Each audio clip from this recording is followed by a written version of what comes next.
The CONUS Esports Championships, guys, I was lost in the past because all I was watching was this, but, you know, it's summertime, we got the sun out, we got the guns out, we got players ready to qualify for Worlds. My name is Seymour, with me, Enigma and Infinity. Guys, how you doing? Enigma, I'm going to start with you.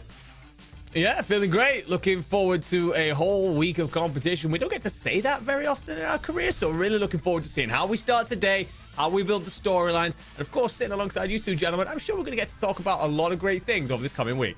Yeah, man, Brody, how you doing, buddy? I mean, it's great, and you look great. How you feeling? I'm feeling good, mate. Yeah, I wish you would have told me that you were going with the whole Matt Murdoch look to kick off today. Like, I would have matched you, bud. But, yeah, you're looking good, ready to go, mate. As Enigma said, there's a whole week of action. Absolutely can't wait for it. Hey, it's summertime. I got to be ready. You know, my sun's blinding me right now. It's the middle of the morning for myself, and I got no blinds up, so I had to make sure that I could see everything A-okay. But let's talk about the CONUS Esports World Champion or Esports Championships that we're going to be looking at. It's great because this whole regional pathway that we've been seeing leading into Worlds has led us to some great storylines. Obviously, we look at PACAF, where we were on the desk talking about it. We then didn't get to see USAFE, but we had more qualifying teams come through Europe, and Enigma, it's great to see everything that's going on across the AFG verse. It is indeed. I love that you call it that, by the way. I'm sure you can trademark that somewhere, but it's a case of, yes, we do pull the best teams from around the world into one location. We see this in so many titles, competitions, and it brings all these cultures together and lets us truly showcase the greatest talent that we have in the world. So as soon as this world's whole thing came about, I remember you, me, Brody, we sat there and we went, oh, damn, that sounds like an amazing thing to get to be a part of. And we got to do PACAF, as you said. So that delivered well and truly. Had Masawa, Hickam, and Anderson getting on through there. And of course, then 3 other teams from USAFE. And this was, and pardon me if I get these pronunciations wrong, I tried my best to learn them. Lakenheath, Ramstein, Spangdahlem, I'm gonna go with. Okay, so anyone in my ear can correct me if I am wrong there, and you, of course, in chat, you guys can let me know as well. But those were the 6 teams that have already booked their tickets, and this week is about settling quite a few storylines on the way, and then 6 more to get on through to Worlds. Head to the continental US, Enigma, and we're going to see more, and let's talk about everything that we're going to be seeing right now, Brody, because when talking about PACAF and CONUS, it's been a long journey, and I think looking deeper into it for this CONUS tournament in general, going to the continental US, a lot of these players, a lot of these teams, I'm sure, are going to be feeling good. I know we've had some of them in Twitch chat, even, I wouldn't say like talking trash, but saying during PACAF that they're going to be showing us how to play some real COD this week. And I think it's going to be fun to see like everything unfold for these teams and how they've been preparing for the World Championships. Yeah, I remember CONUS last year, and it was just like a ton of fun, right? Every so often, like a player would come out of nowhere and absolutely trash everyone. Like I remember Tones from last year was one of those players, Cryptic another one as well. Like it's just so fun. I think like just in general these Air Force gaming events, they always kind of throw a curveball in. Every so often you'll see something like super special, like something a little bit off meta. Someone bring like an AK-47 or something like that in the mix. These kind of things are just a ton of fun. And as I said, there's a lot of talent on these teams as well. So I'm really excited to see with a lot of new players in the mix this time around, a lot of returning players that maybe us 3 didn't get to see last year, you know, how these guys are actually going to do. Who is going to be the best team in the competition come the end of the week? That's the big question, and I think a lot of teams are ready to prove themselves. We'll talk more about that a little bit later, but Andy, let's go into the prizing, because one thing that has always been so good about Air Force Gaming and all the events that we've run is the prizing's always been top tier, and I think it always comes down to the challenge coin. It always comes down to, you know, the flags that we've been seeing and the trophies, but take a look and run us through what we're playing for. Well, we are going to be paying out quotation marks for the top 3. Now, 3rd place will be walking away with a CONUS Championship medal. 2nd place, also a CONUS Championship medal. 1st place will be taking away the medal and the trophy. But of course, all 6 teams will be qualifying on through to the AFG World Esports Championship. You do mention there about a challenge coin. Pretty sure that I need to get in touch with someone about my from PACAF, by the way, because it hasn't arrived yet in the post, because those things are absolutely gorgeous, and Seymour has himself a little collection over there that he showcases and brags to me about every single time we get talking about him. So yeah, but prizing on your screen there for the top 3 being handed on out. But of course, everyone's going to be delighted to get through to Worlds. Everyone's going to be delighted that manages to get a medal, but it's that trophy that stands there for 1st place that everybody attending today wants to write their name on. And you know, we don't have a visual representation of what the trophy kind of looks like, but I've done myself a favor and I've kind of pulled something out of the I don't want to say like the trash at my house, but it was sitting in the garage, and basically a nice little trophy that everybody's going to be playing for this weekend. I would imagine that it's going to be nicer, it's going to be bigger, glistening a little bit more than this one, but I had to show that they're playing for something, guys. We're playing for a trophy at the end of the day, and I'm loving it. But Brody, we go into the bracket, we look at all the teams that are showing up here for at least the eastern side of the CONUS Esports Championships, and a lot of teams are here to play. We got some new faces, we got some old faces. Talk to me a little bit about what we're looking here.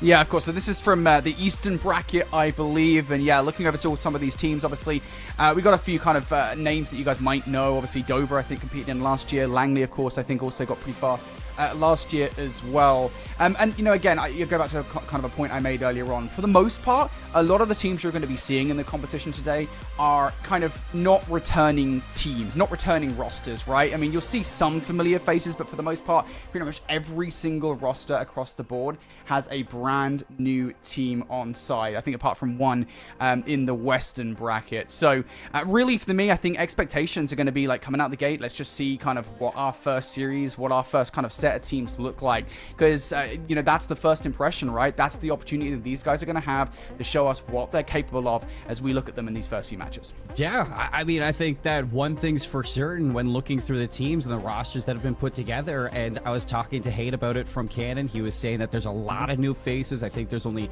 9 returning players, give or take, from last year's CONUS, and kind of going into this year, a lot of those top players have shifted from base to base and have put together their own team. So it's not only returning players, but returning players with some new players behind them. So those vets get to lead the new blood of AFG into hopefully the World Championships later in August. But let's look at the schedule today, Enigma, and see kind of what we're going to be eyeing up from game to game for this Eastern bracket, at least to kick things off. We got Eglin, Air Force Base, and Robbins to start off, but is there any matches that immediately jump off the sheet to you?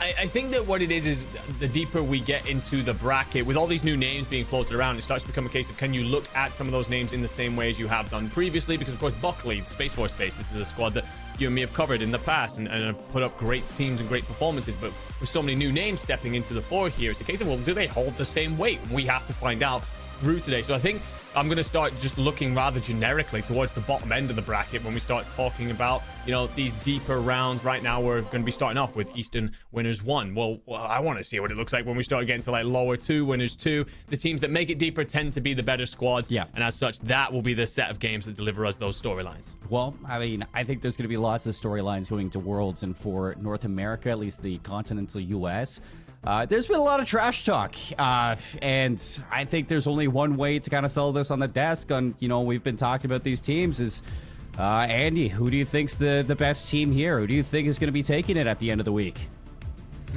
It's tough.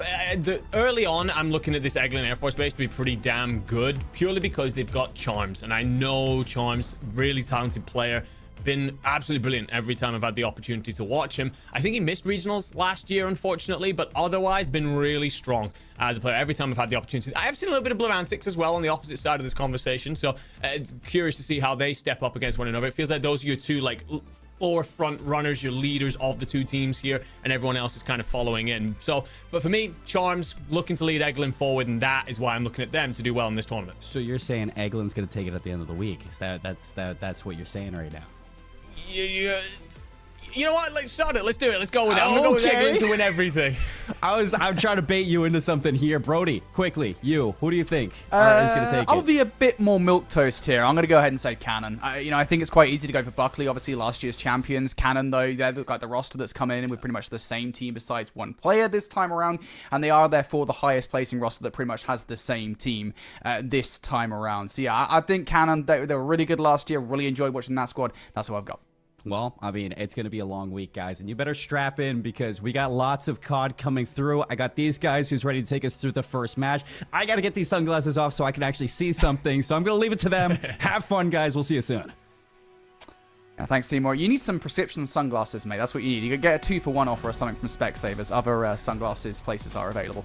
That being said, we do have an excellent first match coming up your way. Enigma's already said that he is going to be backing Eglin the entire way here. So I expect you to stick to your guns, mate, and that's what we're getting. It's has to be an Eglin win for every single match, like 3-0 sweep every single time. No, I mean, I work a lot in the Warzone space, and we literally have a dynasty there, and I never pick them to win. Why? Because that would be boring. And so I go with something a bit more on the precipice, a bit more, okay, this team could make a dark horse run. And for me, Eglin, you know, led by Charms here and getting us kicked off to start the day is the squad that I'm looking at and saying, all right, guys, please don't make me look stupid up here on the desk. It happens quite often, but I'm hoping that you guys can make me look a little bit smarter and make it on through this first series. Yeah, for sure. Well, we already kind of hinted at it a little bit, talked about these teams, but let's show you guys the rosters. Let's talk about who is on each team here between Eglin and their opposition in this first matchup. I do want to start the conversation a little bit with Eglin here, Enigma, because you already talked a little bit about Charms, right? He is that player that's coming in. Why are we talking so much about this guy? What, Charms, I mean, undefeated in every AFG tournament that we've seen him take part in so far, which is, I mean, quite a ridiculous stat line, really, when you think about how many he's taken part in. So you still look at that and regarded as one of the leading players in AFG for sure. So it's, you know, one of those. Can Charms turn that, though, into not just only his own success and his own reputation and prowess and lift that through the rest of the team? So I'm looking here, pardon me, excuse me, gonna go. Sorry, coming into this week a little bit unwell. Floki, Shaky, Trippy Burrito in behind. Can you lead that foursome forward against squads that, you know, we've seen this situation before where a superstar goes into a team, but it feels a little bit unbalanced as a roster. It's Charms' job to not just deliver his own performance, but lead his team and be a more balanced team against everyone else. And I think that he can do that. Yeah, for sure. And you've already mentioned on the other side of the conversation, right, we've got this Robbins Air Force Base team coming in from Warner Robins in Georgia. And, you know, Blur Antics is the guy, and it's always an interesting story. It's always a fun time when you get a player that is known for doing something else, coming in and playing in a totally different esport, totally different competition. So, for those of you guys not in the know, Blur Antics played Fortnite in the USA Combat Cup. And apparently he did relatively well, right? So how does that kind of skill translate? Now, I know, I don't know about you, Enigma, but me, you know, I can kind of translate my skill across games. I'm a demon in the Black Ops 6 rank play lobbies. I can do it in Warzone as well, Resurgence. Mainly, Blur Antics, though, I mean, that's going to be quite a feat, right? Coming over from Fortnite in a Call of Duty here, can he get it done? Well, I mean, that's the question, right? I mean, we speak about multiple game FPS champions in particular. You know, we see them dotting up around the place. Think of people like Formal and Aiden and so on. And it's a difficult thing to do, to be good at one game. I mean, I can't even do that. So it's a case of, all right, well, can you step up and deliver in multiple tournaments and across different titles? That would be a feat for sure. And Blur Antics, as said, I'm expecting this Eglin team to look pretty good. So the task is stacked against you nice and early. But don't forget, in order to get here, these teams had to play through a bracket. And Robbins, I mean, they 3-1 victors against Seymour in the round before, and then 3-1 victors over Hanscom in the round before that as well. So there's clearly something about this squad. For Eglin, they had to scrape through in a game 5 against Tinker to get to this point. So Robbins have had the cleaner run, and if Blur Antics is a big part of that, having come across from Fortnite, then every opportunity to make yourself that multi-FPS champion. So this is so coveted in our space. Yeah, for sure. And that is the thing, right? We're talking about these individual players on the rosters. Ultimately, you know, there's always a little bit beyond that, right? I mean, there's 3 other players on each roster, right? We can talk about Charms, we can talk about Blur Antics all day long, but what are the rest of the team going to bring to the table? Well, here is the rest of that Robbins roster, of course. J. Ramis, Anti, and Zeus. Let's hope he brings the power of the gods to this next game. Really can't wait to see what those guys are capable of, because as I said, you know, it's always nice to have information on each individual player, like who is the player to watch out for on the rosters, but when we actually get a chance to see these guys in action in the first match of the day, I guarantee you someone will step up to the plate and actually perform out of that match. Yeah, 100%. And the thing is as well, there's a big kind of question mark here to add on up. Is that you've had that smoother run coming on through the online portions, but what do you look like on LAN? Now, you and me know how different this is, and it's different for everybody. It's different for spectators, it's different for casters, but it's very different for the players. You're no longer in your comfy setup. You've got to deal with the pressure, the lights, and all the eyes that will be directly staring upon you. So for a lot of these players, it's a case of, all right, well, what does that do? Does that shrink you down? Is that too oppressive? Does that put too much pressure on top of you? Is it too bright under those lights? Or do you grow? underneath that pressure? Do you turn yourself into a diamond and very much so step on out and say, actually, I'm here to play, I'm here to make my mark? These 4 players are all brand new to the AFG Call of Duty scene, so it's an opportunity to set up a reputation nice and early, very quickly stake a claim of, well, actually, I'm a part of this now, and you guys need to know my name. Yeah, and I think it's worth saying as well, because we are early in the competition, as we've already mentioned. There is 5 days of competition ahead of us here, all taking place in this LAN setting from Patrick's Space Force base. And, you know, I think it's interesting because it's like everyone is making it through this first portion of the competition. We already have our 6 teams from both the Eastern and the Western regions making it into the CONUS Championships. These first, I think it's what, 2 or 3 days of the competition, I think it's the first 2 days of competition, is all just seeding. So if something goes awry, you're not feeling, you know, the feeling of pressure you know, under the first day or so of action, don't worry about it, because you've got you know, your opportunity to get into the CONUS Championships. That being said, let's take a look at the map set then for the best of 5, the battlegrounds at which these guys are going to be taking place on. And I hope you're a Hacienda and Rewind fan, Enigma, because that's what we've got. Yeah, it's interesting looking at this map selection because you've got yourself your bans as well listed down below. And for Eglin, you're getting rid of Skyline on the hardpoint. Okay, you don't want to play on anything that's an absolute bloodfest. You don't want to play on anything that's just a complete smoke show. You want to keep it relatively like slower paced. Whereas if you are Robins, you ban red card, but then picked Hacienda. So, I mean, yes, okay, 2 different maps in the sense of like the way in which they play. Obviously, Hacienda have got that traditional classic coming back in, but you're still talking a wider map, bigger map, large rotations, a lot of fundamental COD comes on through. So for Robins to turn around and say, actually, we don't want to play red card here at all, ban it straight out, but then hop into Hacienda, I don't know, that's interesting to me. Yeah, for sure. I mean, like, I will say this much, right, with these kind of early picks. I think, you know, as we learned when we were casting PACAF and before, you know, in other tournaments as well last year and such, I think, you know, look, at the end of the day, a lot of it is just what these guys prefer playing. I don't think there's much kind of logic behind banning X map and, you know, wanting Y map instead. I think it is literally just, oh, we really like this map, or we really don't like this map, so we're going to get rid of it. Maybe later in the tournament, we'll kind of have more complexity to these guys about what they're good at, what they're bad at, banning against the opposition, and such forth. That said, though, folks, we know that you guys might not know what Hardpoint is or how it works if you're new to Call of Duty Esports, so don't worry, we've got a quick explainer for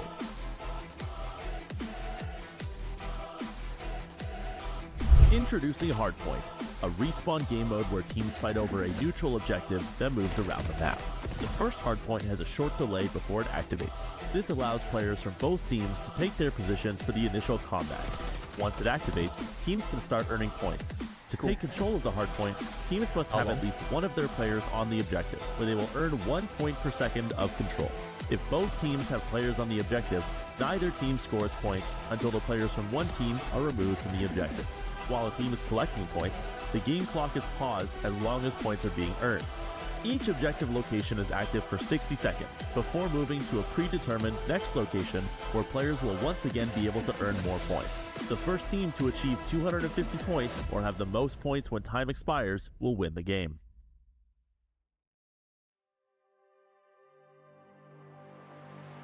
Playing Hardpoint until we just got to look at that video, but apparently it is. So there you go. That's Hardpoint. If you did not know, first 250 points takes game number 1. So with Hardpoint now about to get underway here in just a few moments, folks. Before we do, let's take a little look at kind of what teams we're expecting. Talk a little bit while we wait for game number 1 to get underway here. What teams are we expecting outside of Eglin, right? We talked about Eglin already, Enigma. They're your favorite team, right? They're the team you expect to go all the way. Anybody else you're looking out for here to kind of make a run through deep in the bracket? Yeah, it is hard to look past Cannon Air Force Base a little bit. You've got Hate, you've got RT. These are 2 players that I've seen a lot of. Very talented players. Definitely the kind of players that a lot of folks in chat you might be turning up for and cheering on. I've seen multiple people pop up in chats before for Hate, for RT, of course. But there is also one other name that steps up here above the rest of the crowd, and this is for Buckley Space Force Base. This is Hale. Now, this is the reigning CONUS MVP, #1 ranked player last year. And he has been relatively a veteran, really, in this space now, considering all the new faces have come on through. Still part of that old guard, and of course, there's always that question, my friend, no matter where you are. Part of the old guard means you risk getting upset by the new guard, but a lot of people will be asking. I mean, we put a tweet out earlier to say that we were live for this. The first thing I got back is, when does Hale play? So that shows just how much people love him, and that is going to be one of the players that we pay attention to. Of course, both of those teams in the Western qualifier, the Buckley Space Force Base against Cannon Air Force Base at some point through this week. Nice. Hopefully we get that, and hopefully it's an absolute banger. Yeah, well, look, here's our predictions then for the first game. We've gone separate because, of course, it would be boring if we didn't go separate ways. You are sticking to your Eglin prediction here, but you have given a map to Robbins.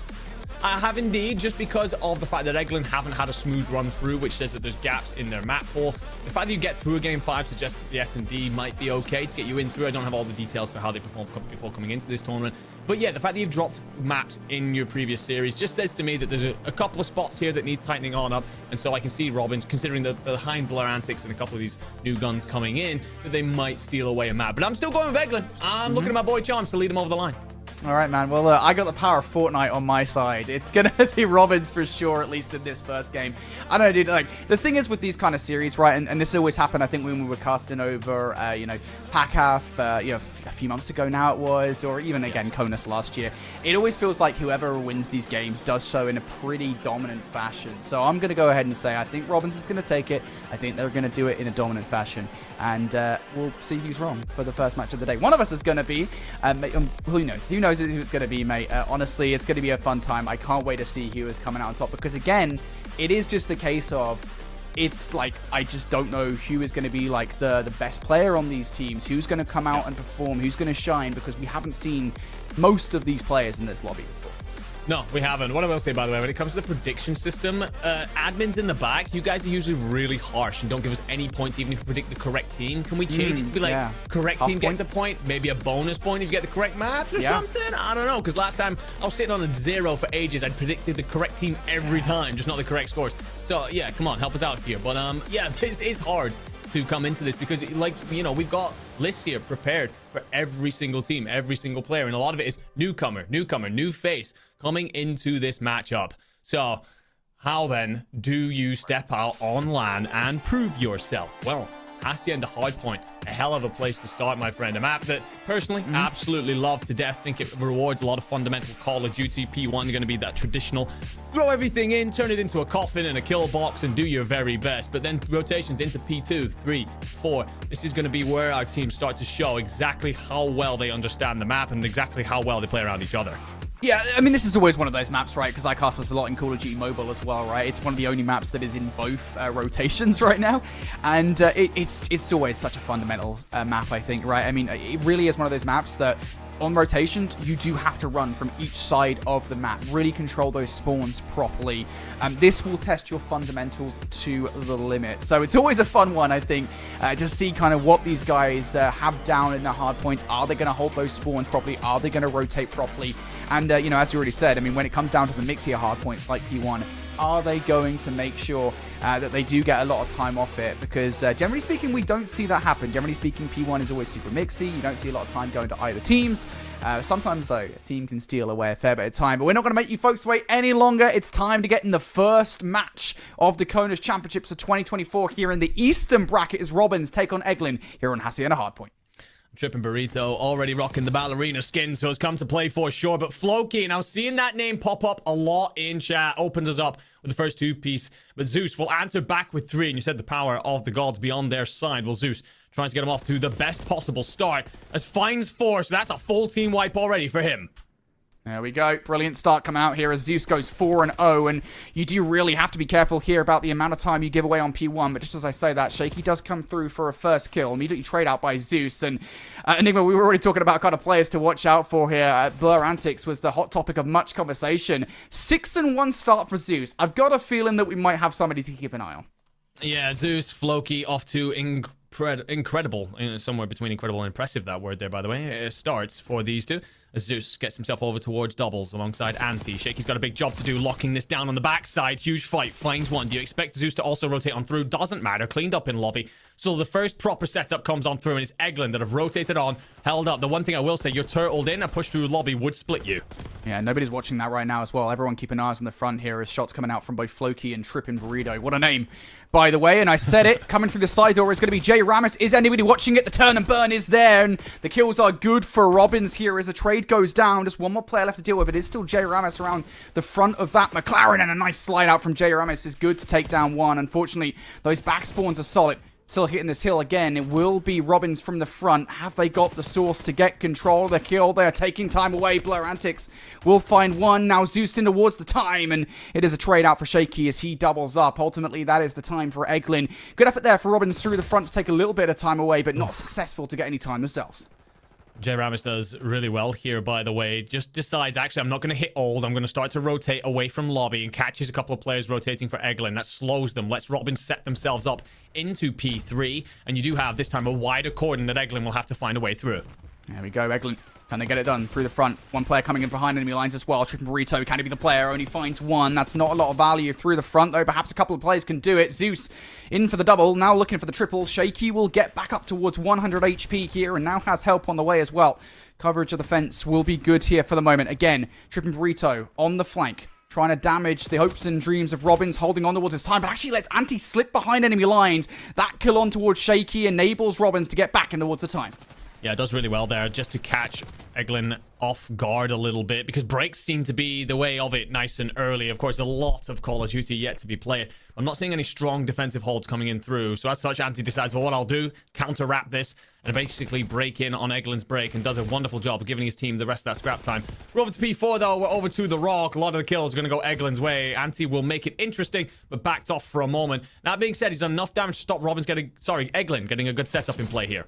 Yeah, he's just going to go for a wrap around on the map as well. Will unfortunately get found out by Shaky F2 there, and Shaky able to double up as his charms towards the hill. So a moment of peace and quiet here for Eglin in the time as they get the opening wave of gunfights. A rift starting to open between these two teams that Robin will want to close before it gets away from them, and that pinstripe kill feed is just not allowing it. J Ram is stunned up, is able to steal away one kill, but won't find any more than that. Floki isolated inside the hardpoint for the moment here. Contest comes through from Blur Antics and Anti. Blur finding some value. Trades going down inside the hardpoint. Shaky will have the final say though as Eglin now back in for the 20 seconds. And it does just feel like here Enigma, we're seeing Robins come in for a bit of a trade. They take 5 to 10 seconds away, but that's really all they're able to do at the moment.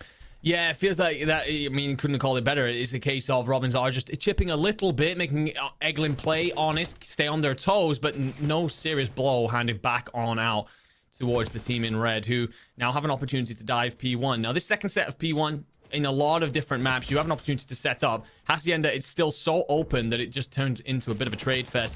And it's all, again, about watching for that P2 rotation that belonged to Eglin last time. Robins, you are spawning wine right now, so it's about when you decide to hit round and wrap this.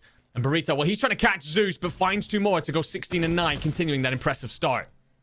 Well, Zeus doing a hell of a job right now. Not necessarily single-handedly keeping Robins in this game, but I think his performance is most certainly helping.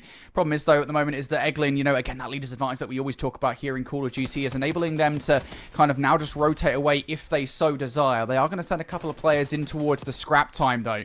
Charms and Trippin' Burritos, the players involved in it, and Charms will find 2 towards the point. Even scrap time like that at this point in the game, Enigma, is worrisome. We look over towards the rotation, though, and Eglin now starting to aggress. One player towards the backline. Zeus has played hero for Robin so far. Will need to hold on towards these back spawns, and he's looking for it. Kills towards the potential hardpoint as well. Finally, now shots coming out from Zeus towards the time, though. Floki has done some damage. Yeah, it's all on Zeus. Basically, hold this backline if you can, and, well, gets doubled up on, dropped. So your teammates, can you break through the front? You managed it briefly last time, but Eglin last time turtled up a bit much. If they don't repeat that same mistake, it becomes a far harder hill to break. Shaky will find Anti, and there you go then. Cleaned out. So 2 players in the hill, 1 lobby, and one's going to back up towards the gates. A far more traditional, better setup from Eglin. Robins are going to have to find a bit of magic here. This game is sailing away from them.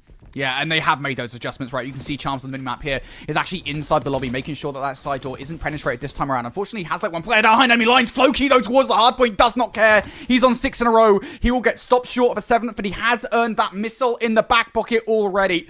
And again, 10 seconds of time is nice for Robins, but it continues to be the narrative through this game. It is not going to win you it. You need a full 60, and once again, they'll let Eglin in towards a rotation. Yeah, that's the thing for Robin to just overinvest into the old hill, and as such, Eglin will happily give up that bit of scrap, that leader's advantage that you mentioned, and just rotate across. Oh. Zeus finds 2 to break in. It's a beautiful work. Charms, though, going to be here to contest. Finds him. And that seems to be a bit of the name of the game right now. Robins, you have Zeus popping off, but can't do it by himself. For Eglin, a lot of players contributing across the board here, and as such, giving them every opportunity to shut down the slaying power of Zeus. I'm trying to take a 50-50 on this hill at the moment. Zeus, again, is basically putting the team on his back at this moment in time. Will get in towards the hill. Charms feels like the kryptonite for Zeus at the moment here. We'll get that kill. Not the second, though, as Blurrantic flies down from the heavens to take down yet another player here. This back 15 is going to put Robins, not necessarily even touching distance, but certainly closer than they have been in this game, towards a potential competitive game of Hardpoint. They will be within 40 as we look towards that rotation. Again, Enigma, it feels like Eglin, they've just given up. They're going for Roto. Yeah, Eglin going to happily move on over, although they'll be a little bit concerned about how easily they were broken there into P3. Felt like it should have belonged to them. Then again, the rock belonged to them last time. They held it down for the vast majority. Burrito's got a lot of work to do, and he's shut down. Beautiful slide cancel out of Zeus will break them back in, and that pendulum of momentum seems to be with the boys in blue here, and they will find more kills. Eglin having to assess a break. There comes the cruise, but it will hit your own player, though everybody else lighting on up is blue. Floki helping his team break back in.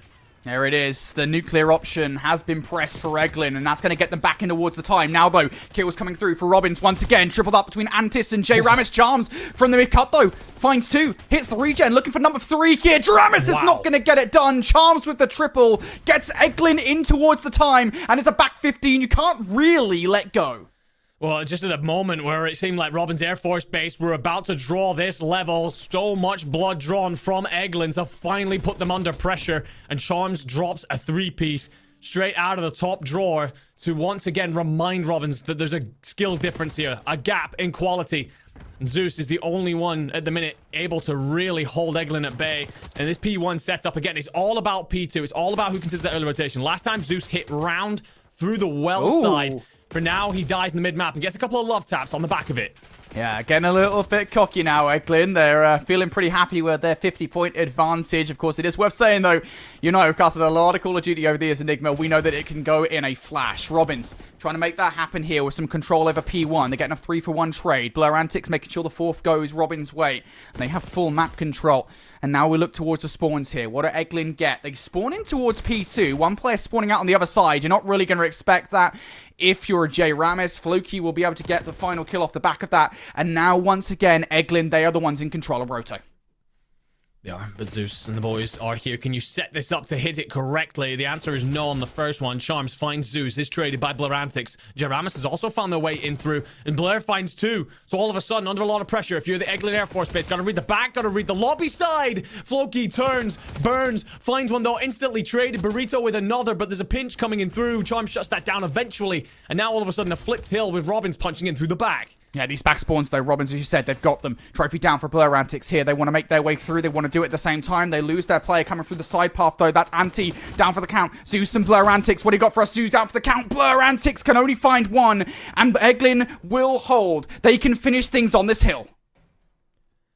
One more send then. If you are Robins, Anti will be found at the side door. There's another player coming. It's going to be Blurrantics with 1. Zeus hits 1 from the front. So you try and collapse on the Shaky. Finds 1. Shaky turns. Will not find the clean-up kill. The problem now for Robins is you've got to go. You can't stick around.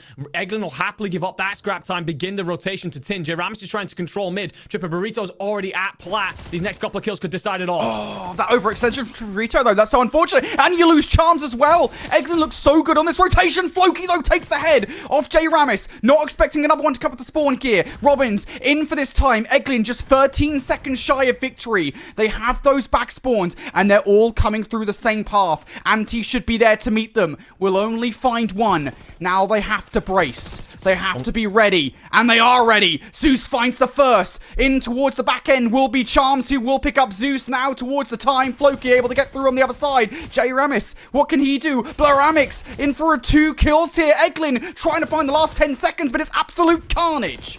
It is indeed just a back and forth pinstripe feed, bloody warfare all over the point. And Charms finds 2, found by J. Ramis though. Shaky now tries to get back in. Floki finds 1. Does that break you in for the final 10? I don't think there is just going to be 10. You will get the tick come through. Robins have to hit this again, and you do, so you will have the rotation to rock. Now we move over. Charms is there. He's played hero for Eglin time and time again. Can he pick up the double? No. Traded out by Zeus on the minimap, who has been the absolute X factor for Robins. They can still hold on, but they have to be perfect. You can't allow the spawn trap, and that's a good kill. But they haven't fully cleared it. in behind. Trip and Burrito takes both of those players down, and now you're fighting a war on 3 different fronts. Can you deal with the pressure? Zeus can! He finds 2!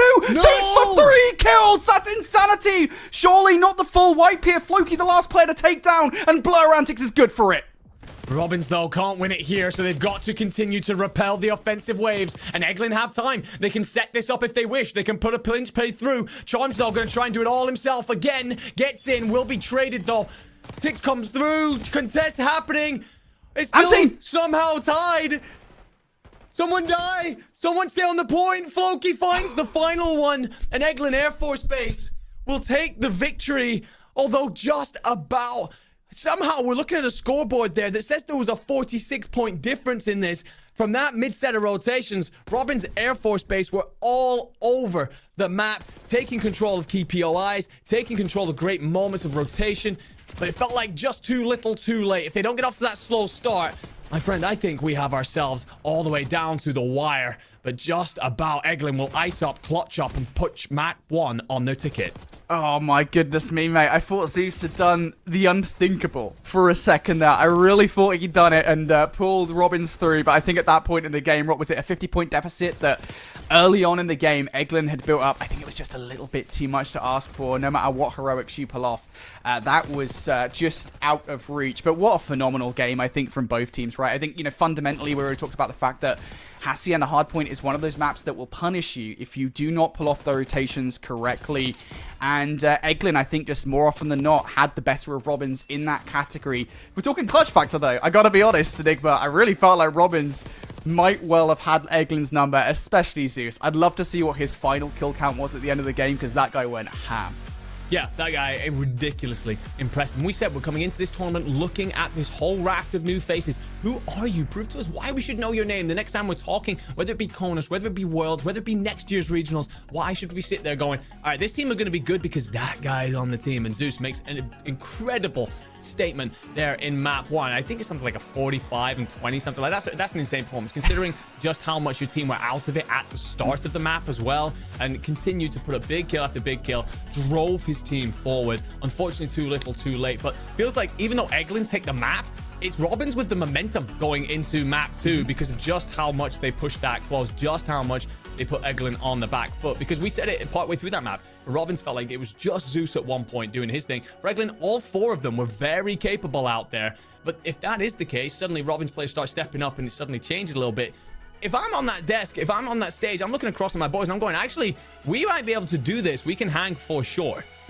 Yeah, it is one of the situations, right? Because I think so often you can feel kind of dejected in a way, right? You know, I think, you know, you don't win a map and it can be not that great. So for you, I think coming out of that with your Robins, yeah, I don't think you're too upset at all. Like, yeah, you lost the map, but at the end of the day, you guys played so well in so different moments. So that means now that they're 1-0 up in this series. I believe we're going to have a look at the maps here before we look over towards Search and Destroy to show you guys what exactly that looks like then. So that 250 to 204 victory for Eglins is going to put them 1-0 up in this best of 5. Of course, we've still got a long way to go before we call match and game. Next up on the docket, it's going to be Rewind, Search and Destroy. It will indeed, and this is going to be then Search and Destroy, an opportunity for attackers, defenders, and all the bomb planters. But you know what? Instead of us sitting here and telling everyone how it works, why don't we let this wonderful video do exactly that?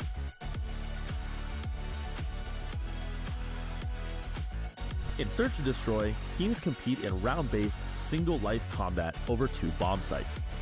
One team is designated as the attacking team, where their goal is to plant a bomb at either bomb site before time expires. The other team must defend these bomb sites, preventing the attacking team from planting the bomb at all costs. Additionally, either team can win the round by eliminating all members of the opposing team. If the attacking team plants the bomb, a 45-second timer will begin where the defending team must now defuse the bomb before time expires, even if they have killed all enemy players. Defusing the bomb takes 7 seconds, so players must ensure enough time remains to secure the round. Teams will switch sides after each round, and the first team to win 6 rounds will claim victory.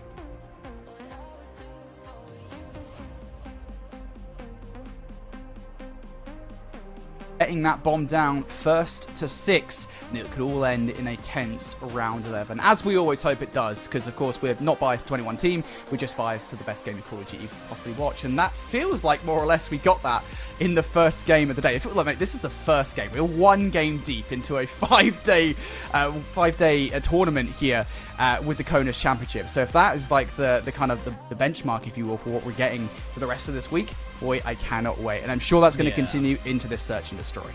Yeah, you know, sometimes where you make jokes about, oh, now I'm starting to feel like I'm getting older. At moments like that is when it reminds me. Back in the day, we used to cast for 10, 12 hours a day. If every map is going to be like that, I have not got it in me. Thank God Seymour is here to join us as part of the rotation so we can take breaks, because, man, map 1, I'm already sweating in my chair. What the map 2 deliver? Well, Rewind, typically, traditionally, you're looking at a less first blood heavy map. It's more about how you control around those bomb sites, those bomb post-plant positions. Of course, first blood's still important, gives you that numbers advantage and so many other things. But in particular, we're looking for teams to set themselves up well, either on bomb plants or bomb holds, depending on which part of the round you are in. So, Eglin, we've seen all 4 players very capable of being a part of a team system and also clutching up where needed after the run Robbins went on towards the end. But again, Robbins probably come into this map with all the momentum, so no doubt at the minute fist bumps go out, headsets go on, and we are off and underway in map 2. All right, well, Rewind, Search and Destroy. Feels like I haven't casted it in a very long time. I haven't had a chance to cast this since it got reintroduced in the rotation. Did early on in Black Ops 6. It's a really fun map to kind of see in the rotation once again. With that said, Robin's going to start things off on the offense here. Kind of aiming for control over the A site. It does very often feel like, though, early on in these Search and Destroy rounds, it's getting kind of early control that really does matter. Finally, they have done so now. They're inside the site, and now they're trying to get that rock down. Let's take a look at the map here. I think the one non-red player is going to be Charms, actually, on that big wrap through the back, and, well, that will be a first blood as well, handed to Eglin. And that is when Charm suddenly activates. Floki also finds one, and, well, as simple as you like there for Eglin. And what it was, Robbins get the bomb down, and Eglin have played it so well. There must have been a very heads-up call. Send Charms on that long wrap. Gives them the opportunity to just hit every exit, every doorway at the same time. Perfect pinch. Yeah, just unfortunate there. I think that is sometimes the kind of the downside of getting the bomb down in towards the A site, right? It is the fact that there's just so many points of ingress into towards the site. You've got so much to do, even if you have 4 players up, and if your communication isn't on point in that situation, you are going to get outplayed, and that is just exactly what happened there. Eglin, every single point of ingress into towards the site they could possibly take, they did exactly that. Retake was perfect. So, see adaptations when we get to round number 3. Perhaps Robins changed their site of attack. For now, though, we're switching sides, and Eglin back on the case here with the bomb in hand. Where do they take it? It feels like, at least initially here, they're kind of hedging their bets. Initial shots out from Blur Antics is going to warn one player off from the middle of the map. That is Shaky, who's cooking up something special. It's a nade, decides to get it away. Unfortunately, tagged by a stun. Is he going to get away? No. Charms, though, on the other side will actually find one. Tagged down, unfortunately not able to hit the regen before Blur Antics gets back in the situation. So this is going to make things awkward now for Eglin, because that bomb is right down in towards A. Shaky here, though, might have found a route in, should be able to retake bomb, does. So then it's Robbins. Where do you go? The problem for Shaky here is Floki's just not involved, not seeing anything street side, and as such, it allows that no. And then thing is, well, Robbins going to know where that bomb is. 30 seconds left on this clock. And a 1v2 for Floki to figure his way through, but Balarantic starting with a 3-1, leading his team forward in the second round. He also had some big moments in that hard point, so I can imagine he's very capable of winning a 1 versus 2. Both players in the same spots as well. Picks up the bomb. Makes a lot of noise. Into it. Doesn't expect the player to be right in front of him, and might well have gotten away with that kill if it wasn't for a second player probably putting shots in. So 1 versus 2 will be denied. It's just tough. If you are Floki, you're paying attention to burger side, street side, which is a totally fine thing to do. And then the initial engagements all go down at A. And you're thinking, okay, well, maybe there's a hit still coming through. I've got to continue to hold this. I can't afford to turn away from it at any moment. But because that just never comes on through, you end up in a spot where all the fights are isolated away from you. The worst thing about that situation as well is because that player, Shaky, being killed on the bomb, for Robbins, you're just aware of where Floki has to go to pick it back up. Burn down the timer. Ready to open the door. Floki comes through it, and you just clean that on up. All right, 1-1. Same strategy. I was wondering whether or not we see something different here for Robins. This time things are different because Eglin have actually activated before Robins even got a chance. Charms, though, this is not different whatsoever. It is a flanking play for the man. There goes Anti as well, and Zeus is now left up in a 1 versus 4. He will find one. Well, if anyone was capable of Robins 1v4, it's certainly the Greek god himself. The problem you're going to have here is Eglin unlikely to give you much in the way of free shoulders, free peaks. Very disciplined team so far, and also with a set of plays. Charms, for example, with that wrap, 2 rounds in a row, it's worked now. Floki's just holding a heady, doing the right thing. Burrito's in a corner. This is a nightmare situation for Zeus, really. Not really much you can do. I will say these players... I was going to say, these players are separated, so maybe there's a chance that there wouldn't be a trade, but time really wasn't on his side. He was feeling the heat under the collar and just not able to get anything done. And right now, I will say, I think early on in this game, Enigma, I'm starting to feel like, at least for the first 3 rounds, Robins haven't been very reactive towards flanking plays from Eglin. Eglin are kind of running the map right now. Even though they're only 2-1 up, it's not the end of the world. This is very early on in the search and destroy. Their presence on these flanking plays is something that Robins kind of need to react to. Yeah, I mean, it's happened twice now. First time is happenstance. Second time's coincidence, right? You've simply got to sit there and go, okay, this is a pattern that we're seeing emerge. We've got to react to that going on forward. And before that, Eglin will get an opportunity to attack and change it up. They have, because it's not going to A. It looks like it's being moved to B. And, well, even better, Floki finds first blood on Blurantix, and J Ramis is now cleaned up as well. So that will hand the B bomb site on over. And it's a 4v2, likely going to be a retake situation for Robins. It gets worse and worse for them. Yeah, Zeus gets a nice read at least on towards Floki, so they should be able to cross towards the site. And technically speaking, it is a 2 versus 2 here for the moment, as a couple of players here from Eglin are watching the other side, but Shaky will now join in on the fun, and it is only fun for one of these 2 squads. 3 versus 2 on site. Anti has to take some long-range shots with the Jackal, not the nicest of shots in the world. Charm's now looking to double up, runs out of bullets, so Zeus will survive by the skin of his teeth. Down to 13 HP, able to put the full regen here, but 20 seconds on the clock, not a lot of time to pull out this miracle, and I think Zeus might be about to be denied here. Yet another clutch. He is afforded yet another kill he probably shouldn't have gotten here, but it really does feel like chipping at something. In attack strategy at all, and we talked about the strategies that are coming on through. Can you catch Charms if you're Robins? Can you pick up on his flank? If not, 3 rounds in a row, you and me, my friend, we start to look at that as a real gap in your setup. Robins have to make some adaptations right now, and it feels like they have. To be fair, they were ready for Charms, but they just couldn't win the gunfight regardless. Trip and Burrito also get involved in the action, and Charms is so damn confident. Switches out the Krieg for the pistol. That pistol basically does pack a punch, but it isn't really enough to win a gunfight at that range, despite Charms' confidence. Nonetheless, Enigma, they've got early control of the site, and Robins are now stuck in the mud. The change up there also comes in from Eglin. You end up with Charms. Yes, you're looking for that flanking play, but you're actually closer than you've been in the previous 2 rounds to your teammates. And as such, you're backed up by Burrito. I think that's a call that comes through from someone saying, look, they must read me this time, so let's change it up just a little bit. And it pays on out. Blurantix. Talked a lot about him at the top of the show. And well, the only noise being made at the minute is the love taps going into his body as his team go down 4-1. And last time out, map 1, Eglin started strong. We saw Robins bounce back into it. They're going to need to make some serious adjustments and bring this next round in if they're going to stand a chance here. Staring down the barrel at 5-1 would be a terrifying prospect. 4-1, you pull that back to 4-2. It feels like one of those momentum maps rounds that you just desperately need here if we're going to make this interesting. Gotta see something special coming out from Robins. Honestly, I want to say they've adapted, right, to what Eglin have brought to the table. It's just actually following through on that. It's actually finding the frags, which unfortunately they've been incapable of doing. Stopping the likes of Charms at 6-3, Floki at 4-1, even Trip and Burrito in the fun as well. It's not been something they've been successful at. Maybe they can do it here. Maybe they can hold the line. First point of defense will be Anti. They will check this. There's the shoulder peek coming out from Charms and the follow-up as well. It's absolutely despicable no matter what POV you see it from. Currently 5 first bloods to Eglin, to Robins 1. And that, well, tells you the story of this S&D so far, largely coming off the back of Charms' work. We'll pop off a couple of shots here. Recognize that there's only one player over towards this B site, and therefore you're potentially thinking of backing them down. Blarantics, I mean, when you do the first hop up and you don't land the jump, you're not going to get the opportunity to do it twice.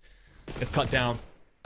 Will be a trade out from Zeus, who we know can shoot his way into a site, but won't be given much room to escape as Burrito trades out. So onto J Ramis then, in a huge round to give your team an opportunity to get back into this. And well, off camera, it's going to be an Eglin player that cleans things up. I said it myself there, Brody. 5 first bloods to Eglin, 1 to Robins. Scoreline reading exactly that way right now. Struggling to see how Robins fix this. Yeah, Eglin just looked like a cut above at the moment. It really is just that, isn't it? Just the way in which they're playing as a team, as you said, drawing these first bloods, winning the trades from there on out. Robins never really feel like they're in any kind of advantageous position here. Something has to change, and it really does have to change now. They did so well towards the back half of the hard point. Now, though, they just feel like they're not really in this search and destroy outside of the one round they've managed to steal away. Same kind of look, though, off the start of this round. Eglin are playing it somewhat slower. I've got to say, I love this adaptation from Robins. I'm also a fan of it from Eglin, though. This is the 3rd different attack strategy we've seen out of them, because this time there's no big flanking from Charms. There's a patient play, expecting Robins to come out and chow you for that flank. So they're set up waiting for it. Keeping an eye on street side. It never arrives. You end up in a bit of a standoff. But that still really suits Eglin. You're on the defense. Robins have to move that bomb at some point. Blarantics will be involved in a bit of an exchange of gunfire, but that's all it is. But Burrito reads the rotation and finds him from the window. 6th first blood. Well, it's delayed, but it still is the exact same strategy from Eglin. Zeus would have done well to pick up that kill against Charms. It would have taken a key power player, off the board for Eglin. It doesn't happen. Chip and Burrito now down to the 9 HP. And again, this is back-to-back gunfights here that it really would have been nice for Robins to actually finish up. Instead now, bad position. Chip and Burrito will be the player to finish it off, and finish it off with a headshot to boot. As Eglin now 2-0 up in this best of 5. Phenomenal search and destroy. Yeah, and I think this is where we start to see why Eglin managed to get through that previous round in Game 5 fashion. They just seem to have a bit of a playbook about them. Sometimes we come into these tournaments and we can see that a lot of squads are figuring things out on the fly. Obviously, we have a long week ahead, so time for teams to sit, VOD review, develop some of those strategies. But we saw multiple defensive strategies in particular coming out of Eglin. First 2 rounds, Charms goes on that long wrap, sets up a pinch play, finds the kills. The 3rd attack round, you end up doubling up with Burrito, expecting them to come looking for Charms. It works perfectly. The 4th one, they slow it right down. Okay, Robins are really going to come looking for us here, so let's lie in wait, expect them to step out. That doesn't happen, but it also means that you didn't win necessarily in that first blood engagement to start things off, but you didn't lose either, so never in that disadvantageous position. Beautiful work from them, and in particular, that man on your screen there, Charms, for his work in the early stages of each round. Yeah, and it has to be said as well, right, that I think ultimately Robins were not doing anything wrong, right? They weren't not adapting to what Eglin were putting on the table. We talked about that, right? In round number 4, you saw it there in the replay package that, they recognized what Charms was doing. They recognized that the flanking player was going to come through, and they just did not win the gunfights. Even late on, when they kind of had that delayed hit, they just didn't win the gunfights. And so ultimately, it does just feel like right now, when we're kind of seeing these key gunfights going down in the hardpoint and, of course, in the search and destroy as well, Eglin are just winning out. They are impressing right now, and we were talking about kind of players. We talked about Charms before the matchup being the guy to watch on Eglin for good damn reason, mate, because he is popping off right now. Yeah, impressive stuff. And we talk about how we were looking at Charms and Blarantics to potentially lead their line. No better way to do that than taking control of the early stage of S&D rounds. We know how important they are. Those first blood engagements, we track them for very good reason. And it's a case of, how impactful are you being with those? Well, there's several moments where not only is he finding that first blood, but he sets himself up in a position where you can collapse around that A bomb site, sets his teammates up to activate off the back of him. And it's just one of those where if I'm sitting on that stage, if you're making those calls, I'm looking across that desk at you and I'm thinking, brother, I love you right now. You're carrying me through these S&Ds. Not going to happen anytime soon, of course. But that's exactly what you're going to be. Builds that momentum, builds that trust in each other. And as such, you see those adaptations coming so smoothly for Eglin. Like you said, Robin's not really doing much wrong, but it felt like they were always one step behind just because of how proactive Eglin were being. Yeah, I don't know what the answer is right now, right? You've got Control coming up in this best of 5. What do you change at this point in the game? Because it does just feel like, look, you've had some great moments. That goes for the Search and Destroy and the Hardpoint, especially the latter. But it does just feel like at the moment, we're talking about reactivity, and Eglin just have Robins dead to right on that. So does that kind of change things here? Do we see a different Robins towards the back half of this series, or will it be done and through? We've got a lot of questions here. I believe we're going to send it to a quick break here. On the other side, we've got Control coming up. So don't go far, folks. We've got the remainder of the series after this.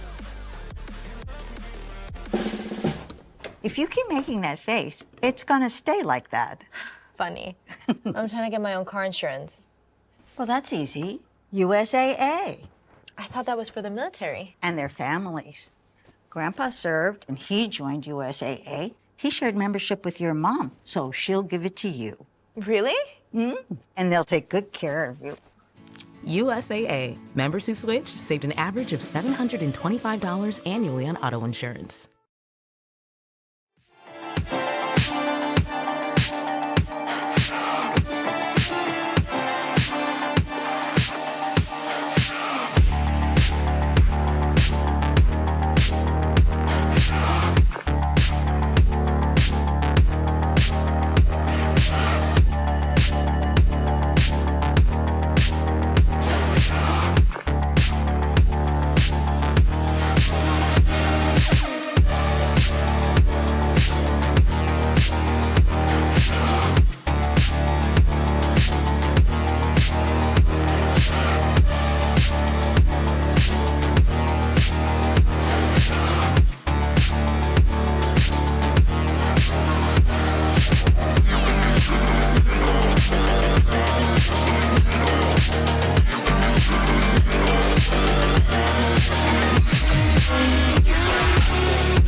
Welcome back, everybody, here to the CONUS Esports Championships for 2025. We are 2 maps deep into our first series of the day. Eglin are running away with it at the moment, but do their opposition have anything in the tank here, Enigma, to extend this series?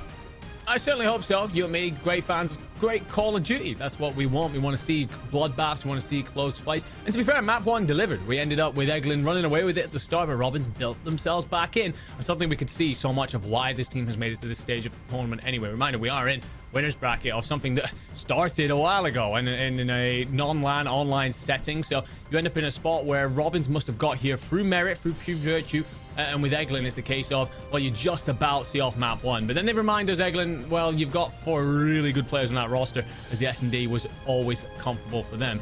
So for Robbins, you've got to kind of, I feel like you just got to push that one under the bridge. A little bit like, all right, forget about it. Didn't go so well. But in the respawns, we showed what we could do. Let's see if we can make it happen again in the control. Well, let's show you guys what the rest of this series will look like. We might not need maps number 4 and 5 the way that Eglin are playing at the moment. Of course, that would be Rewind, Hardpoint, and Dealership Search and Destroy if we require them. I say if because next up is a Hacienda Control that if Eglin take away, it will be a swift 3-0 and a phenomenal start to the Eastern bracket for that. Well, say the start. It's an extension of the Eastern bracket. A start of the broadcast for them. Excited to see what Eglin kind of have for us. If they do 3-0 this matchup, of course, they move forward into the upper bracket semi-final. That said, though, again, Eglin have been phenomenal this series so far. Hacienda Control kind of coming up next. What are we expecting here for this one? Are we expecting Robbins to come out with anything? It's tough because with Eglin, it feels like you've got 4 players that can all contribute on an even level. You've seen, a couple of players step on up a little bit more. We've talked a lot about Charms and Floki, but Shaky, Trip, and Burrito, they know what they're doing for sure. I feel like it's a little bit of a case of Zeus under pressure a little bit. It feels like when he's playing really hot, when he's right on it, then his team have a far better chance. But in that S&D, we saw that he never really got going, so the rest of his team struggled quite a bit. So it's a case of, can you win a control? A Hacienda with just one player trying to control everything for you? That's a difficult spot to be in. Well, how do you win a control, right? Well, let's hear the answer.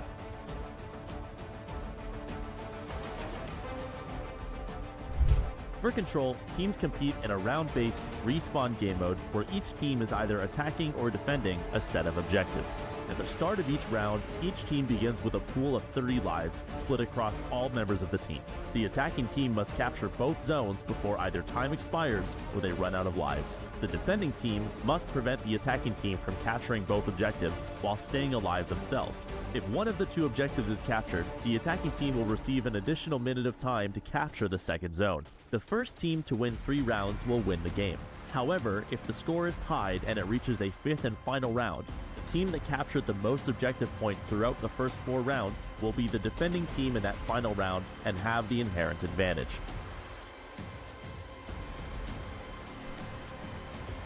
All right, folks. Well, that is Control. If you didn't know how to play it, well, now you most certainly do. Honestly, I still don't know how to play Control because I'm absolutely abysmal.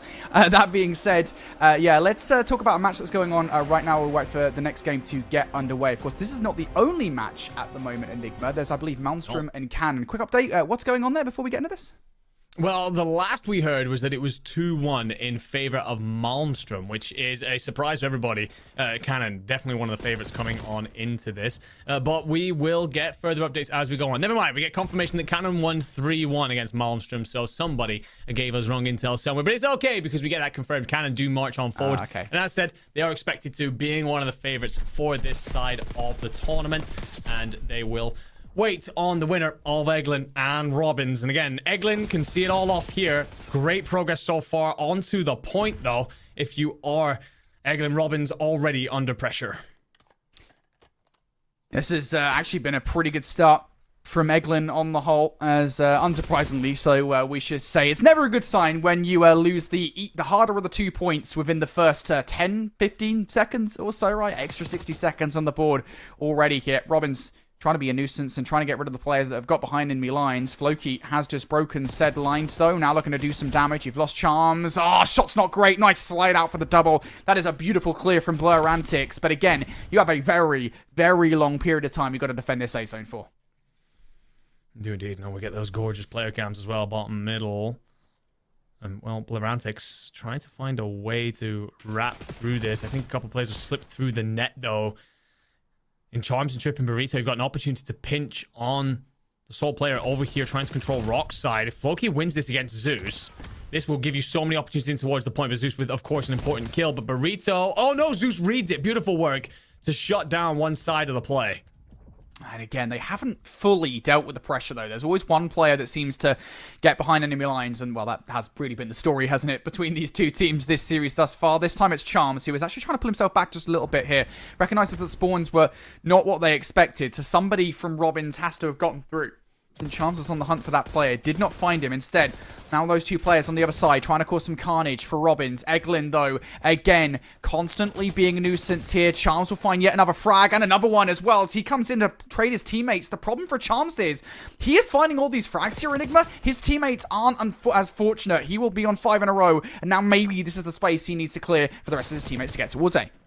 Yeah, you're absolutely right. If you're Charms, you're looking around and saying, boys, why are we not making further progress towards the point? I'm doing my damn best here, and, well, the problem is, every time you make a move forward, teammates fall, but A pressure will start to come on through as Shaky dives onto the point and allows the rest of the teammates to go to work. Floki's going to hold your top, but Zeus finds one to potentially punch a hole through the setup, but if he is going to, he's going to have to go, and Charms cleans him up. Here we go. Double stack through from the mid cut. Do Robbins have anything to say about it, though? Blur Antics also here. J Ramis get cut down, and it's Charms for 2, and that should be round number 1 done and dusted. Ain't nobody from Robbins on the defense, or Eglin on defense, excuse me, going to touch in time. So that is going to... is Eglin, excuse me, taking round number 1. Just phenomenal play. And again, it's Charms, a constant nuisance behind enemy lines. You never know when he's up your butt. Yeah, stuff like that, like reading the fact that Zeus is trying to find a play in through arches there, because moments like that, just protecting you. So often your star players will try and lead from the front and try and be like, okay, well, I'm the front man here. And what that sets up the other team to do is basically collapsing around the sides, pick off your quote-unquote weaker players, and therefore just undercut the entire foundation, the progress towards the point. Whereas Charms recognizes, actually, what I can do is stand my very capable teammates in these spots, and I can go and make sure our flanks are well protected, pick up their big stars. And by shutting down someone like Zeus, you give yourself every opportunity to see out a round. The thing for Robbins, if you were coming into this with any sort of idea of where you held up well in the hard point, that's going to be a real dagger in the back. All right, well, I need to see that kind of aggression coming out of the rip hit for Robbins. I need to see some kind of success. And, well, you've already started to lose your star player to Charms off the rip hit. Charms now on the hunt for more as well. This guy's map presence is absolutely insane. Team shots on towards Blur Antics will ensure he's nowhere near the point. And Trippin' Burrito gets another one for fun as well. Enigma, this first wave of gunfights is not a good look for Robbins whatsoever. It's not at all. But one thing I will give Robbins, you settled down for a moment. You didn't spawn up and start running around. You got together, huddled up, and decided, okay, let's hit this together. So you do find 2 kills to punch on out. Make that a 3rd. So 1 remaining player in Rames, who actually finds Shaky. So an opportunity then. All 4 players dead. And a great bounce back from this Robbins lineup. How do Eglin answer? They're starting to capture A. First tick already through, and it all falls apart. Just one remaining player on the point. J Ramis actually holding their life at the moment. Actually finds a second as well. Unfortunately, not able to do any more than that. And to be honest, I think asking more than that would have been a little bit too much. Fortunately, someone is there to pick up exactly where he left off. It was Blur Antics. Trades in their favor as Eglin now finds 3. And now it's just 1 more player. J Ramis off the rip has revealed his positioning. Is not able to get any clean shots. And Trippin' Burrito will clear house. So 25 seconds on the clock here, Enigma. It's go time. You've only got 1 tick. And you gotta send. Blur Antics trying to find a way to set this up, wrap this point, protect Anti on it. Never mind, Burrito will find you, and Burrito somehow walks away from that engagement with 2 as well. So Zeus finds 1, he's instantly traded, and Eglin just sends you packing yet again. You've got to sprint if you're Robbins, and how the hell does Charms walk away with that kill? Charms is dead. 4 seconds on the clock here. Shaky. Couple of kills. That should be it. Blur Antics will stop the clock here. Potential buzzer beater play with 0.1 seconds on the clock. Can he survive in time? Nope. The team shots will be enough to overwhelm. And yet again, Eglin. I just think you can see the difference, right, in the gameplay here. Enigma, Robbins just coming out off the rip, not winning their gunfights. Eglin have just looked better at map presence early on. Yeah, they have. And that's what it is. It's right off the start there. You talk about momentum, you talk about giving yourself map position and trying to put the other team under pressure. And there was one moment that filled me with a lot of faith for Robbins. It was after that, losing that wave of 4, they huddled up around doubles over by well, and they said, okay, this is the game plan, let's execute it. And they found some movement in towards A. It's when things pick up in pace, when they've got to be far more dynamic, they just don't seem to be able to control that chaos. It's Eglin who thrive in it and put themselves on series point. All right, well, just 1 more round of control, and Eglin will breeze through against Robbins to the next round of play in the Eastern bracket. Can they get it done here? Charms looking for early control over B. One player is up top ready to go, and Jay Ramesh. It will also be nice if you can get somebody cut as well, and they do exactly that. That's Anti down for the count. Look at the way in which Eglin are swarming Robbins. Jay Ramesh has to hit the reposition to pick up a kill. He does exactly that. Now players on the other side. Perhaps this could be good. Trip and Burrito will double up, though, and immediately burn through the hopes and dreams to stop this control zone capture, as it is still now potentially on the cards. Shaky lies in wait and calls that perfectly. Finds Zeus trying to reinforce, cleans him on up. Will be contested though. Has been dropped in by Anti, who does very well in the slide out. Unfortunately, not enough. Two players get on the point. Second patch will come through already. Blarantic's trying to set up a pinch. Doesn't happen. So Zeus, do you stay? Do you rotate on over and set up for A defense instead? We've been given no choice as the capture comes through. Well, that team shot will at the very least help Robbins here on a potential transition towards Nu. Nice team shots from behind from Zeus. Will take down one, and Burantix and Anti will be there. So it's all good for a moment here. It's not the greatest position in the world, right? You've already lost control over the B zone. A is next up, and we saw how quickly Eglin were able to take it last time around, but they at very least do have mid-map pressure. Blur is trying to ascertain more, but it's just not happening. Trip and Burrito takes another power player off the board, and all of a sudden here, what looked like a moment of potential greatness from Robbins has fallen away from them as Eglin are knocking at the door once again. Ramis, with all the work to do, goes up high, does manage to come down for one. Somehow still alive. Charms caught by that stun, unable to clean it up nicely, but eventually will mop up his opponent. 17-14 in lives. This is a definitely more contested round than last time out, as you find a couple of kills on the board as Robbins, but Eglin now trying to hit again from B, and you can see here, Zeus controlling from Y and trying to back Floki down. That kill in the kill feed will give you a little bit of breathing room, but you also might have missed the fact that Burrito's gotten in through the bag.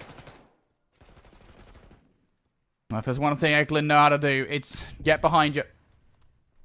Trying to do it once again here as the kills are through. It feels so weird seeing the minimap right now, Enigma, because it feels as if Eglin are the team spawning on the left side.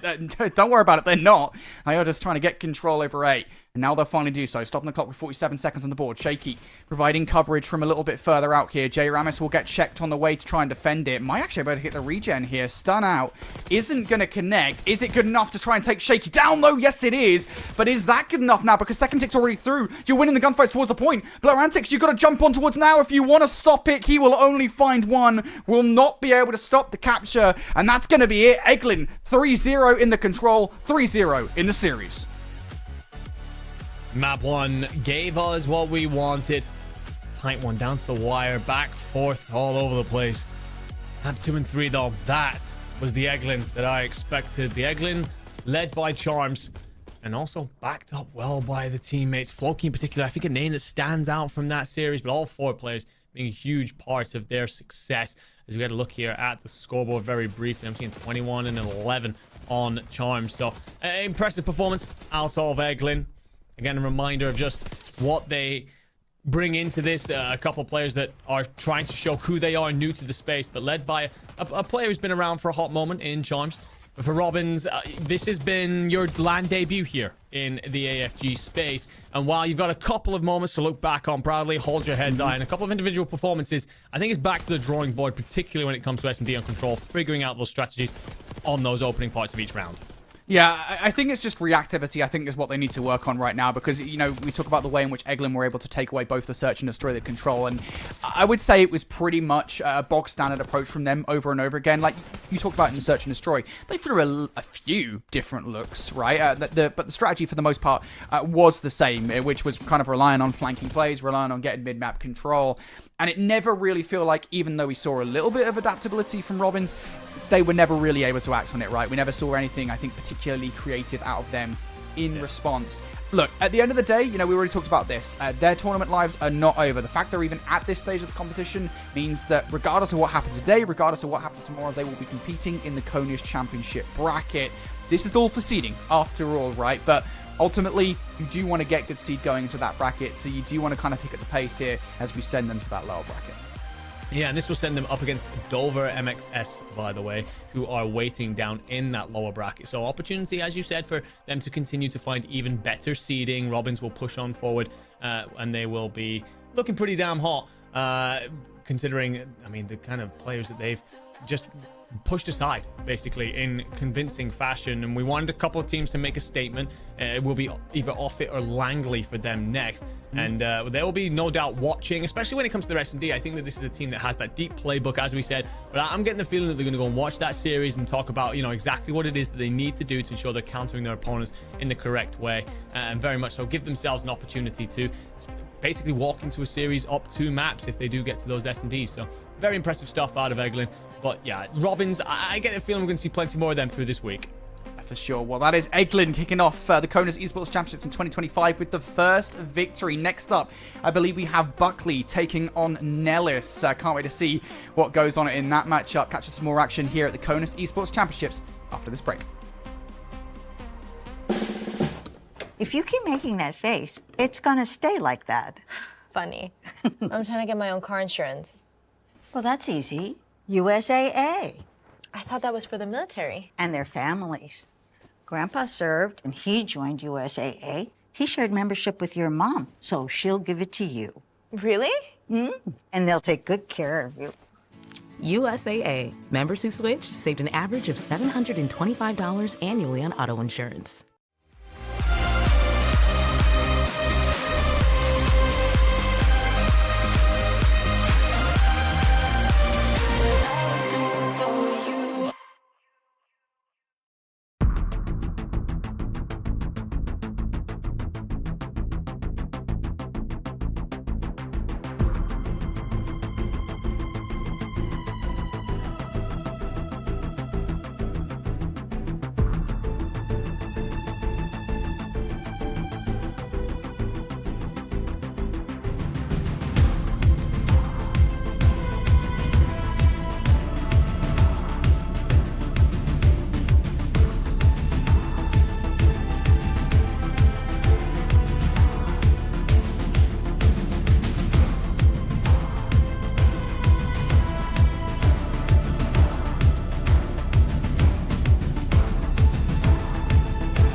I just realized I was muted the whole time on VMix, Brody.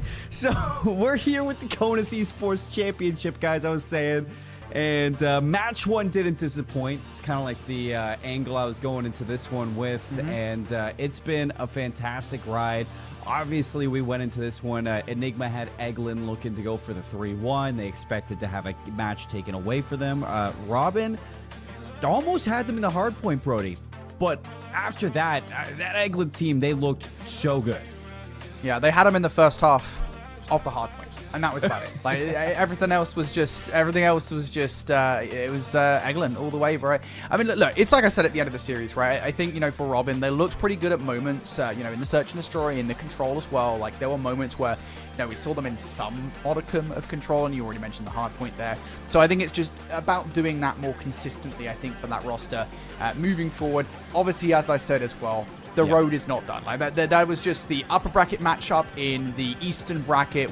They not only have the lower bracket of the Eastern bracket to go, but they also have the CONUS Championship bracket to go as well. So can't wait to see more of them. So much Call of Duty to play. And we got the Western bracket now to kind of look into for these teams, and this is where I'd say a lot of people have their eyes trained towards, especially considering, Cannon is here, Buckley is here, and there's a whole lot of returning teams from last year that are going to be present that people want to watch. And we can already see that Cannon playing off stream earlier did take down Malmstrom Air Force Base 3-1. But you and I, we're going to be jumping in with this Buckley Space Force Base versus the Nellis Air Force Base matchup, Brody. And I am very excited because this is Buckley Space Force Base, the returning CONUS champions, looking to defend their title, but with a twist. And that twist is the fact that it's Hale returning with 3 new players. So that is going to be where everything's shaking up for this tournament in terms of returning defending champion. Yes, they're defending, but it is different players who are making it happen. And here we can see those teams. We can see the rosters. Nellis on the left, Buckley on the right. And kind of run me through this matchup and set the stage a little more.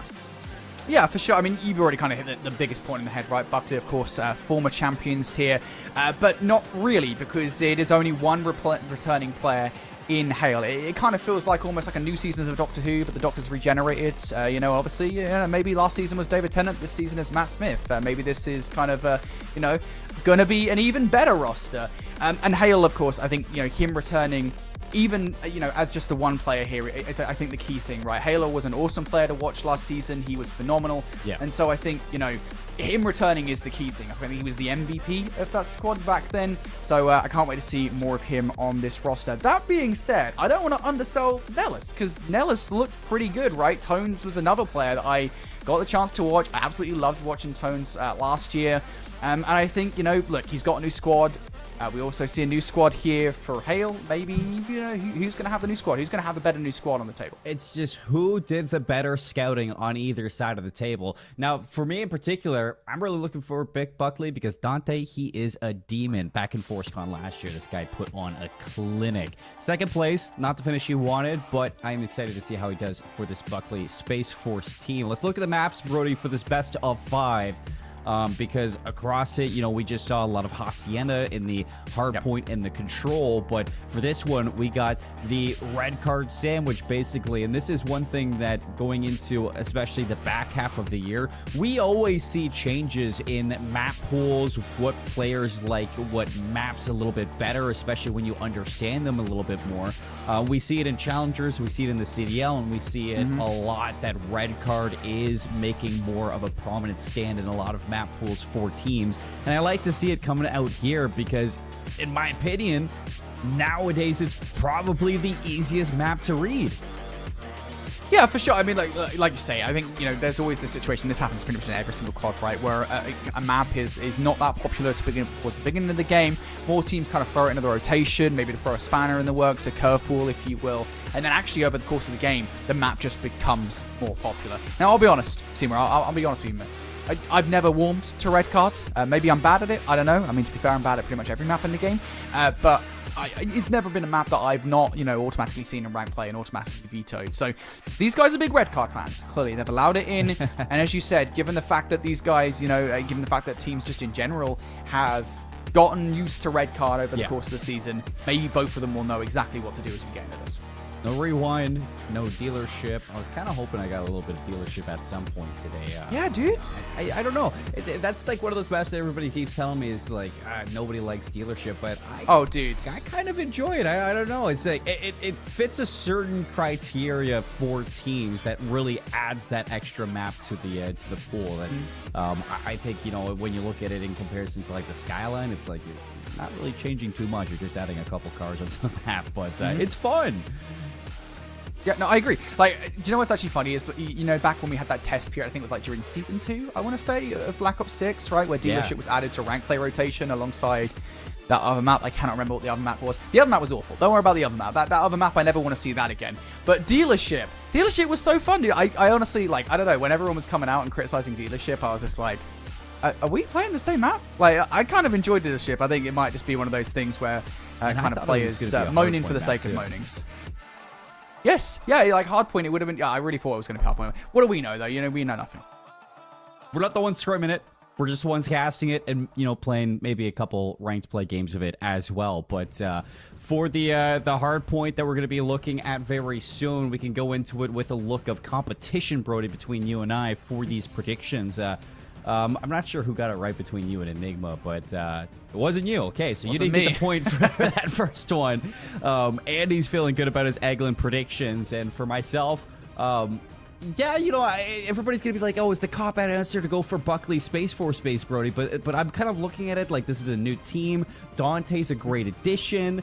I have it going 5. I think that going 5 is the right thing to call when these two teams have new faces. But I think that, you know, with that addition to Dante, they just had a little bit of a better roster change.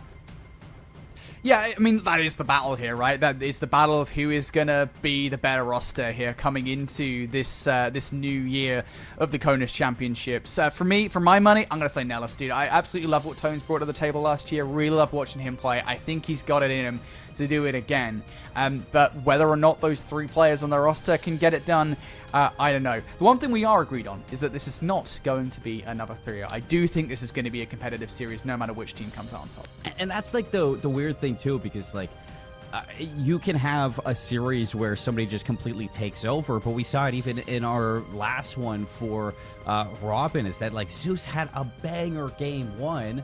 Right. But when it came down to it, at the end, is that Eglin was just more consistent across the board. And I think that for both of these two teams, Buckley and Nellis, that there's going to be some learning curves early on for these brackets, for this for these matches that we're going to be seeing. And it is going to be a little bit of a bumpy ride to get to wherever they're going to be here in the CONUS Esports Championships. But it's something where both teams go into this with a look of, you don't expect to 3-0 these matches. It should be a tough competition across it. And once you start ironing out those kicks, then maybe towards day 3, 4, or 5 that these might be a little bit of a stronger showing from this team. But early on here in CONUS, I expect this to be a little rough around the edges. Yeah, for sure. I think, you know, that is always the case when we look at these kind of these early series, if you will, right? We always have a team that's like way better than the other team. You know, it's a swift 3-0. For the record, again, I don't think this first series is going to be that. But when we get later on in the bracket, right, even during these kind of Eastern and Western brackets, I think that's where things are going to get super interesting, where we do have the best of the best in each respective region go toe-to-toe. I think that's where we're going to be looking down the barrel of our map 5s, right, our kind of close 250, 249, 3-2 control games, stuff like that. So, yeah, as we get through the tournament, things are going to get more competitive. This one, though, I think there's just so many question marks over it. What are these new rosters looks like? Are we expecting anything competitive for these guys? It's a big question, and I think that even just in general for the whole day, what I've been seeing for these players getting to CONUS and in Patrick Space Force base, where we are going to be having championships at Patrick Space Force base too, so they're not going to have to go very far when they do return back in it. They can get used to the setups that they're going to be playing that. But it's been a total vibe from what I've been understanding. Players getting together, playing some volleyball at the beach, spending time in the sun, just hanging out with each other. Brody, I know you don't get a lot of sun out there, but It is one of those things that when you look at these players and they get to sit outside, play with each other, and kind of get a little bit of that camaraderie in the competition, it leads into something like CONUS and the World Championships, where that competitive edge is going to be a little bit more when you want to beat your friends. Yeah, you want to get used to the environment, right? I mean, you're here, you're ready to go for the World Championships, and just getting that vibe, I think, on the whole for LAN, it kind of harkens back to a conversation that we were having, like at the start of the day, right, at the top of the show, where we were talking about, like, hey, this is going to be your first taste of LAN. You make it past this, and you're ready for it. And you're right, like, you have the vibes of your friends. You're kind of the camaraderie of that, right? It's always a good time. I know when you and I, we rock up and rank play, be it Warzone, be it, Black Ops 6. It's always a fun time. It's just kind of that, look, you're playing COD with your friends at the end of the day. You're doing it at a high level. You're getting the taste of esports as well. Like, there's just so much fun to it. I can't say I've ever competed in the Passion Pit before, Seymour, because I know for a fact that I wouldn't make it past the first round of either the winners bracket or the losers bracket. But look, I gotta imagine this is kind of one of those unique experiences. It's just like you gotta have it at some point, and it's so fun.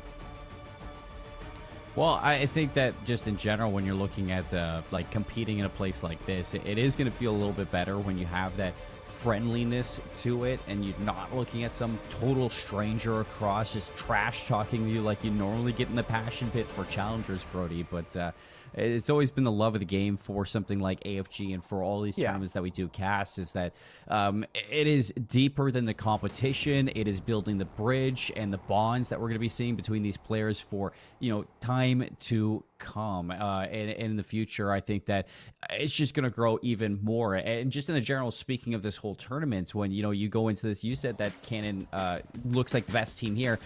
I agree with that, but at the same time, for World Championships, Hate's not going to be playing in the World Championships. This guy's going to be on leave, so that's going to be a significant hit for that Canon team going into the finals. And for everybody who's playing through CONUS and looking to play up against this Canon team and take them down, you know that this is leading into something a little bit bigger. And I think that for just in general, all of this practice, all of this warm-up for CONUS and qualifying there is getting you to the step to hopefully take them down in the long run. And I think for this Canon team, definitely it's a little bit of pressure when you know that, but I think that everybody's looking to take down the big dogs in general.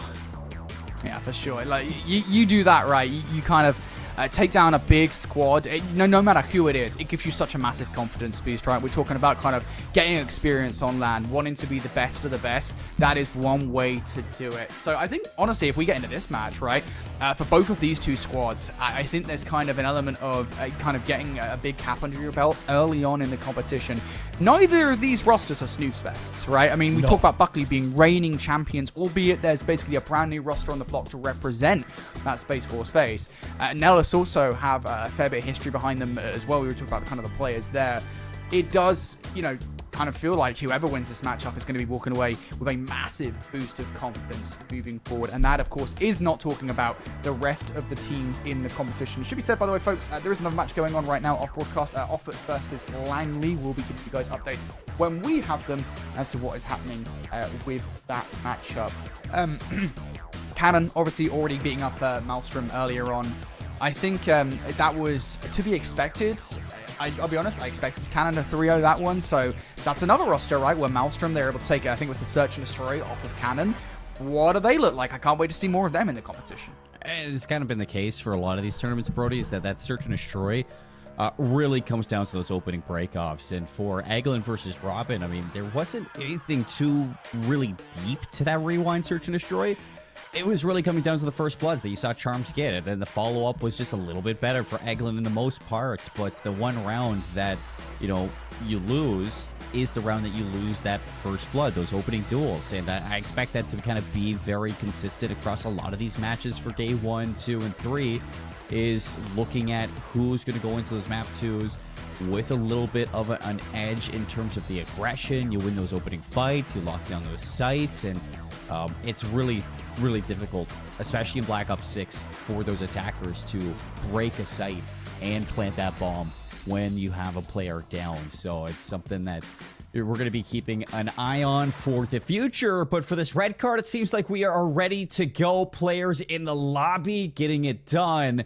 And for Buckley looking to defend their title, Nellis is the first challenger. All right, well, let's see whether Nellis can get it done. Obviously, we talk about kind of Tones walking into this competition with a brand new squad. I loved what I saw from Tones last year, and I want to see more of that kind of player once again this year. Off the rip here, Seymour. Buckley might have been the first team to touch on the hard point, but that's a wave of gunfights that go in Nellis' favor. Yeah, this is a good time for Smoke to get, and Nellis fighting from the less preferred side. Every second that you can get is going to give you a little bit of a buffer for that P2 break. Buckley, they know this, so a lot of focus on holding down that right side of the map, but a couple players sneak through, the spawns flip out, and Nellis are getting the better time and pulling the better spawns. Yeah, these spawns are really important as we get towards the next one. Keep an eye on player number 7, though. That's Sour Patch Kid. That could be a nuisance to said spawns, and as I say, we'll do exactly that. Never mind, the spawns are really temperamental on this map, so despite the fact that Swerving Drew and Sour Patch Kid here early on, now let's have a couple of players spawn in behind enemy lines. I'm not sure that Swerving Drew inside the hardpoint necessarily is going to expect that, and they will not.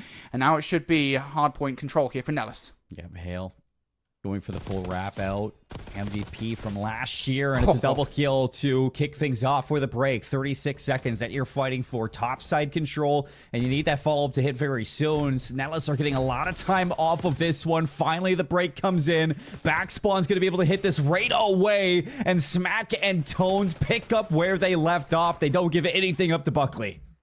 Yeah, I was going to give a lot of props there to Hale, actually, throwing that stun out. It's very easy sometimes to kind of chase on towards a kill instead of actually helping your teammates out. But no, stunned up one player, immediately ran towards the hard point to try and get a double kill, and they did. Unfortunately for them, I don't think they quite expected Smack to get the two-piece that he did as well. So, Nellis walk away victors of that hard point. They also, looking towards rotation here, are walking away victors of said rotation too. Yeah. They're going to be the first to touch. This is a long flank coming through from Buckley. Buckley, I mean, they did everything right back in the last hill. The only thing that they did do wrong was their pacing. So let's see if they can pick up that speed for these breaks and work together to unravel this mystery. However, Smack, Smoke, Tones, 3 down again, and Sour Patch Kid gets nowhere close to it. And inherently, as we expect for P3, now it's a spawn trap that you're dealing with, Brody. 25 seconds on this hill. Players spawning towards the back line. Sour Patch Kid is going to be tagged up here. One player towards the front of the hard point as well. If they could time this well enough, they might be able to get the break off. Unfortunately, Hale does get shut down. So now all the pressure is coming from behind enemy lines. And Tones is watching that street like a hawk. Nobody's getting past him. Smack the last one in towards the time. And I think you can see Dante through the X-ray thinking about pushing for it. And he thinks and wins the gunfight as well. So we'll manage to win away 2 or 3 seconds. But in pushing for that scrap time here, Seymour, you've given up rotation once again. Yeah, they're just giving so much away to this Nellis team. Very slow in the breaks and very slow on setting up is Buckley Space Force base. They just look very disconnected. Not only that, Drew is having a little bit of a stinker here in game number 1. 1 and 10. He needs to pick it up, and we haven't seen the hail that we're quite used to from years prior. But Nellis feeling good. Everybody firing on all cylinders. Nobody in the negatives. And Tones, your MVP, Brody, he's on 4 in a row. Now, he's setting the tone well enough, mate. That'll be the last time I make that joke today all week, I promise. But Nellis doing a phenomenal job. Buckley now once again doing what they've done over and over again, which is vying for scrap time. And this time, they're not even going to get a chance. Tones playing Overwatch alongside his teammate will make sure that no scrap time goes Buckley's way. However, in doing so and backing up your teammates, you have for the first time in this game lost rotation. This is the opportunity here as we get in towards the next hard point for Buckley to finally put some time on the board. Yeah. Buckley needed to. Can you get a full 60 here? Well, not when Smax has full control of the middle of the map. Nobody in position for Buckley to have a solid setup. And as they break, it's going to be a pickup for time out of Dante. And he's winning some key fights as well. Hopefully he gets some help from the rest of his team before the rest of Nellis get into position. But Smack is doing such a good job at reigning over this middle map position, taking control of cameras and allowing the rest of his team to just put pressure on this hill over and over again, denying Buckley of some good time. Oh, Hale's putting an Omni movement show on right now, letting us know how it's going to happen as he finds yet another kill. Yeah, Buckley heating up. I thought for a second there that maybe Smoke might have opened the door here for Nellis to get in towards the time. They still might get a taste of the scrap, and ultimately Buckley only do walk away with, what, 30 seconds, if that, off that hard point. So, despite heroics from Hale towards the end, there is enough of a contest where, as we get into the second set here, Seymour, Nellis are well and truly in the driver's seat, and it feels like they're going at cruise control at the moment. They continue to expand their lead as another kill comes through for Smoke. Smoke's been playing good in those high-pressure situations. Whether it's middle of the map or sitting on the hill itself, always good for one. And the rest of the team for Nellis, close by to follow up. But for Buckley, it's been the Hale show since that P4 has popped. 19 and 15. He's climbed his way back. He needs help, though, because Drew's still sitting on that breadstick. 1 and 16 across the entire map. You're trailing 100 points, Brody. If you can get a little bit more from Drew here, maybe you can start to look with the amount of rotations you've been given in the past couple of hills, but the setups are the issue, and Nellis just continue to break. It doesn't feel like Drew's swerving anything at the moment at 1 and 17, and as you said, that is frankly not helping Buckley at the moment. If he can set things up a notch, Buckley will surely be right back in the conversation.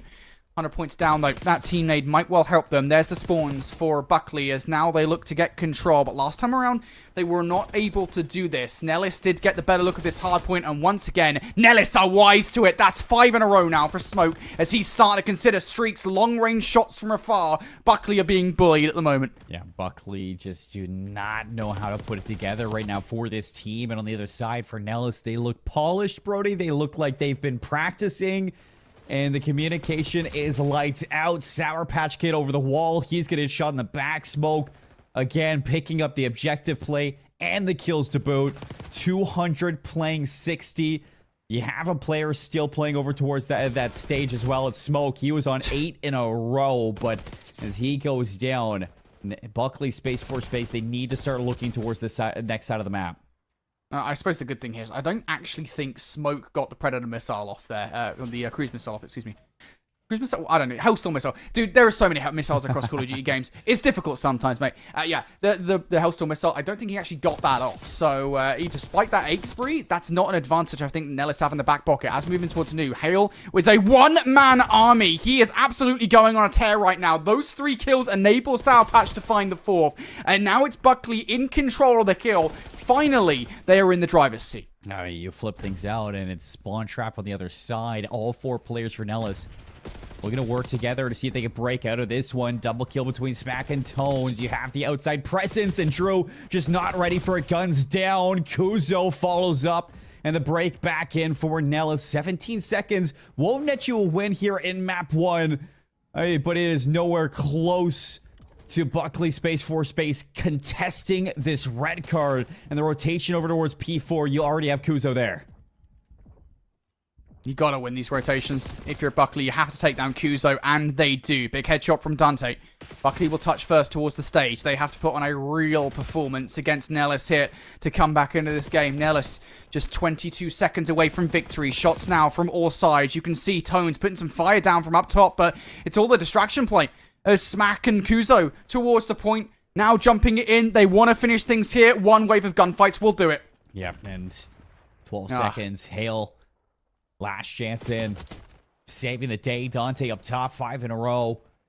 Aims in the back pocket. Sub in the hand. For Buckley at this point, it is just trying to find your bearings towards this game, but Smoke and Smack gonna find 3, 4 down. It's a full house between the two of them. The break comes in 10 seconds. Everybody reeling to get back into this one, but Smack underneath is soaking up all of the time. 2 seconds. The contest comes in. Hale's holding on. We're going to a P5, but the race is already Nellis beating them out and taking map 1. Yeah. Par for the course for Nellis, as I think early on in that game, you could see it time and time again. They were kings of the rotation, and they most certainly did play that part in the closing moments of the game as well. Buckley just unfortunately outclassed. I think they're in the first game of the day. We look at our kind of new look Buckley roster, of course, former CONUS champions, and that I think is not the impression they want to leave at the end of that hardpoint. I mean, the end of the game was contested. It was fine by Buckley in the way that you were splitting time against Nellis. It's just the start of the game. You came out the gates flat, and Drew, he's going to be thinking back to this one as, did I let my team down a little bit? Maybe I did, but you had Hale picking up where he was falling, and that objective time for Drew was allowing the rest of the team to just slay out towards the end there. For Nellis on the other side, I mean, what an impressive roster they put together, because you had setups for the hills, you had rotations being won, you had objective presence from Smoke winning fights in the hill, and Kuzo always there to back him up inside of that objective. For Tones, all he needed to do was look towards the rotations, win the fights, set up the team, and they did the rest. Just phenomenal play on the whole for Nellis. Look, Drew might have been putting on his best Zima impression in that game. I'm sure he'll bounce back in the search and destroy. But for Nellis, I mean, look, you look at this roster, we're talking about kind of who has the better new team coming into this year's CONUS Championships, and everybody is firing on all cylinders. Everybody is playing so well as a team. I think so often you can look at individual players, right, and say, look, they've made this incredible play, and just, you know, what an individual performance out of them.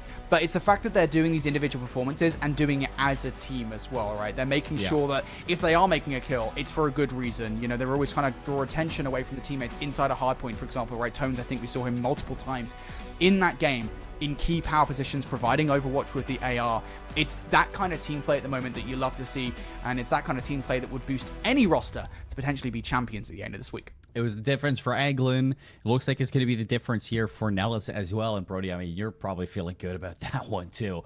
In the predictions that you have going for this, because for Buckley, I mean, you're defending champs going into this one, but again, it's staggering when you're trying to scrap together a roster to bring into the game, but it doesn't always pan out the way that you want. And when we're looking into the Search and Destroy next for Hacienda, this is something where you're really looking at some of these key players to pick things up. Yes, Hale can kind of solo some of these rounds, but even for Robin, like, Zeus couldn't do everything himself, and when you were put into 1v4 situations, it really just took a couple members of Eglin slowing down, holding their angles, and waiting for that one player to show himself. And for Buckley, I'm afraid that might be the same thing going into this map too. Yeah, look, I mean, I often say, right, I mean, I think we just as generally as casters, we know that team play, I think, is the name of the game in Search and Destroy. I mean, sure, sometimes you can just kind of individually just run at your opposition, and if you're, you know, going to win those gunfights, if you know you're going to win those gunfights, you more likely than not will.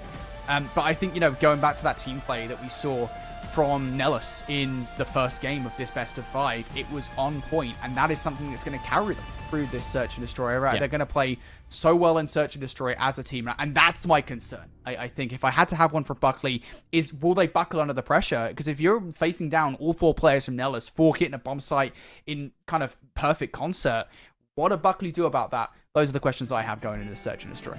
Tones is smart, and if he's drilled in strategy to this team, it's going to be dangerous for Nellis, where they have been considered one of those teams that is the most disciplined and dangerous coming into this CONUS tournament, even with the new bloods on the roster being trained up by this veteran of Tones. And when you look at that map 1 for Hacienda, there were setups, there were breaks, and there were big plays in the hill when you really needed it to happen. And going into a Search and Destroy, when you look at a team like Nellis, if they start showing some real strategy here in the map 2, this is going to put them in the light for a top team here at CONUS.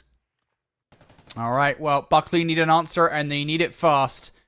If not, Nellis will walk over them. Drew opening things up at the start of this round for Buckley, but they've already lost the numbers in the situation here, Seymour, and the last couple of players on Buckley are split as well. So if I'm Drew, I've got to do something big. Dante's coming on a potential flank. Is he going to find any frags, though, is the question. Shots out, needs to act. Dante needs to find some timing. Bomb down 3v2.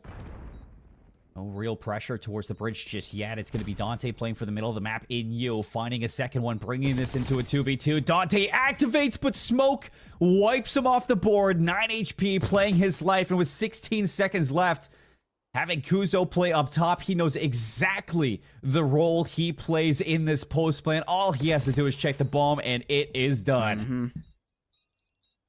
Numbers game, too strong for Buckley to deal with. Dante might well find 2 in that round, but Kuzo, as you said, I mean, you caught it perfectly, mate. All you got to do in that situation, and it is the power of that top window side. If the bomb is planted for you, all you got to do is just keep a check on it, little peek. Don't throw too much of a shoulder because you can get shut down with how fast the TTK can be sometimes in Black Ops 6, and you are good to go. Nellis win the trades early on. Buckley, fortunately, not able to get anything done, but they are now going to be the ones playing on offense. Maybe they can kind of take matters into their own hands. I'm curious to see, what does the offensive set look like? Do they kind of throw themselves out of bomb site full force stack? Feels like that might be the case. Well, Hale's going to be playing separate. Down towards Secret, see if he can play for that late flank, but through the middle of the map, it's Smoke again, drawing first blood for an Ellis. And this is when Hale's going to try to make this play all the way in behind. He finally makes the kill. Second one almost lines up 3, but the rest of their team falls too early, and it gives him nothing to work with, Brody, in that round. Back to back for Nellis. Yeah, I felt like Raven Simone for a second there. I saw Hale just hit the middle of the map. He put shots on 3 different players. He got 2 of them. I'll tell you, Smoke was probably down to like 11 HP there. That's a very specific guess. I'm not too sure exactly what it was. That was an Ames, he probably wins that. Yep. Yeah, absolutely, right? I mean, that just goes to show you the power of the aims at the moment in Black Ops 6. But still, yeah, I mean, Hale puts himself in such a good position. I will say it does take a moment for Nellis to react there. If Nellis are even slower than they are, Hale might well have pulled off an absolute miraculous play. But not to be. Buckley will not find that round, or more specifically, Hale will not find that round. Now we go for a headbutt through the middle of the map once again. This time, it is Smack he wants to play behind enemy lines. Another first blood for Nellis. It's Kuzo this time. Smack already playing the flank so fast into offices. Sour Patch Kid has no idea. So 2 kills is going to net yourself a bomb plant, and for Buckley trying to clutch up a 2 versus 4 is Hale and Drew fully disconnected on 2 separate sides of the map. Now, we'll talk about Hale here in just a moment. We'll see what he can do. Can he pull this off? Oh, shots into the legs of Smack. If he aims it a little bit higher, realistic chance of winning that. Now it's Drew. Redemption tour. 1 versus 3. No redemption here as Nellis win 3 rounds on the bounce. And yeah, I'll be honest, I think Hale there, he is trying to play behind enemy lines right now. You know, he's trying to make these flanking plays happen, and I think to a certain extent you can only really do that if you have the front line on your roster, and that just isn't there right now for Buckley. He's going off on his own solo missions while the rest of the roster are falling apart on the front lines. Yeah. And hey, Hacienda is just one of those maps where there are too many lanes. I mean, it's designed for 5v5, so you have to be there to pick one of them up. And if your whole option is to flank and the rest of your team is just not able to secure those lanes, you are going to be struggling. And for Hale, I'd like to see that team play come a little bit more in the fact of trying to shut down those aggressive plays. But here's one from Kuzo. He's going to slip the net and finds 2. Bomb down in you. And Kuzo, he's looking for more. Kuzo will get shut down. Just one more player to contend with. It's Swerving Drew. Facing a war on 2 fronts. Smoke behind enemy lines has just spotted him out. Drew contesting with the player on the front. Should be dead to right sooner rather than later. And it's shots from both players that finish things off. Again, Nellis are just answering first. They are drawing these first bloods. And there is absolutely no response from Buckley. Buckley trying to draw the first blood, but it's Kuzo there with nobody watching that outer fence. You don't get the information of the fast play to kind of break it, and that double kill really dampens the mood for this search and destroy. Nellis Air Force Base coming out with a heater, silencing the Buckley Space Force Base fans, and putting some doubt in our minds that we're going to be seeing back-to-back champions here in CONUS. So for Buckley, how can you salvage this one onto the defensive side? It's going to be a quick read over towards B, but it's the wrong read. Full A site open, and it's Drew alone. He could get some good timing here, though, right? Like, if these guys smack through the door towards Plat side, he'll be all right. But it does feel like a big if at the moment, as they're wasting no time. They're going to slap that rock down on towards A. And so Drew will have to be the one to react. But there is opportunity here for Buckley. They managed to contend on both sides at the right time. This could be everything. Drew getting a lot of information. Hale now towards the bridge. They don't know that Smack is just hiding away, and Smack pops out. Instant trade from Sour Patch Kids. Still a chance for Buckley, but it has to be quick. 26 seconds. Another flank coming through. Kuzo this time. He's up top. Underneath, it's Tones, and it's Smokes. Everybody from Nellis winning their battles. Sour Patch Kids surrounded in a 1 versus 3.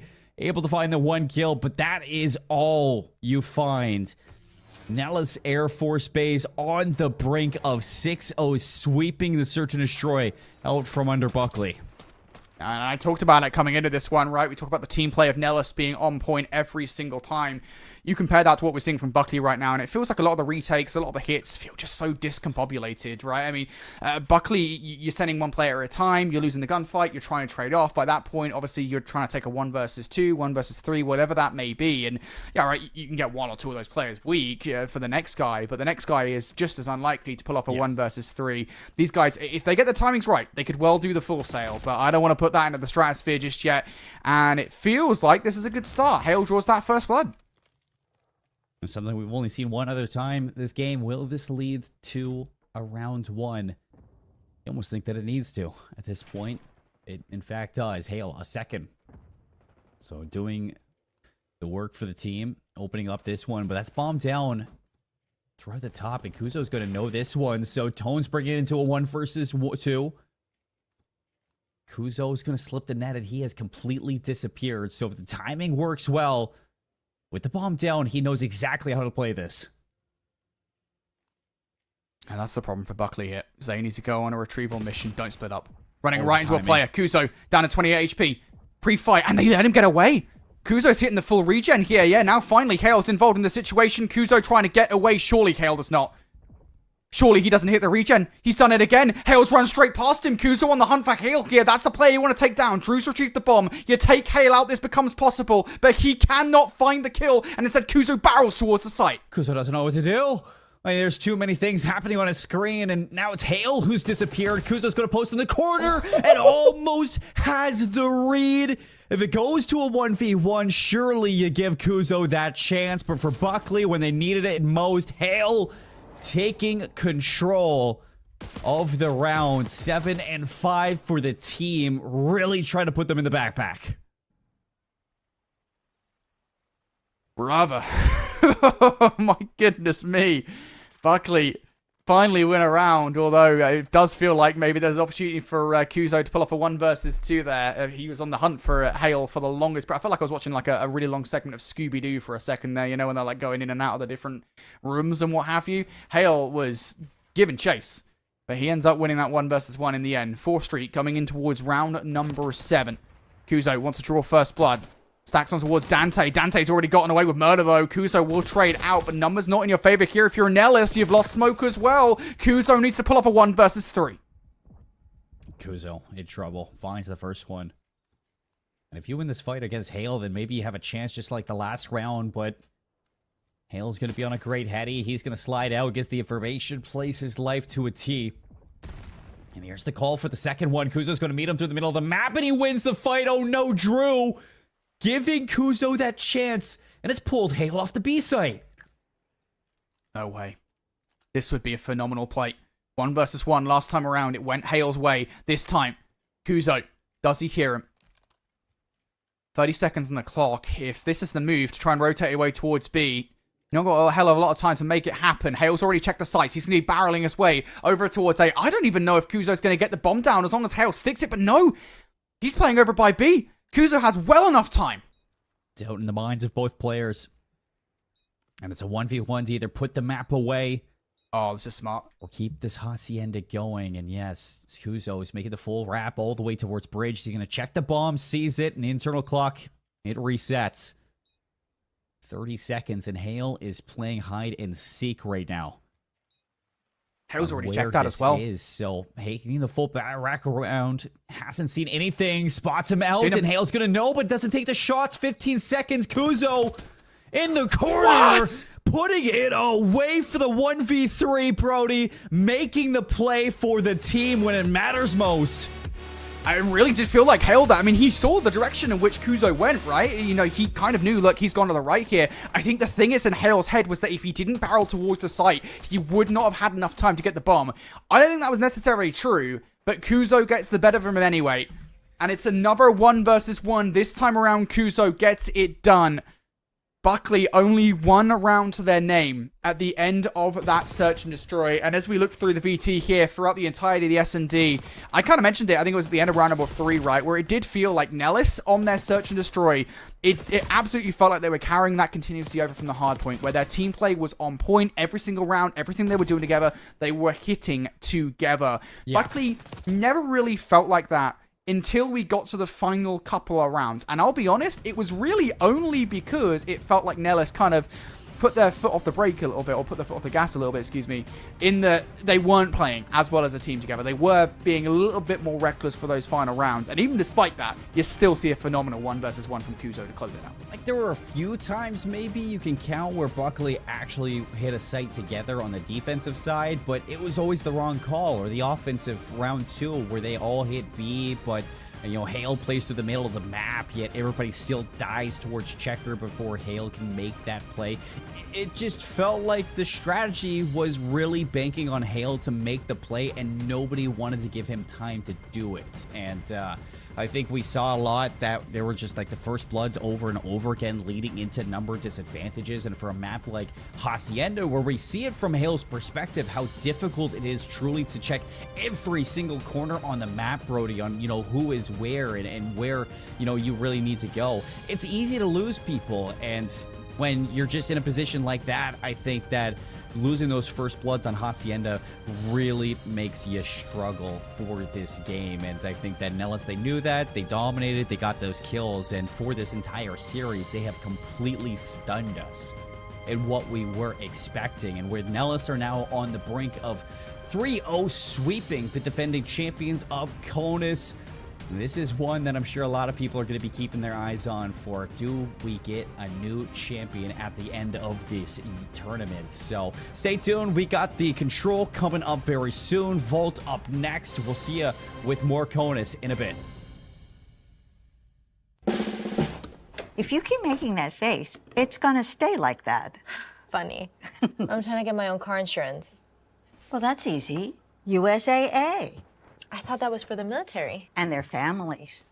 Grandpa served, and he joined USAA. He shared membership with your mom, so she'll give it to you. Really? And they'll take good care of you. USAA. Members who switched saved an average of $725 annually on auto insurance.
Welcome back, everybody, to the CONUS Esports Championships. Once again, my name is Seymour. With me, Brody Infinity.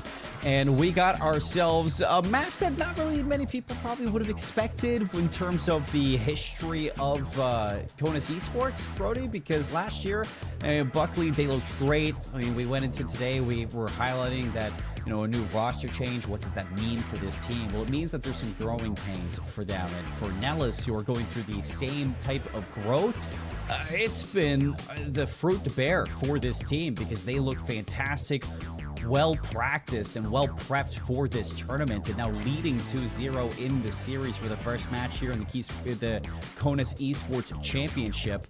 This is a team that I'm sure a lot of people can get behind. Yeah, I've loved what I've seen from Nellis so far. The first couple of we were anticipating a really competitive series. Where we were saying, like, yeah, this is going to be like a potential game 4, game 5. I mean, we both had that on our predictions.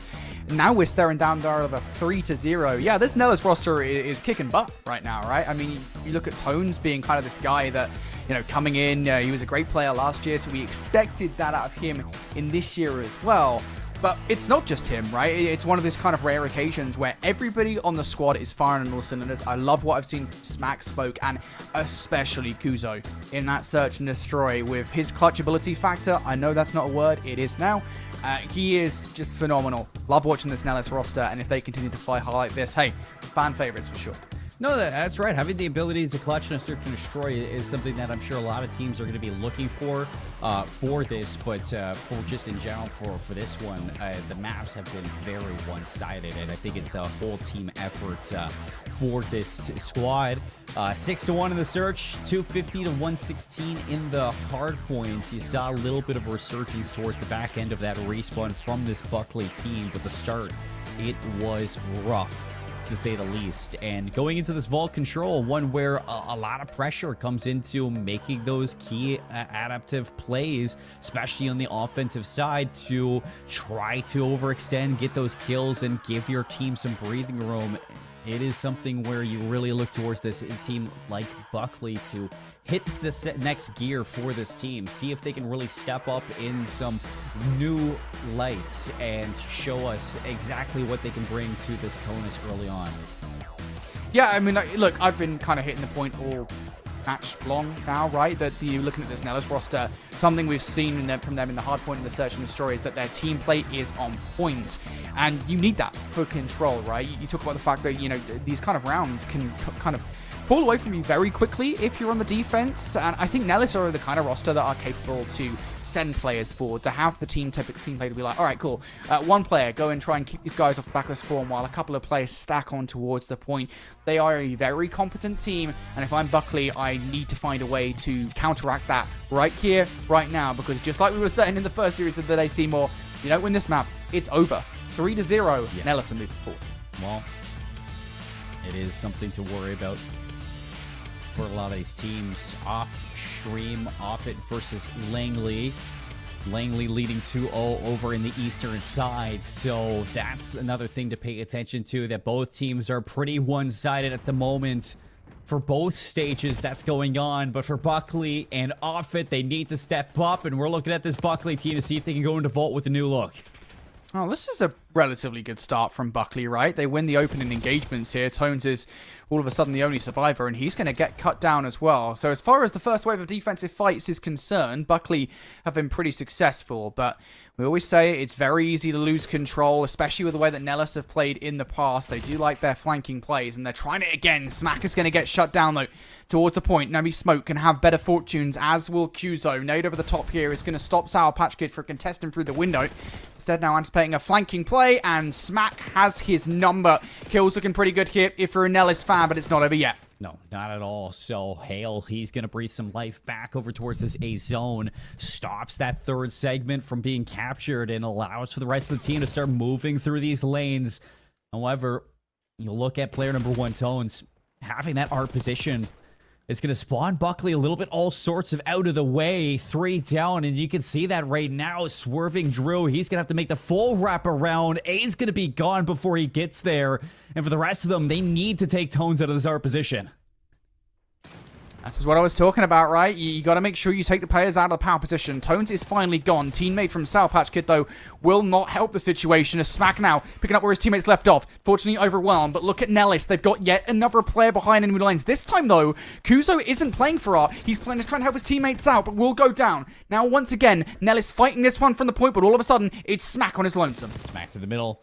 Good read from Hale. He sees him with the corner of his eye. Still progress getting picked up here at B. And a second tick is in before the contest is out. And Kuzo follows it up with smoke. Double stack on B. Players have to hit this one fast. But as they do, Kuzo turns up and shuts it down. You said it. You've got to be careful about teams pushing through, players pushing through, because it forces you to spawn further out the back around those back spawns, and it gives you you kind of have a lot more time that you have to take to get back towards the point. And again, it's that key point of when you get back to the point, you've got to do it as a team. And once again, Buckley did not feel like they were doing that. Nellis just playing so well at the moment. That is a hell of a way to start this control. Offenses on Vault, sometimes hard to come by, and it didn't feel like Nellis really struggled to make that one happen. So Buckley, they really do need the exact same kind of response out of them here. We need to see something special out of the roster. And honestly, I would love to see just a 4-stack on one of these points right off the rip. Well, it's just the inertia there for Buckley of just losing every battle on every single lane is keeping them very stagnant inside of this map. A couple wins over towards B for a quick dash. It's Hale out, last one standing.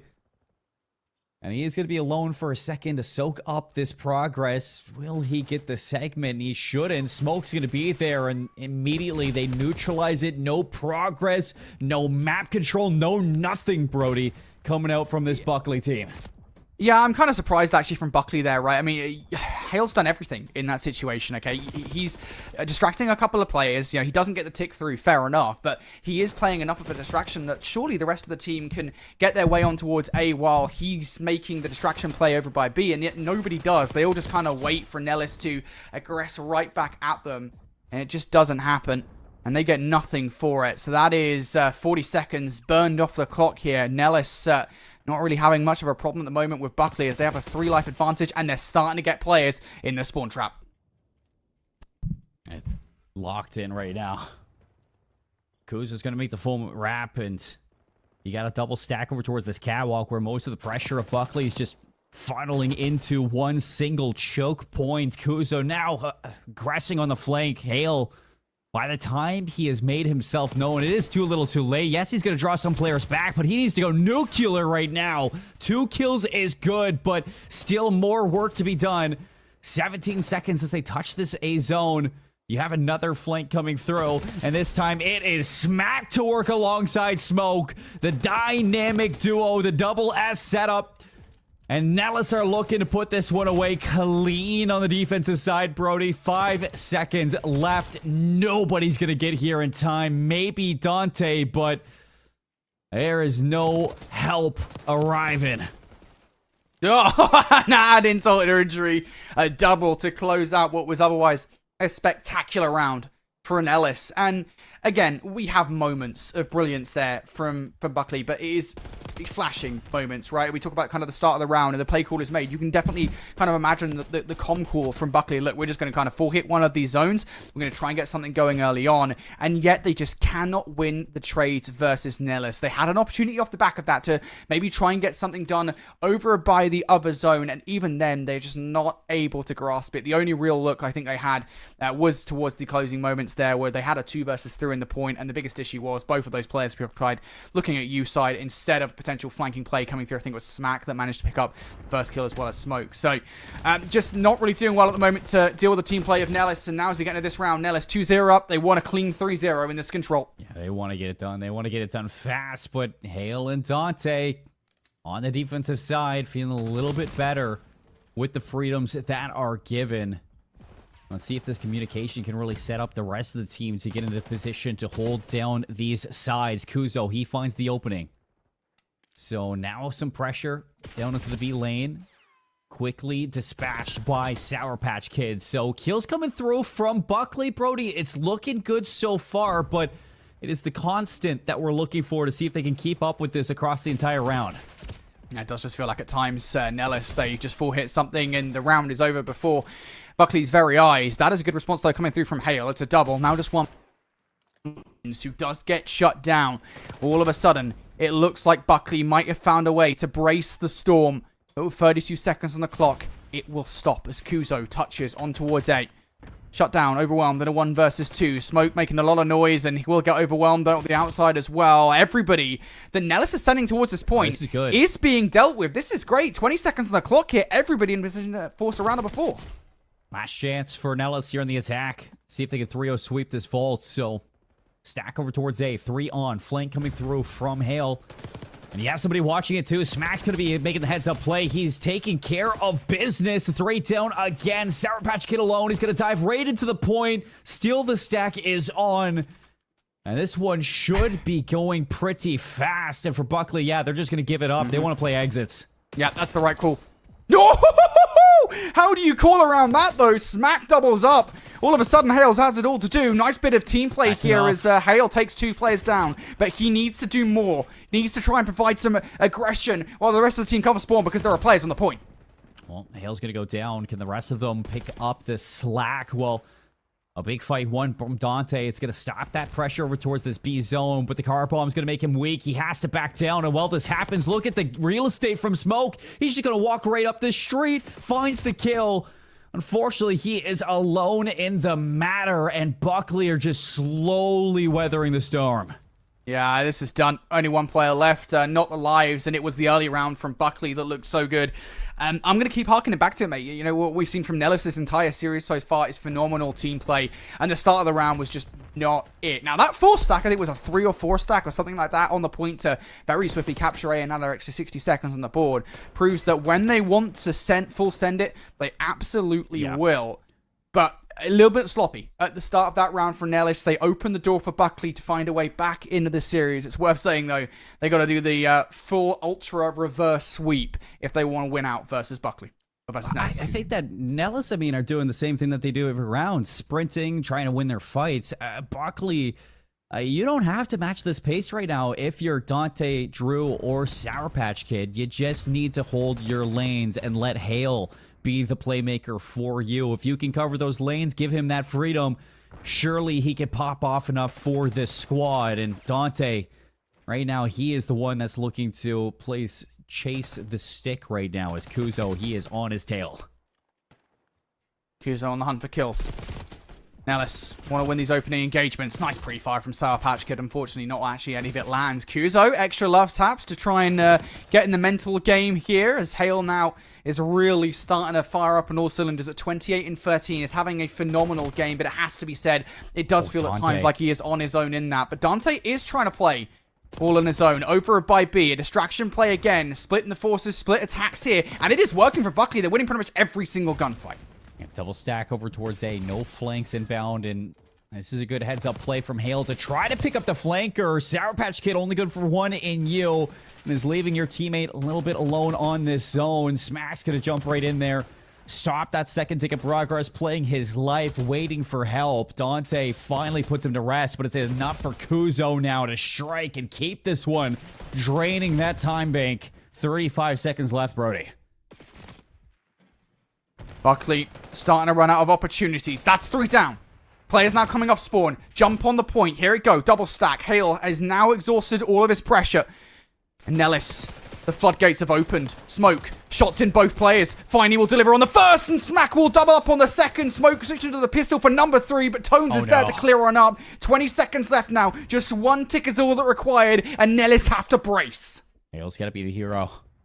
Playing from that catwalk, everybody's going to be funneling through. Smoke hiding in the corner, drops on down. Dante with a late shot in, but it's 4 down for Buckley, and Nellis looking to push on forward and put this away in an emphatic fashion. 3-0 in the series. They take down our defending champions, and they make it look so good.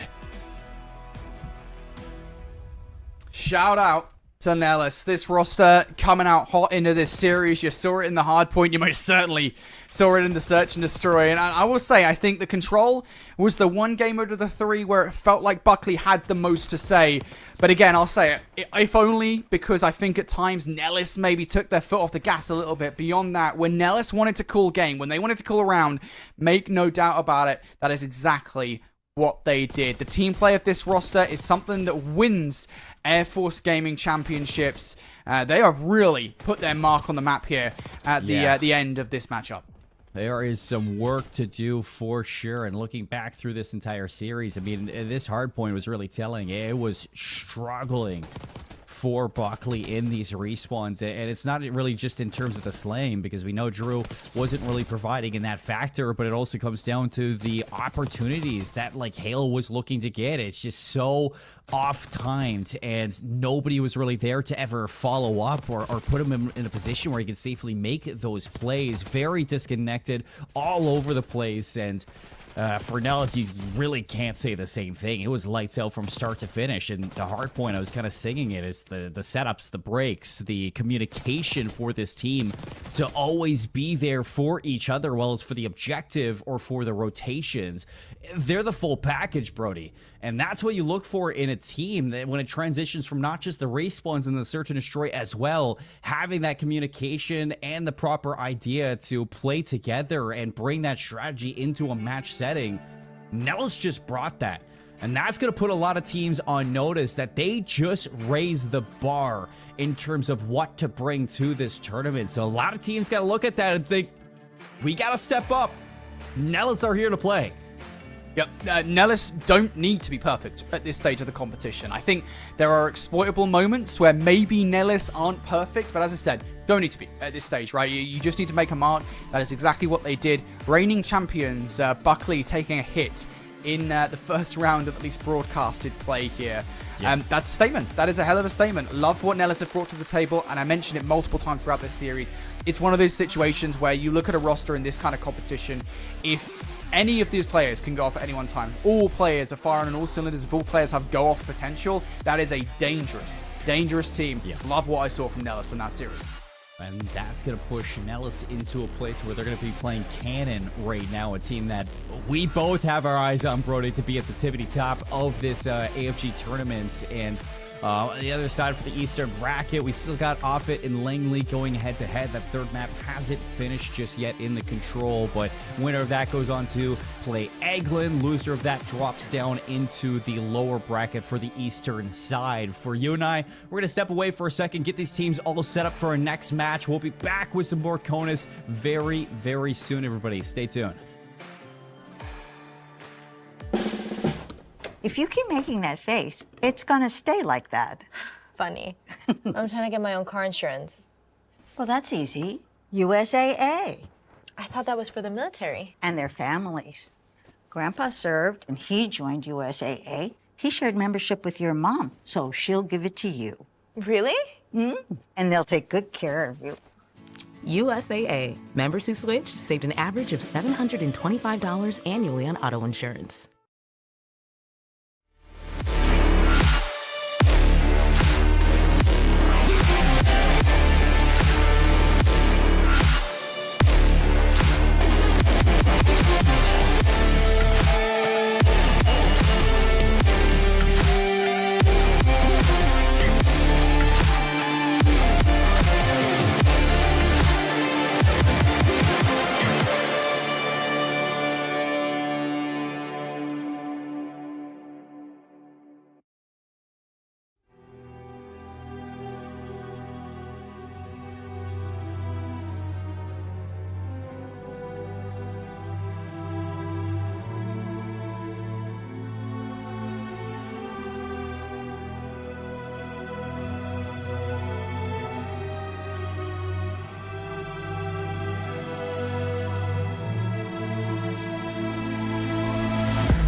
In this video, we split the 2025 PACAF teams to decide the best and worst Call of Duty titles of all time. Afterwards, we'll peer review the results with the AFG community and find out who knows best.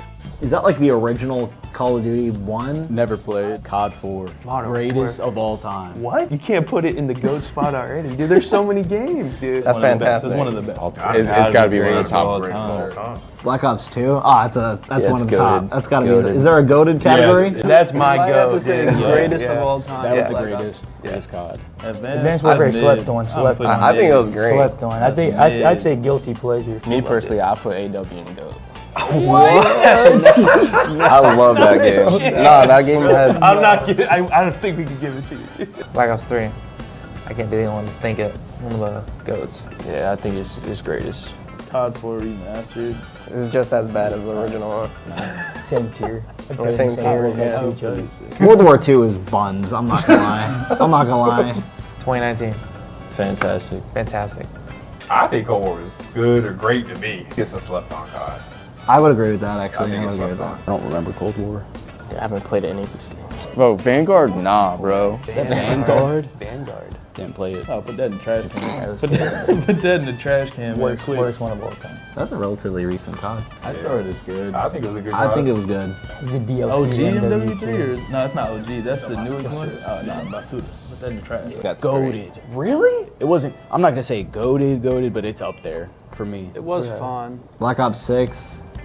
Put it as trash. I think trash. I think it's fantastic. It brought back that nostalgic feel. Wow. I love Black Ops 6. Y'all are tripping. Warzone OG itself, Warzone. if we're talking about Verdansk, Verdansk. I'll put that as fantastic. 2.0 dogware. That's What trash. was 2.0? Trash can, bro. I think never played. Blackout was fun. lit. Blackout Really? really I started. think I think it's it's like like a guilty pleasure.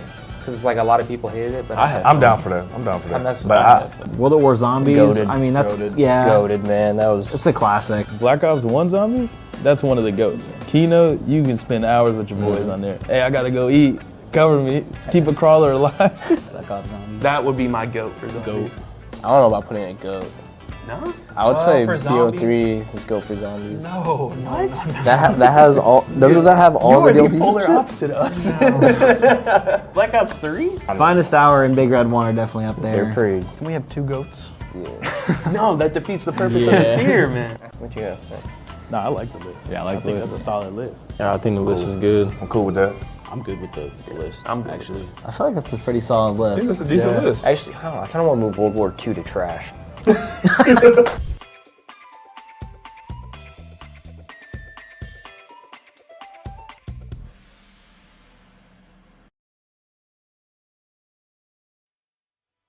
Welcome back, everybody, to the CONUS Esports Championships. My name is Seymour, joined by Enigma now on the desk, my friend. You look handsome as ever, and we got 2 new teams now fighting for their spot in the tournament now, Andy. It seems like this is a big one for some players. Only to settle seeding for the World Champion. For CONUS, not the World Championships. It's then getting through to the World Championships is important later on. But like, this is indeed, all about that seeding, and of course important because what you want to avoid is teams like Nellis, who just absolutely dismantled one of our favorites here. And of course, across the other side, you're looking at like Buckley, you're looking at Cannon as well, and you're thinking, okay, I don't want to be running into them early on. And seeding, of course, therefore going to be all important. We got a quick look in at Robins in one of our earlier series, and we know that they look like a pretty damn good squad. But for Dover, you're right, this is a new set of players. Haven't seen them. Looking forward to seeing what they can bring. Well, in all, things that's fairness for these teams, it's not elimination when you look at this double elim bracket per se, but it is the confidence, it is the seeding, it is a whole lot that leads into potentially that match later on during the week where you are facing elimination. And it goes a long way. I mean, pressure is a darn thing to play with, man, and you never want to play with too much of it. So you're looking right now to see how far you can push through this lower bracket throughout today, throughout these initial regional brackets. And for Dover, who we're going to be sitting here getting to know a little bit more about them for this game, I'm excited because this is a squad that, is kind of put together through someone like Cryptic, who comes from, Airbase, and, he was fantastic when we saw him play underneath that base per se, but now you switch things heads up over towards Dover. You have a new team behind you. You're representing the keyboard and mouse community as well. And you did a good job when we saw him play in that position last time for that minute. So going into these rosters and looking for it for this Dover team, yes, you got new players backing you, but for somebody like Cryptic, I feel like he is one that is going to lead them and whip them into shape. No, I agree with you. You know, we've looked at a lot of the players coming into this, whole bunch of new names for us to try and assess as we go. But when we talk about some of the players that we've seen over the years, Hate, Artie, and so many more, that we are sitting there and being like, okay, we're expecting you to use your veterancy to lead these teams to glory. Cryptic definitely comes up in that list. We've seen plenty of them before. As you said, formerly playing for Minot and placed third at CONUS last year. So a player that we know plenty about, but now being backed up by Greengred, T2, and T Sereno. I'm looking forward to seeing what they do. Also with T Sereno being a player that's replacing their what was their fourth in leasing at the very last second. So Dover have got a few things to figure out, and it's a tough ride when you come up against Robin's Air Force Base. As I said, we've got to look at them earlier. Even though they were pushed aside 3-0, it certainly didn't feel like a 3-0 in many aspects. Especially the Hardpoint being one of them. I mean, that is one of the craziest Hardpoints I have seen. So for Dover, we get a look back at them, and, you know, Cryptic there, he looks happy as ever. One thing to mention is that, you know, T2, a last-minute replacement in Eglin. I don't know how you feel about when you go into a tournament and you're just picking someone up last second, but certainly that is going to put a little bit of a dampener in terms of practice for the squad. Am I biased? I thought it was going to be T Sereno who Maybe was. T Sereno. Am I lost? Sorry. Okay. All right. Just making sure, because otherwise I just completely said to the wrong person, and that's the man on the far right there with the fantastic Tash that will be the last second replacement. But you're right, 100%, that it is a difficult situation to be in, because you might have come into here with a couple of strategies. For example, the Robins earlier, they played in that first matchup today, and they were outclassed on the S&D. They very much so found themselves without that deep playbook, and that's going to become a problem now for Dover as well, because you can get yourself together some traditional, okay, these are our opening strategies to rounds of control, or maybe hardpoint defensive and offensive setups and so on. You're not going to have opportunity to build in level 2 and 3 to that if this Robin's Air Force Base have a few things to bring to the table. And as we get a look at this gorgeous lineup here, Laurentix, Uramis, Anti, and Zeus. It's that man on the far right, the Greek god himself with the forearms filled with muscles, that I'm looking at and thinking this man could be the one to lead them through this series. It's premium gas coming from Enigma there for Zeus, and rightfully so, because like, this is the guy that you look at for this team who, you know, was really carrying them in the hard points, setting them up in the control as well. Search and Destroy wasn't the greatest, but I mean, you were stuck in 1v4s. I mean, it's not going to go your way in situations like that, but it's the question throughout the rest of the team is who is going to step into that position to assist Zeus for this squad. And, you know, you were mentioning Blur earlier on today, and I immediately take my eyes over to him as he's been playing in a lot of those combat cups. He looks good in the Search and Destroy. He had his moments. Most of it comes down to getting the reps for this team. Then you get into the semantics and its communication in terms of those search plays that we did not get to see. So there were moments where you had it in the hard points, and, you know, one good comm goes right and you have a situation where you are picking up those flank plays. But I think that for this team, time will tell how high this ceiling can go for them, and they're only going to mold deeper throughout this bracket. For you and I on our predictions today, it was kind of funny for this matchup because we're sitting there, we're typing to each other, we're just like, well, no, we weren't really typing, we were having mid-conversation. We're asked for our predictions, said nothing to each other. And then when we pull up our prediction, it was exactly the same for this one. So we'll get into that for Robin's Air Force Base. We both look at them as the team to kind of make the plays in this one. And I think more so for you and I, it comes off of the X factor of not really knowing what Dover brings.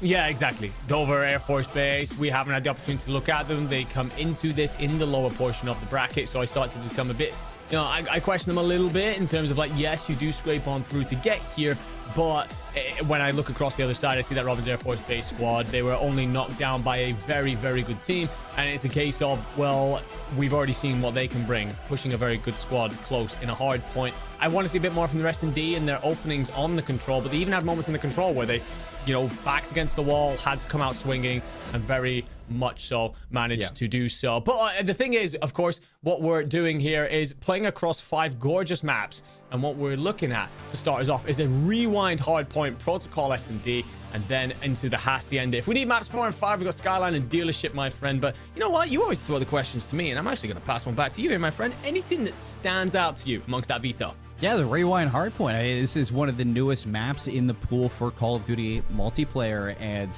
I think for a lot of teams, it begs the question of how much have you really been practicing a map like this, especially, you know, Dealership, that map 5, the same thing is going to be there. Obviously, it's not as new as the Rewind Hardpoint, but it is something to kind of think about in consideration of, you know, how fast this map does play for a Dealership if it does go down to that. But for a Rewind to pop up for the very first map, Andy, I don't know whether or not this is like an ego chow for these both teams. You can see that Dover bans the Hacienda, Robin bans the red card. Those are 2 very traditional maps that we get to see in this. But then you get to the Rewind, which is the next best thing, where you can look towards the rotations. You can have those proper setups in terms of triple ARs over towards your big hills, but it also gives you that chance in terms of your P1, P2, and P5 to have some big SMG presence. And for a team like Robin, we had lots of that come through when it was Blur Antics really stepping up in that Hacienda at times. So this is going to be a map that really fits the team that we do know. And for Dover, who's challenging on this gets me really excited for how much they possibly practiced it. Yeah, I mean, I agree with you. It's hard to... We obviously, nice and early, I think we're going to get an understanding of exactly what Dover bring to the table. And this Rewind Hardpoint here, you know, we're looking at all the setups that they can bring into this. But one of the interesting things as well about the veto, of course, if we do get to that map 5, I think that could be a great equalizer, because we're talking there a lot about, you know, will Dover have depth to their playbook, considering that you've got a last-minute sub and so on. Well, actually, do many people have depth to the playbook when we're talking about Dealership? You either get yourself in on A and throw a ton of nades over the other side, or you just basically full send and see what works out for you. So if we do get to map 5, could turn out to be an absolute banger. But of course, before we get there, these gents have got 4 different gauntlets lining up in front of them. And Rewind Hardpoint with this gorgeous fly through, getting us ready to go for map 1. It will be Dover, it will be Robbins, and we are off and underway. It's one of those things, you know, you see a Dealership map 5, you think if you're Minnesota Rocker, that is a map you're winning. But for anybody else so far, it is one of those, how do you really get a hold onto this one? Luckily, you don't need that for quite a while. And for Dover, we get a look at them. Easy money snipers out here, and I guess that's T. Sereno, who's going to be taking a little bit of a different name for our team. But out the gates, very contested, both teams sizing each other up, people just looking for control.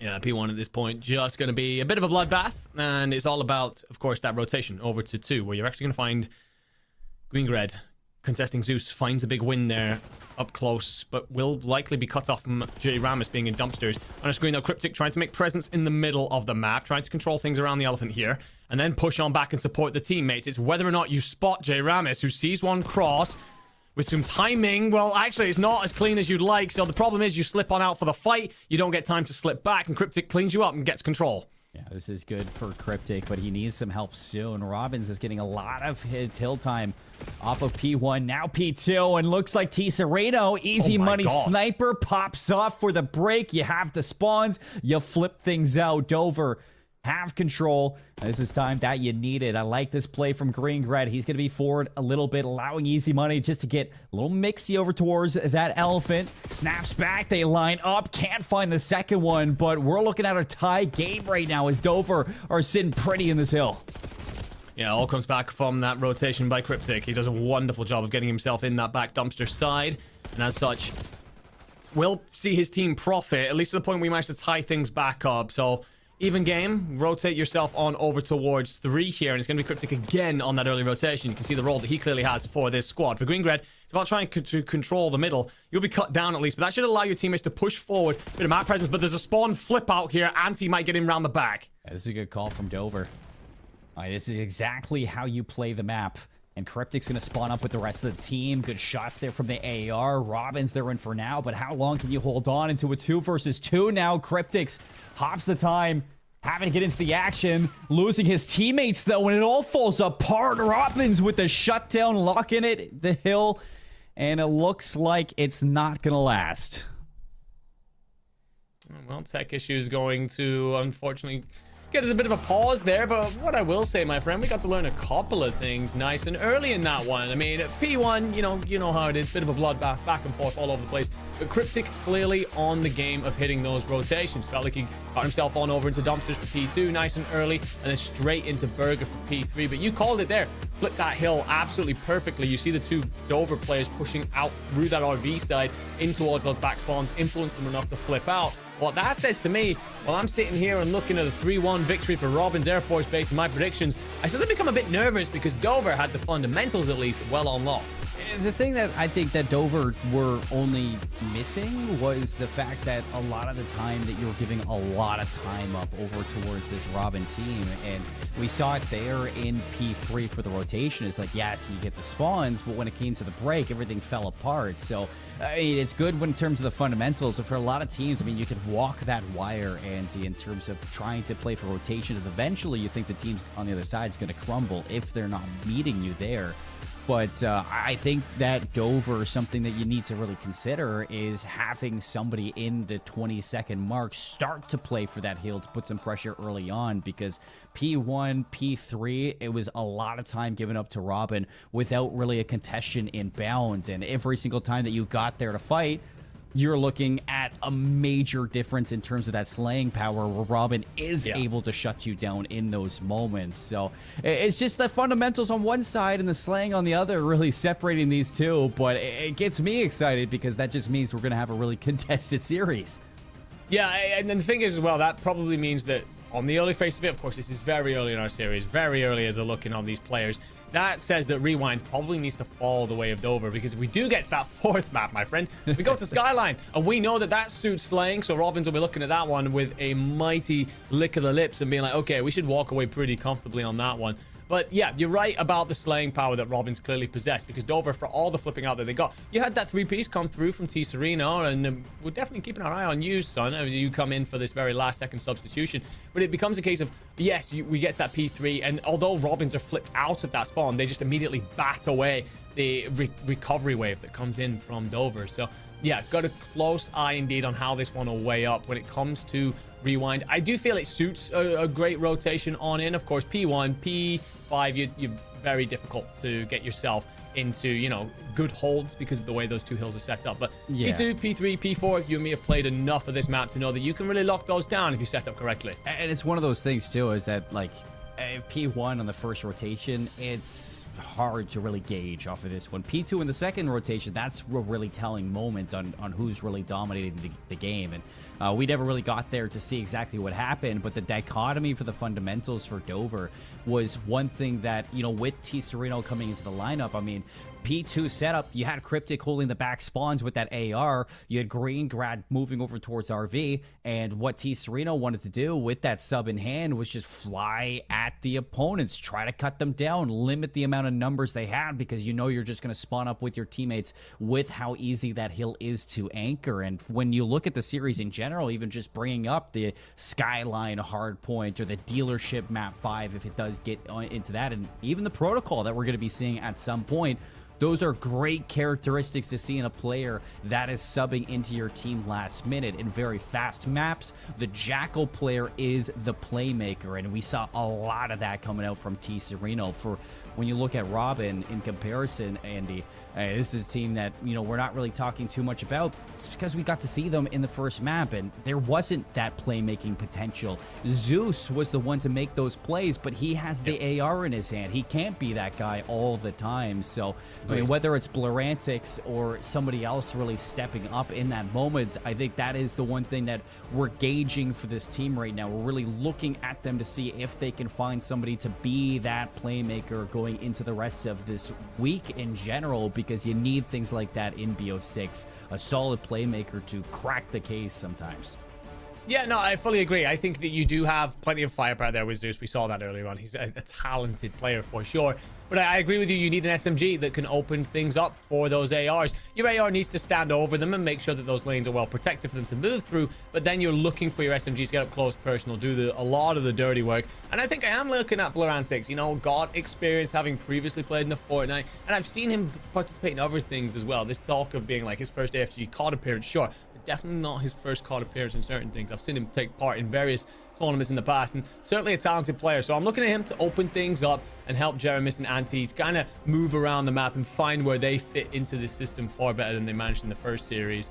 So, I mean, you are coming up against, we saw T Sereno pop off with that SMG. We're definitely looking at this team and thinking, all right, well, where do we lie then? Is it going to be a game that's dominated by the ARs, or do we get those SMGs step on up and take part in this fight? If you've got both, then you're looking really pretty, but again, time will tell whether we see the evidence of that for either squad. That's the big question. And we talk growing pains. We talk about, this and that. It's day 1 of 5. And it's definitely something to say that there is a lot of time for these teams to, fall into a situation where they can be a competitive team in terms of the bracket. You have time to make those mistakes and, from day to day fix them. And I do want to give a big shout out to Patrick Space Force Base, because Andy, just in general, we're lucky to have CONUS happening in general, because this was supposed to happen back in April.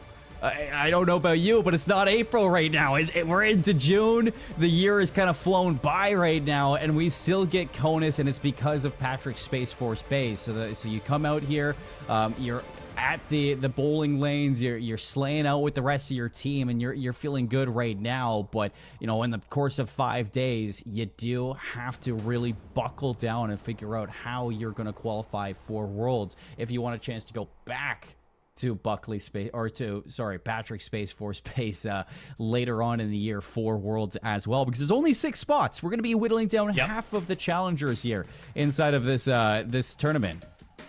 No, absolutely. This is the thing. Like, early on as well, we start to look at a lot of these teams as like, okay, but where do you fit? For example, Dover coming into this, they're already starting off in the lower portion of the bracket. So it's like, okay, well, if you fall here and your seed is like 12 out of the 12 teams that play in the Worlds, it's like, well, you've got to find a way to suddenly turn yourself into a top 6 team if you're making Worlds. So it's a very difficult conversation for whichever team loses this series. For the other, it's about giving them confidence they can beat teams. And once you get through like top 12 situations, like, okay, well, suddenly it's top 8, then it starts talking top 6 sort of situation. So it starts to become a lot more interesting if you're the squad that can go with a bit of confidence, knowing you can beat out some of the lower end squads. So a lot riding on this for the whole situation around the next 4 days that are coming on up through here. But you're right about Patrick Space Force Base. It is indeed not April over here. Different time zone, definitely not a different month. And we did have this in our calendars for April, but getting the opportunity to do it now in June. And a massive thank you to everyone over at the Patrick Space Force Base for putting this on for us and letting us run things here, because of course we will be back. And we gotta look, I got tweeted at earlier some of the setup that's over there. It looks like an incredible space for the players to relax around. Honestly, wish we were there to kind of like meet everyone, see everyone, and of course being on land, an absolute pleasure for everybody involved. I gotta say though, my friend, if I was going, I'm not gonna lie, I'd be practicing a bit of my bowling, getting myself ready to go. You any capabilities when it comes to bowling? No, maybe if it's Wii bowling, then I have a chance. But for bowling in general, smoke you. Is what you're saying.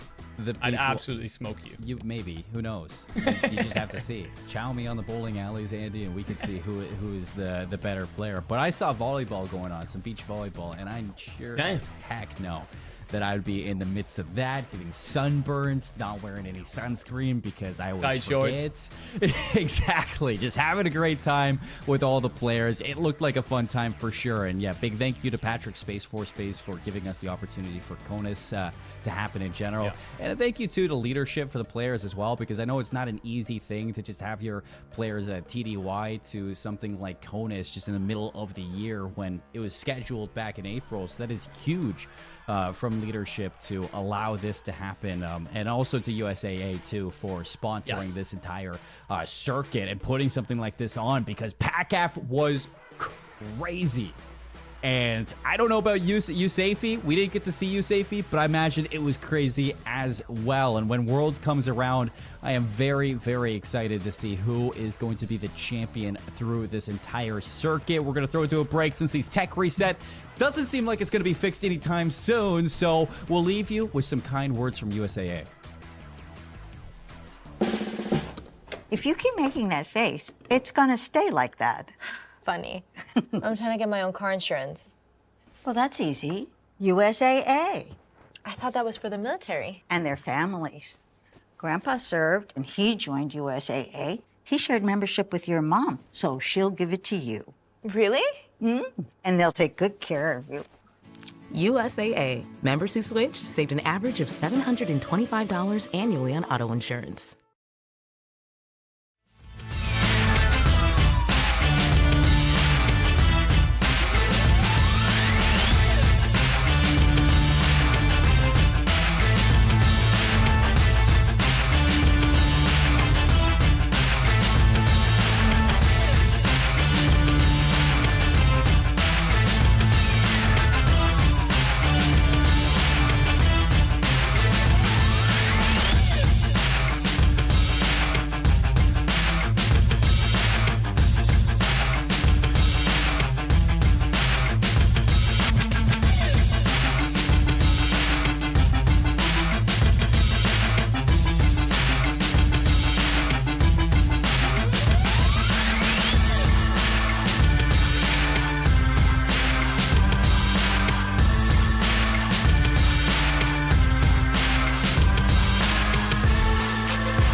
And we're back, hopefully, with the game on the horizon. Andy, we've gotten a little bit of an update with the tech issues starting to figure out. We're going to get a full reset for the map. So everything's going to be dialed right back to 0 for the series score, which, you know, I mean, come on, guys. It was a tie game. So it's going to be a fair, you might as well just go back to 0 in general.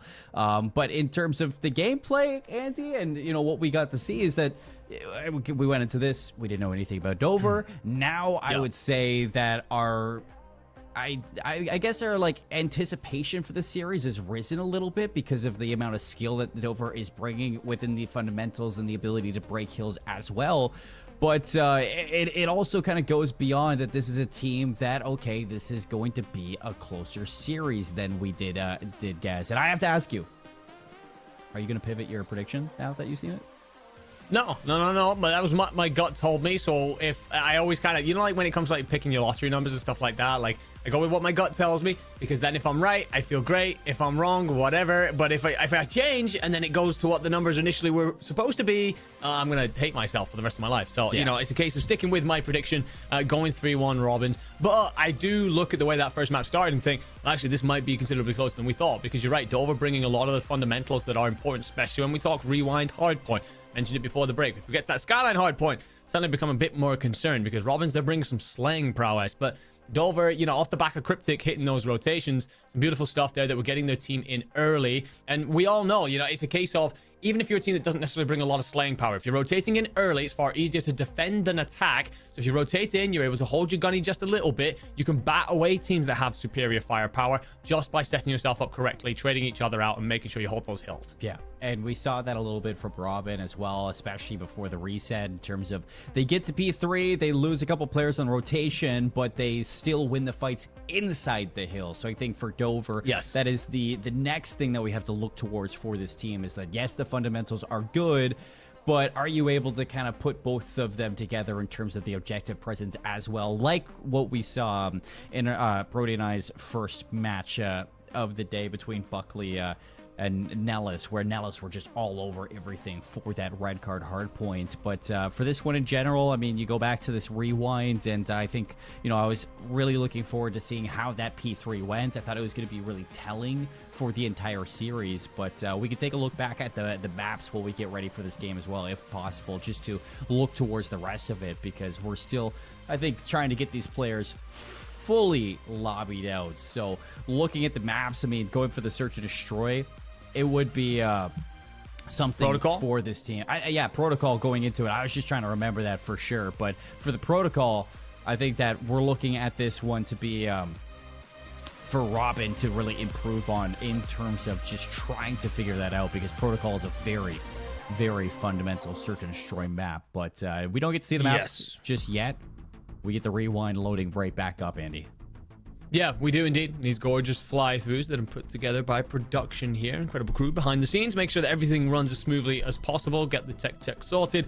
Get our players up and ready to go for our rewind hardpoint to restart our series between Dover and Robins. We are underway here. It was Robin who came out with a good solid 10-15 seconds for this P1 hill. This time around, Dover half the better spawn, so Robin's going to try to fight this one back into it, and you can see a big play there from Cryptic to lock down those P5 rotations, denies anybody from flipping the map early, and Zeus getting some pressure outside as well, denying Robins of anything right now.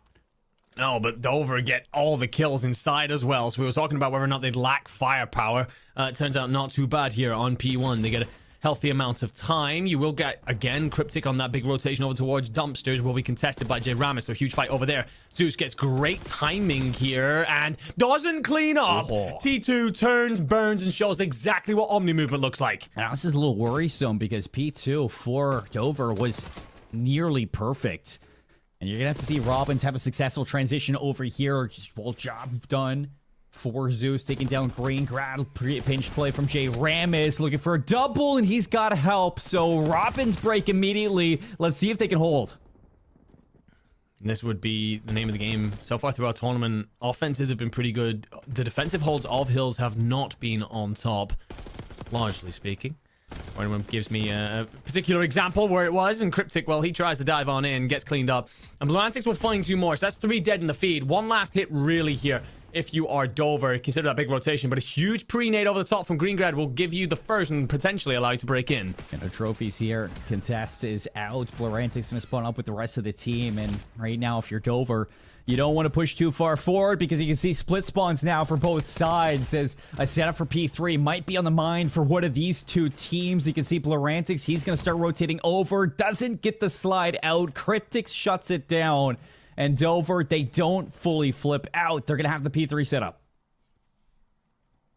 They will indeed, but spawns all over the place if you are Robbins. Trying to collapse on this point. You lose 1 in the process of just trying to get there, but 1 kill will give you complete numbers advantage. Greengrad's going to try and help support the situation. Hill goes neutral for a moment, and that kill there, alongside 2 from Zeus, will allow you to break straight in and then worry about the spawn situations. Jay Ramish pushes out the back. And Dover need to break this one fast, as Robin's going to retake this lead. Bluantics in for the contest. Nice shots to the car, 3 down, and look towards that mini-map. T2 might be looking to overextend. And see if you can go for a Hail Mary play to flip out these P4 rotations. You got 15 seconds before the next hill opens up, and T2 still making the plays. He escapes, but he gets killed. So now big question on what the spawns are going to look like. We will get a deep, deep spawn for Dover. You have so much presence here if you're Robbins. An opportunity to really lock this down. But I like what Dover are deciding to do as quickly as possible. Full send it down RV side, but Zeus gets the timing, catches T2 here. And so, what can you do in terms of breaking? Easy money, Sniper. Well, he'll be pushed up close. It's, of course, T Sereno. And the fact that he gets in through the back door for free is concerning. And that, well, it turns into a bit of a pinstripe feed and doesn't really suit anyone. You get close spawns, though, if you are Dover. So somehow, profiting from this whole situation, you actually break this hill. Yeah, T2 springs alive. This is good for Dover. Keep this one at least equal, but you want to look for some space now to break out of this one. And T2's doing just that, almost with the slide. Hipfire connects for only a few shots. Dover still getting a little bit of this scrap time towards the end, but Robbins again are going to have the full setup over towards New. Robbins also, by the way, have T2 hopping outside of the map, then wrapping through the back to kind of counter the setup. Do get a spawn in much closer for T2. It's going to set up a pinch all by itself. So Bluantics, what can you do here? Nothing. You get squeezed in, you get cleaned up. It's a quick break in from Dover. Robbins will have to go again, but we know this hill. It'll be pinstripe feed, it'll be back forth all over the place. And right now, a perfectly tied game heading into our last hill of the rotation. Zeus in behind. Pinch play happening with his teammate. Bait and switch out, but Easy Money Sniper is able to stay alive for a second and draws his teammates into a position to trade more effectively. Jay Ramis, he goes down, but it looks like he was able to do enough to allow his team in through the front doors. So this is a hotly contested game so far. 17 seconds heading into the second set. This is going to be near even. Yes, indeed. Zeus tries a bit of work from the deck. Bluantics finds 2 coming in through the side door. So it's all about the setup into P1. Now, typically P1 can be very 50-50, very open. But, of course, into second rotation, opportunity to lock it down, push out a little bit. You will have a close contest by Dover. Robbins answer back with 2 kills of their own. Dover then will seize the point for now. But what can you do when Zeus steps up and finds one to break things first? And I love this approach from Robbins to trying to surround it and collapse in from different angles. Ramis, big fight here, and he wins it. So, do you overextend, or do you just look to help the rest of the team? He's going to push Elephant, and the kill's coming through for Robbins. Anti is going to pick up the last one. Still spawns over to P2 for Dover. So, looks like they're going to quickly group up to see if they can hit this one last time. But as they go down, they have to start thinking about New, and Bluantics is already in your face. 18 seconds. He's looking to pull these spawns. Important kill as well on Cryptic of all people. He's the guy usually rotating in early, getting the squad set up for New. And if you are Bluantics here, you're doing your best to destabilize that. You are eventually found out, but there is going to be a supporting wave to back you up. So there will be no smooth setup for Dover into the next one. As the kills come through as well, it's actually completely flipped. Robbins are in. We wanted SMG presence, and Bluantics has gone huge. Zeus. Ooh, tough shots. Dover still winning these big fights, so trying to break from the front, down 40 points. Spawns to the back for Robbins once again. Greengrad's going to have a big job here to see if he can take this last player out. Jay Ramis, though, holding his own in the back line, looking to support now. Good shots out alongside Blurantix. It's another 4 dead. Robbins might walk away with this one. In this hill, it's going to blow it completely out of proportion. Dover watching the momentum swing the way of Robbins and trying to find an answer to it, and T2 will find 2 to give him a way in towards the hill. But with those couple of kills, honestly for Dover, probably a better decision to rotate away. The spawns will come up and through. Will be the cleanest opportunity to set up with those late deaths, but you at least have Cryptic already here, because of course he is. This guy rotates in the second he spawns. This mid-map control as well is good, but that spawn out for Barantix is awful news. Dude, it's like the 4-corner challenge right now for Robbins. And they're going to completely dissect this. Blurantix in a little do-si-do. T2, that's good wheels on. He's going to break some ankles. Dover trying to cut this lead down as quick as possible as you get split spawns on both sides from this Robbins team. You have 2 battles to fight on either end of the playing field, and Dover seemingly going to win them. So spawns in the back. Pressure towards the front. They're going to turn their attention around and see if they can win the rest of this. Cryptic with the trade. T2 dies outside. Things get mixy, but it's Robbins out on top. Just that firepower, just bullying on through, punching a hole through Dover whenever they get set up right now. And Dover giving as good as they can right now. And it's tough to see. T Sereno, of course, a last-second substitute here. 5 and 23 on the stat line. I see a little bit more from him in this game. Well, it could well be in Dover hands considering how close it is already. But Zeus, Blurantix, they won't care. They punch straight through, get themselves set up for 4. And this could be the moment, feels like the moment where they really grab a hold of this game and sail off into the distance. T2 wants to play. Anybody watching the Black Door? No. Blurantix, he turns away, and where's the communication? Beautiful. Nothing from Zeus. He doesn't even turn around. T2 with a major 3-piece walks in the back door and cracks it open. Easy as you like for T2. And he's still not done, by the way. 4 in a row. You find number 5. Well, Anti's going to be knocking on the front door, sent packing. As T Sereno does what his team are asking him to do, hunker down in that hill, nearly 2 minutes in time. Jay Ramis, great work with the Strider to find his own 2-piece and then a 3rd, and you do get yourself as well onto a 5 spree, so I'm starting to consider that Hellstorm potential, but it's such a late hit. The rotation will be in the hands of Dover, but you have got company in Blurantix. Yeah, you need Blur to go big. Jay Ramis not going to check his corners. 2 down for Robbins. Overextension coming through from Zeus. Can he be the hero once again? Slides in. Good shots. Instant trade. And Greengrad keeping Dover in it. So this battle never ending. 30-point lead for Robbins. Blurantix going to hop back in. And it's Dover's turn to see if they can get a break. But Cryptix gets shut down on the flank. And it's all eyes forward now for Robbins.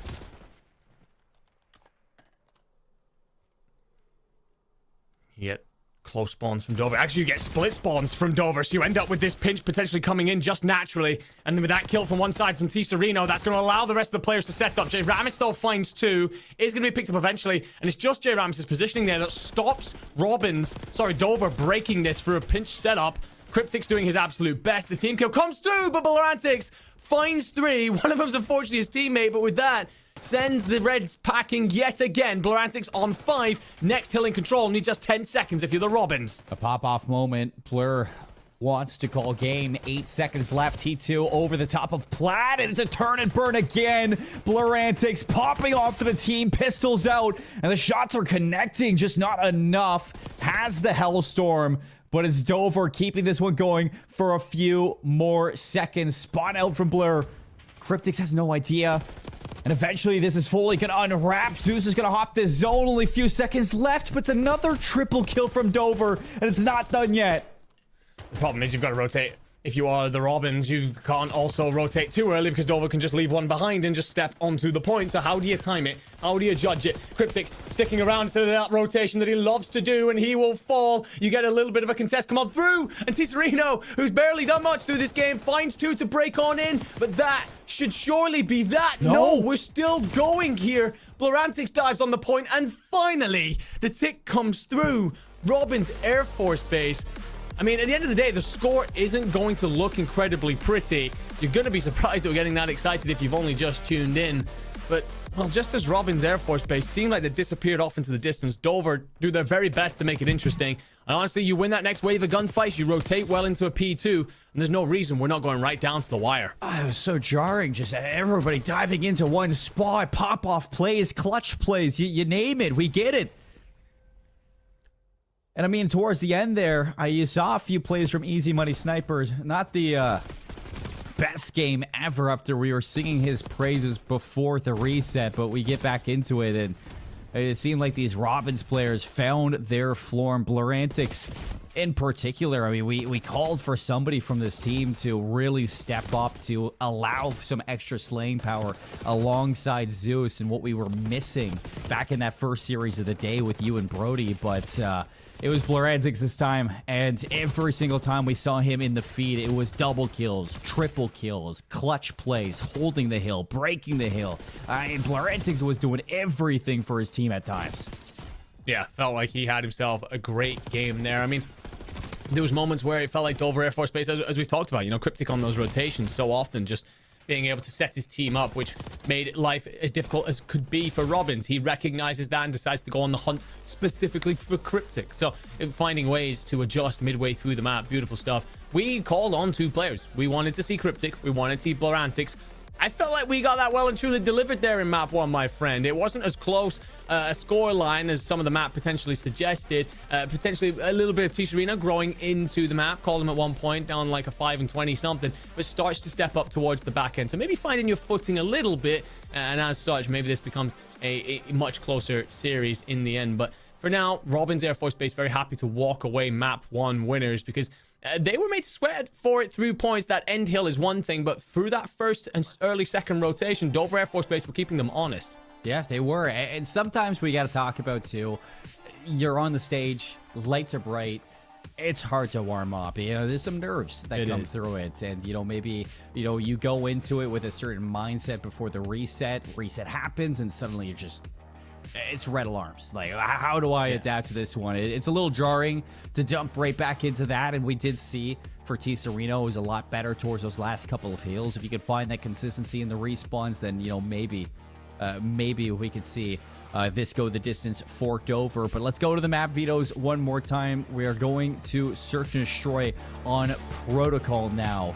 And this is one thing that for a team like Dover, you want to win, Andy, because you look at the search and destroy that you saw from Robin back in their first series of the day.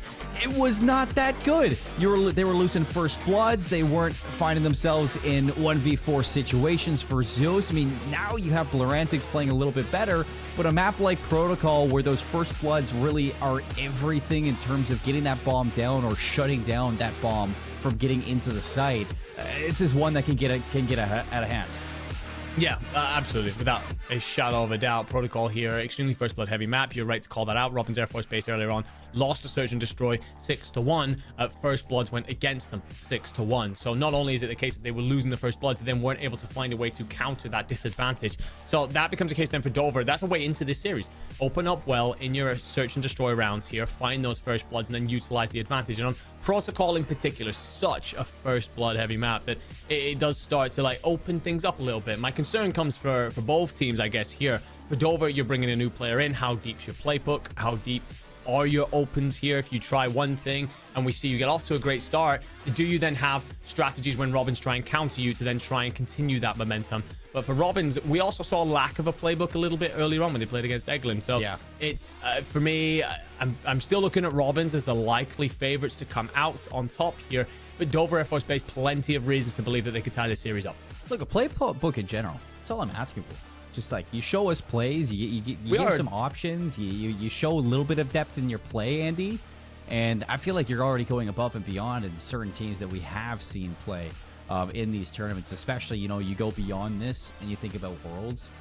Getting a jump start onto Search and Destroy makes a major difference in a lot of these lobbies. And I think for the most part, and I was talking to Brody about it a little bit, is that a lot of the times when we see Search and Destroy, it's you're trying to play for that first blood. If you don't get that first blood on attack, then you're playing very patient, hoping that the other team makes a mistake. And, you know, suddenly you're looking at, you know, 12 seconds to go plant the bomb because you've waited a little bit too much to make any adaptations to the round. So any strat that you bring here is a welcome strat, and I want to see them at least try to make some changes throughout the course of a Search and Destroy.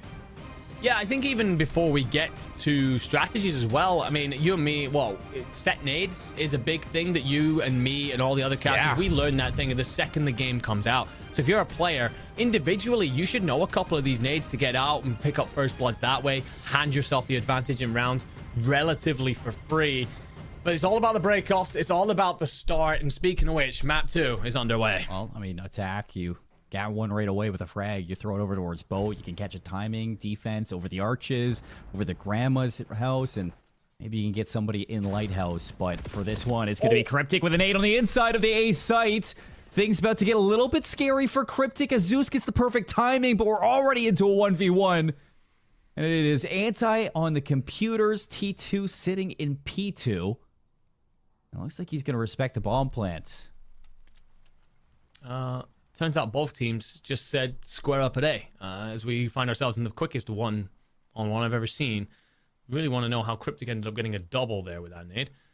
Exactly what goes on down. But for T2 like and Anti, it's a bit of a ring of rosies. And T2 trying to get the timing here as the bomb starts to go down. I mean, so far for T2, I mean, you know he's still in A, so you're playing the gamble. See if you can get some timing. And leave it a question mark on where it is, but Anti, this position is going to be good. He should spot the cross there, and yeah, the call-out comes out. High alert, he rotates around. Now in the slide, the early tag, T2 gonna have to finesse his life. Stun still available, and it doesn't land, and on the way back, Anti from the top ropes puts it away for round 1. Great work there from Anti. It just in a situation where you've got the bomb down, you've 3 different doorways to control, but commits to the play, recognizes where T2 must be coming from. Does a bit of mental math. And also, it's one of those situations sometimes, 3 different doors, if you're trying to pivot between all 3, you risk that glorious COD timing coming through, and I think he just does a wonderful job of being like, this is where I feel like I can lock this down best. I'm going to commit to it. If it all goes wrong, then so be it, but T2 trying to push on through a bottleneck, and that, well, rarely goes well. Well, now for Dover on the attacking side, it looks like it's going to be back down. Cryptic should have a trophy this time. On the other side for Robins, they don't have theirs, so early nades out, going to create some chip damage. Cryptic's going to follow up, and Green grab a second immediately. Blurantix has to make the play to stop this one, but he's in the enemy lines, and it's going to be an easy trade there for the rest of the team. Everybody just dies. Yeah, simple stuff. If you are Dover, I mean, you find 2 bloods really early, really quickly, and that splinters Robins entirely. You see that attempted play from Blurantix getting in through the backside.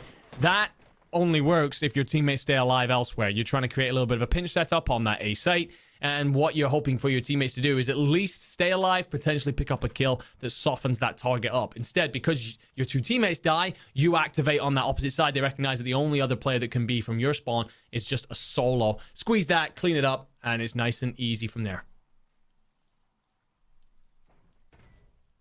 So go 1 for 1 on both sides. It has been down to the slang.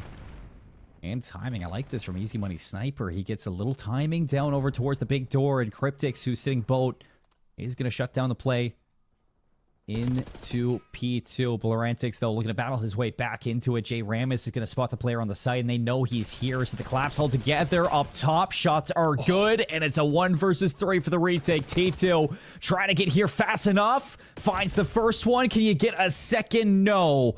And Blurantix with the quick read back trades it effectively. Great work there from Robin's Air Force Base. You get that first blood coming out of Cryptic, and he's just sat watching over the big door entryway from that back heady. And as players cross, it would have been a fair play for Robins to just back off, find a different route into things, but instead they decide to buddy up, use their numbers, and push on in through. Don't hand anything over for free, and win the gunfights out from there. I think one of those moments where Robins recognize that they have that extra firepower and are willing to stack up and use it at times. Like this from Blurantix. This is a little different. So you nade open the front door, but Greengrass sitting onto the sidewalk, and Blurantix actually gets blooded. So patient play out of Dover. If you want, you can jump up that rope and take things over towards B. You got real estate up top. It's whether or not you recognize it here if you're T Sereno with bomb. I mean, Green-Gred trying to eye up a couple things. Should see one, does see one.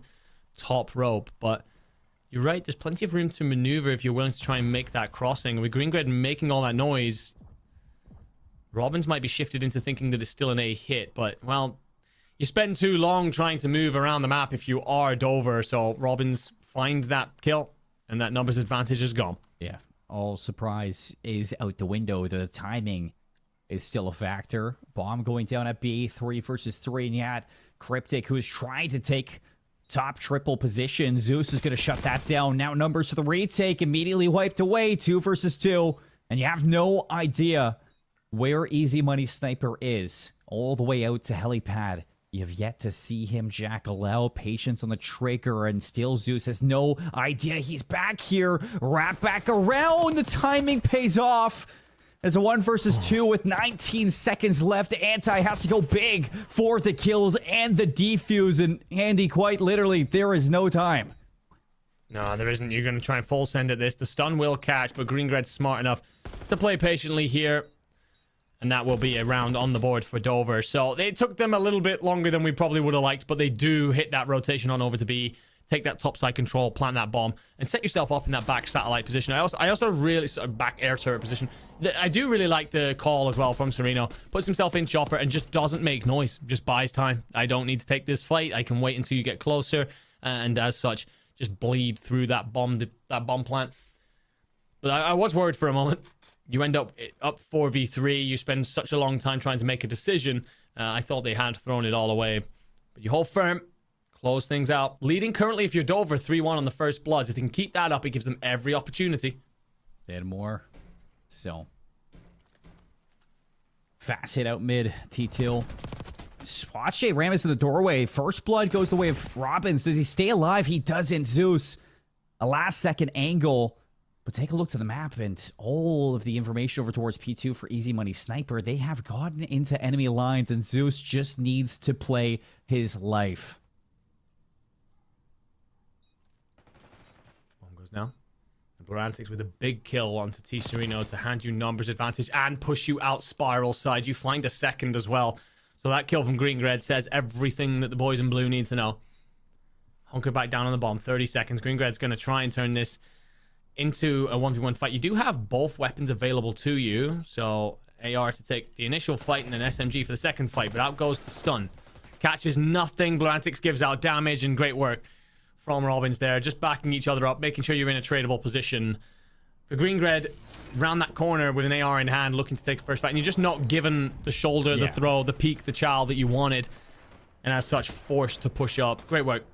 Clinical stuff from Robbins. Yeah, you have both guns there for the retake, but there's only one you want in that scenario. And there's a reason why we call that one of the hardest retakes lives down to make in BO6, because that is quite literally the hardest site to take over, no matter what. Concerning thing here for Dover, of course, you are 4-1 up in first bloods, but you're just not putting that numbers advantage to use enough. And eventually, it should stop being handed to you. I say that. T2 will find another. 2 rounds in a row where his SMG has come to great effect early on, and that's going to give them a straight route to B, but Blorantics can spoil that. Again, trigger discipline. I would stop this bomb from getting planted as quick as possible. Give your team a chance, but... Oh, look at him. Even he himself, he put his hand over his mouth. He knows what he's going to do. Oh, my goodness. Nobody wants to give it away. A ninja defuse. Bobby, this guy, are we sure he was bred for Fortnite? Because that is the mind of an S&D superstar. Oh, Blorantics, you get to clip that and stick that one on Twitter later. We were a little bit worried up on the desk as you waited too long. You needed to kill the guy planting the bomb. And he said, "Now, I have a whole different strategy for this one, gentlemen. Watch me make it happen." Incredible ice and composure. Ridiculous work. So bang out over towards A off of that. See if you can steal another round away. It's Blorantics with the first blood. T2 quickly looking to see if he can get in behind this. Nobody's going to have the read for the timing. And it's a 2 versus 2. Bomb stuck at the back. T2 a little ahead of the case, but he needs to get this kill. If not, it's a 1v2, and all you need to do is trade. Yeah, T2 there's just got to slow down. I like the first kill, but you've got time to set that up with your teammate. You hit that, and then it just leaves you in your own 1v2 because your teammate can't arrive in time to support. But, I mean, we've got to talk about him. Blurantix comes off the back of a Ninja Diffuse. It's easy to overheat. It's easy to get overconfident, and then bounces in for the first blood to give Robbins the advantage in the round. And right now, Dover staring down the barrel of a 2-0 defeat.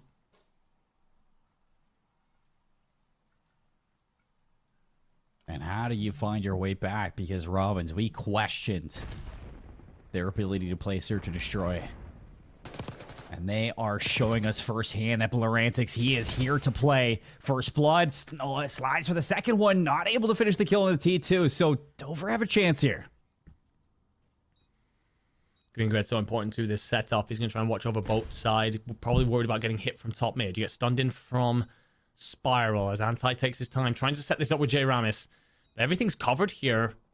If you are Dover, it's just making sure you don't lose the fight. And, well, as I said, that Green Grid dies, and so does Sereno. 1 versus 2. T2 has to go big, but J Ramis has the patience.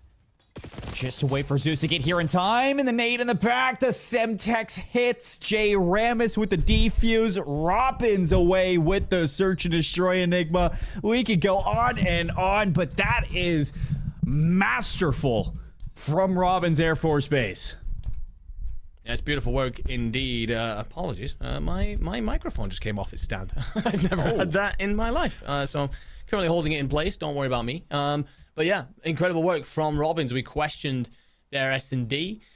We said a couple of times that we needed to see them, do you have a deeper playbook? Well, it turns out some of that contains a Ninja Diffuse. So there is plenty of S&D prowess, but I think we go back to the initial conversation that we were talking about with this Robbins team in this matchup, and it's that you have the firepower. We saw plenty of that in the Hardpoint. We're now talking about moments like that final round there where you set it up 3v3. Green Grid gets found by Zeus on the outside lane, which takes complete control of Big Door for the Robbins. But there's also that drop-down kill that comes in from J Ramis. He flies on through, trying to set it up with his teammate. My teammate's in Spiral. I need to get into the bottom of this elevator shaft, set up that pinch for the bottom site retake, and not only makes that play happen at the right time, but wins the fight as well. You and me both know how difficult that is, but it's that extra bit of gunny that you're being brought if you're the Robbins that just mean Dover can't handle you. There's a lot of questions that we had for this Robbins team to answer for the series in general, because their first series of the day, it was something to really see more desire.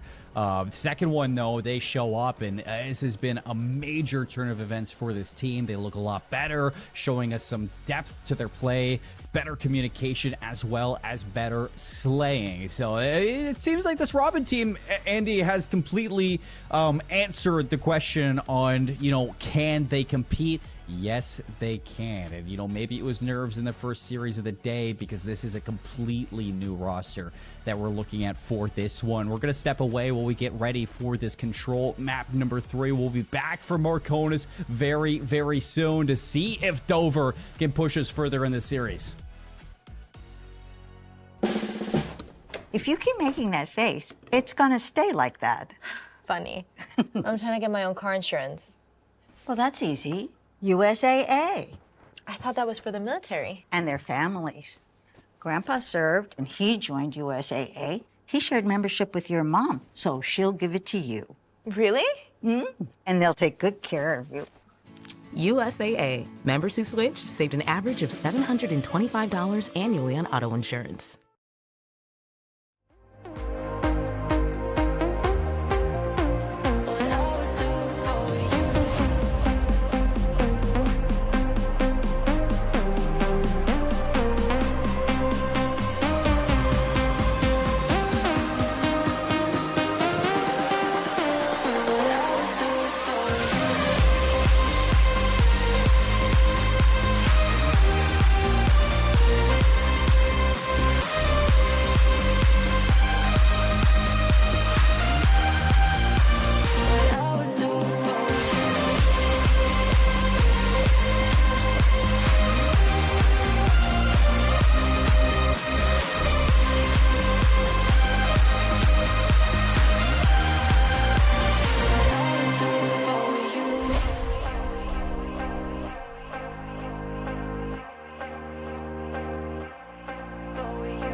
Welcome back, everybody. As we are getting back into the CONUS Esports Championships, we have a pretty big game going on right now. If you're a Robbins Air Force Base fan, day number 1, first game of the day did not look great for your team. A lot of questions that now have been answered. And Andy, I think we can kind of take things from this series, at least from Robbins' point of view, and start spinning it over towards Dover's point of view, because this is a team that we hopped into the rewind Hardpoint. The team was looking like they were firing on all cylinders fundamental wise, but something between the resets seems like it has just disjointed this team, and they do not look the same anymore.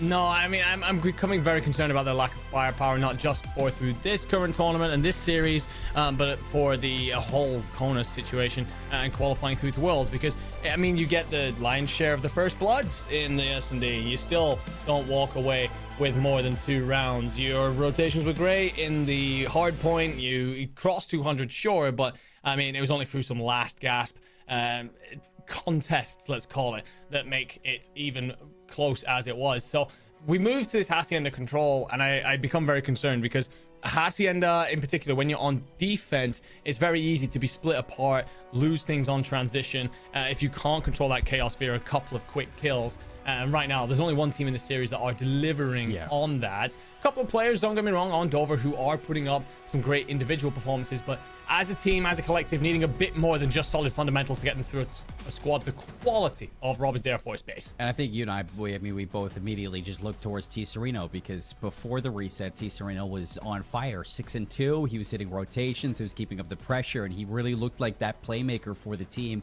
who was going to try to make those fast SMG plays. And, you know, for Protocol, it's something that we would like to see a little bit more. The idea was there, and he was hitting routes. He was trying to make those flank plays, but losing the gunfights. And going into this Hacienda control, this is something where you have to be very dynamic as an SMG player, trying to work through top bridge, get towards the patio, get towards offices, whatever you can to break that barrier of distance between those ARs. And, you know, if Easy Money Sniper, if T. Sereno just doesn't show up to this game and it's another rough performance, that's something that is going to plague this team going through the rest of this series, Andy. And I hate to put it all in one player, but he is the one that seems to be the missing link. So far, yes, and I am hoping that that changes, because he stepped up towards the back end of that hard point. We saw plenty of kills coming on through, so he's certainly capable of doing so. Obviously, coming in last second, it's hard to fit a system that you were never part of in the first place, potentially on a role that you were never supposed to do. So looking to try and build a case for him getting back into this. And sometimes, you know, we've all played in series where you suddenly realize that the players on the other end of the screen are, you know, looking a little bit better and hotter than you. And what you do is you turn yourself into a bit of a nightmare. You start to tuck yourself off into corners and so on, make yourself that really difficult to clear player. For example, teams on offense, they're not checking corners. You need to be the guy in that corner, making sure that you're clearing up players, making their lives as hellish as possible. Hacienda control, as we've said, this is often a map where, particularly on defense, it's easy for you to get a little bit lost in the sauce. And I'm hoping that some of the Dover players will step up, make it more contested than we saw in that game too. And in particular, you know, looking at players like Cryptic, who's done a great job so far through today, but to lead their team forward and avoid it being a 3-0 sweeping. Because, I mean, after all, I mean, 3-1 was our prediction, my friend. So at least give us a map.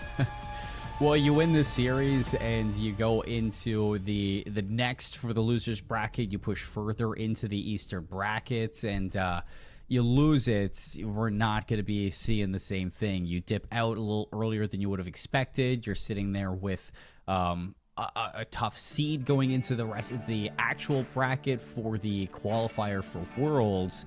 And that's where your tournament just gets even more difficult. And I think winning this one, you then go to play the winner of, I think it's Offit versus Joint Base Charleston that we're going to be looking at for this one. Yes, because Offit lost to Langley in a 3-0 fashion. They're waiting to play in the winners final versus Eglin a little bit later on for the eastern side. But my point is, it gets more difficult if you win this one, but at least you're getting that better seeding. And if you lose this, you have time to prep, go over things, but you're missing out on some rep on the main stage that I'm sure you would have liked to get going into the next couple of days, Andy. So for this Hacienda control, it is a big deal for Dover right now.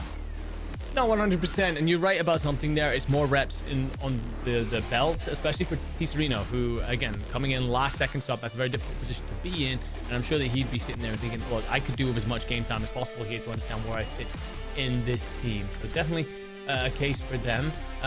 And the thing is, for me, if we do get through this map 3, we obviously start to look further down the line at the Skyline Hardpoint. We talk about maps that benefit from firepower. Well, that's certainly one right there. So it's a tough situation for Dover Air Force Base, but I just pulled up the Twitch chat for half a second here for the first time in a while. And All Day GA says in chat, reverse sweep in play. Well, you know what? For entertainment's sake, for great Call of Duty's sake, it'd certainly be all about that. I mean, I want a reverse sweep. We've had 2 3-0s so far. I think that we are due for a map 4, maybe even a map 5. And I was saying to Brody earlier that I am a big fan of dealerships, so I'd be happy to see that dealership map 5 come into play. It would certainly show a lot about these teams in terms of how fast they're able to adapt on the fly for those situations. But for a Hacienda control, you just put yourselves in the shoes of Dover for a second here, because when it comes down to slaying, offense on this map is very doable. And if you can get your slaying in check for Tisserino and start to have those moments for the SMGs on attacking side, getting into office and plat and having some kills for those players off spawn, you get to that B zone first, you get that capture early, and you have players picking up the flank over towards bridge. I mean, this is a very doable control map in terms of the offensive pressure. So I mean, you need that firepower right now, Dover. Your chances, your hopes are still well alive. Yeah, 100%. Well, that's how you've got to look at it. This is one of those moments, right? We've got this, little tech break going on, whatever's happening here. We've had a little pause after map 2. And we, you look at your leaders. We've been talking about, Blurantix, bit of the veteran, arguably, of this team. And where we look over at Dover Air Force Base, talking about Cryptic, definitely the veteran for this Dover team, having finished 3rd at CONUS last year. So what you're hoping to do, if you're him, is get your team in that break time, talk, okay guys, sweep everything that we've just done under the bridge, let's lock, load, here's our game plan, let's get it underway for map 3 and get ourselves on the board. Yeah, let's lock in right now. No other way to look about it. So starting on the attacking side, it's going to be Robbins. A quick dash over towards B, and you can see Blurantix actually gets shut down for that early patio push. It is going to put some pressure onto these players to try to make a play towards the inner of the fences, and Anti gets through. So stopping the clock, getting into 10. This is going to draw a lot of attention and lives away from Dover. Yes, indeed. And the thing is, the tick starts to move on forward. Blurantix is coming over to join this push. Zeus also recognizes there's going to be company via Tisserino in the back. First take in, second take well on the way. Well, Greengred gets a kill that he should never have found against Blurantix, and then finds a second as well onto Anti to try and break this. You should never find it, but that is something that you look back and you were gifted something great.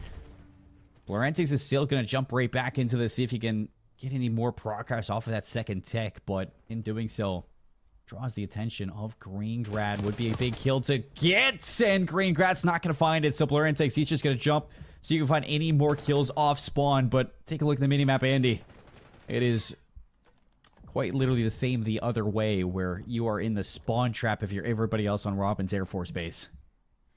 This is what we want to see from Dover, right? The punch back, the ability to overcome the previous 2 map defeats and come out swinging a little bit. And you've certainly done that as you push this Robbins squad all the way back. And with that kill from T2 as well, that signals that you've actually got so much map control here.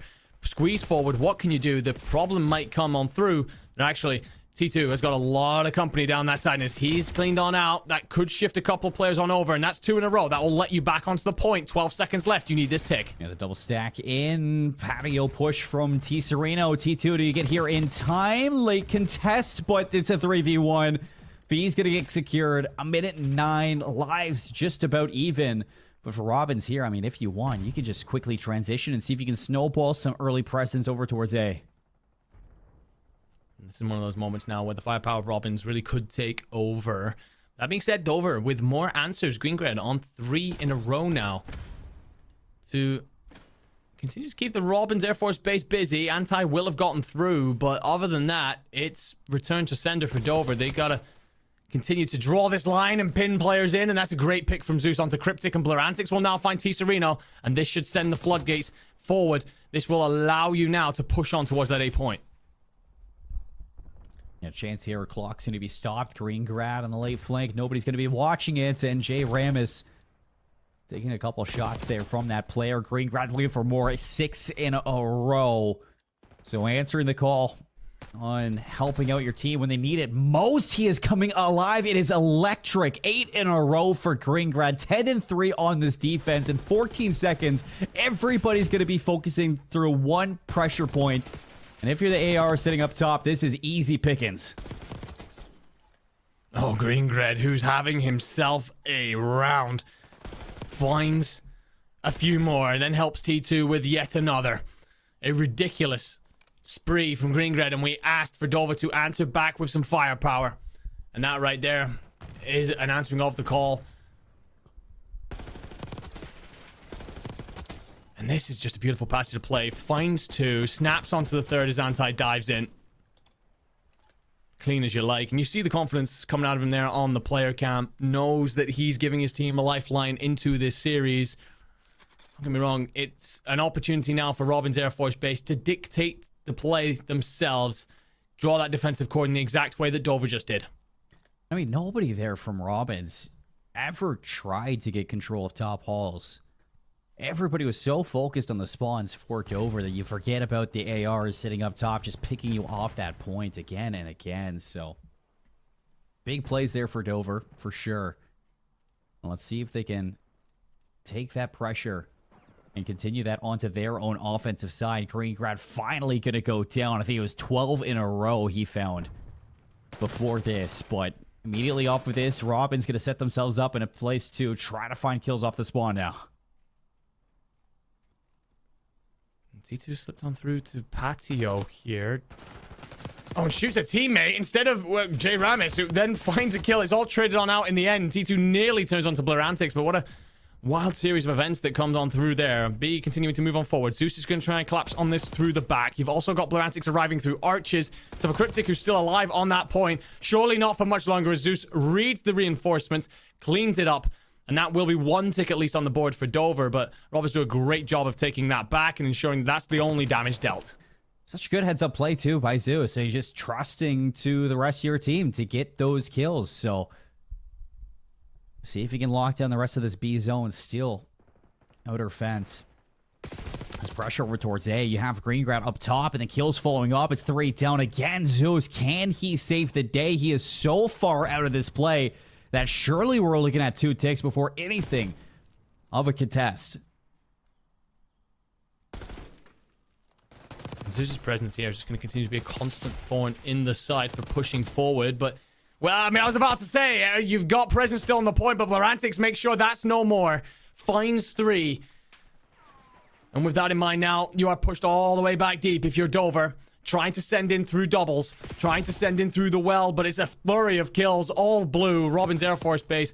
It's not been pretty. And there's still a time to touch this A point once more, but, well, the guns are lying in wait in T2. It's into a death box. It's nothing left either for Greengrad. And it's a fantastic effort. It's probably the best we've seen via Dover Air Force Base, to be honest, in terms of firepower and what they can bring to the table to match Robins. But that being said, Robins still managed to see off their defensive hold. Yeah, and it's a situation where you just look at the call that was given from Robins from Dover, and you go for that A zone early, you lose the A zone, and without any presence over towards well, you are spawning so far away with the recent patch of control, and it takes so much time out of your efforts just to reclaim space into lobby, to get back over towards well, and on a map like Hacienda, this is a very ratty map, Andy, so there's a lot of corners to check just to get into those positions, and I don't like to see them go for B, like what we see out of Robins right now. It's 2 clean kills from Robins. Oh, Zeus is just shooting at everything, even teammates falling from the sky, but you're straight in onto the point here. Progress being made. T2's going to try and answer back from arches. The problem is you jump. Do you read Zeus? Yes, you do. Greengrad also activating on the other side. T2's arena for 1 as well, so 4 dead. Robins will return to where they came and now try and push on through again. If you read this one, you know the spawns are going to be close towards well, and you're posted up there, T. Sereno. You had to read, but you lose the fight to the aims, and Blurantics now he's making a dash over towards the A zone. T2 needs to go big. Some early shots, bait and switch. It doesn't matter. T2 with a major double kill to slow things down from Robbins and completely silence them on this B attempt. Blurantics will still be there for a moment, but Green-Red, who is 18-9, will continue to just bully this opposing squad. Cryptic gets up close and personal, finds Anti.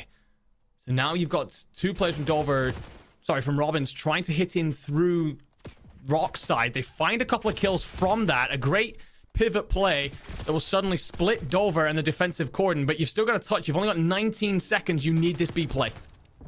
Tizarino, big moment here, hits the deck, some good damage, and the help arrives in time. Cryptix is there.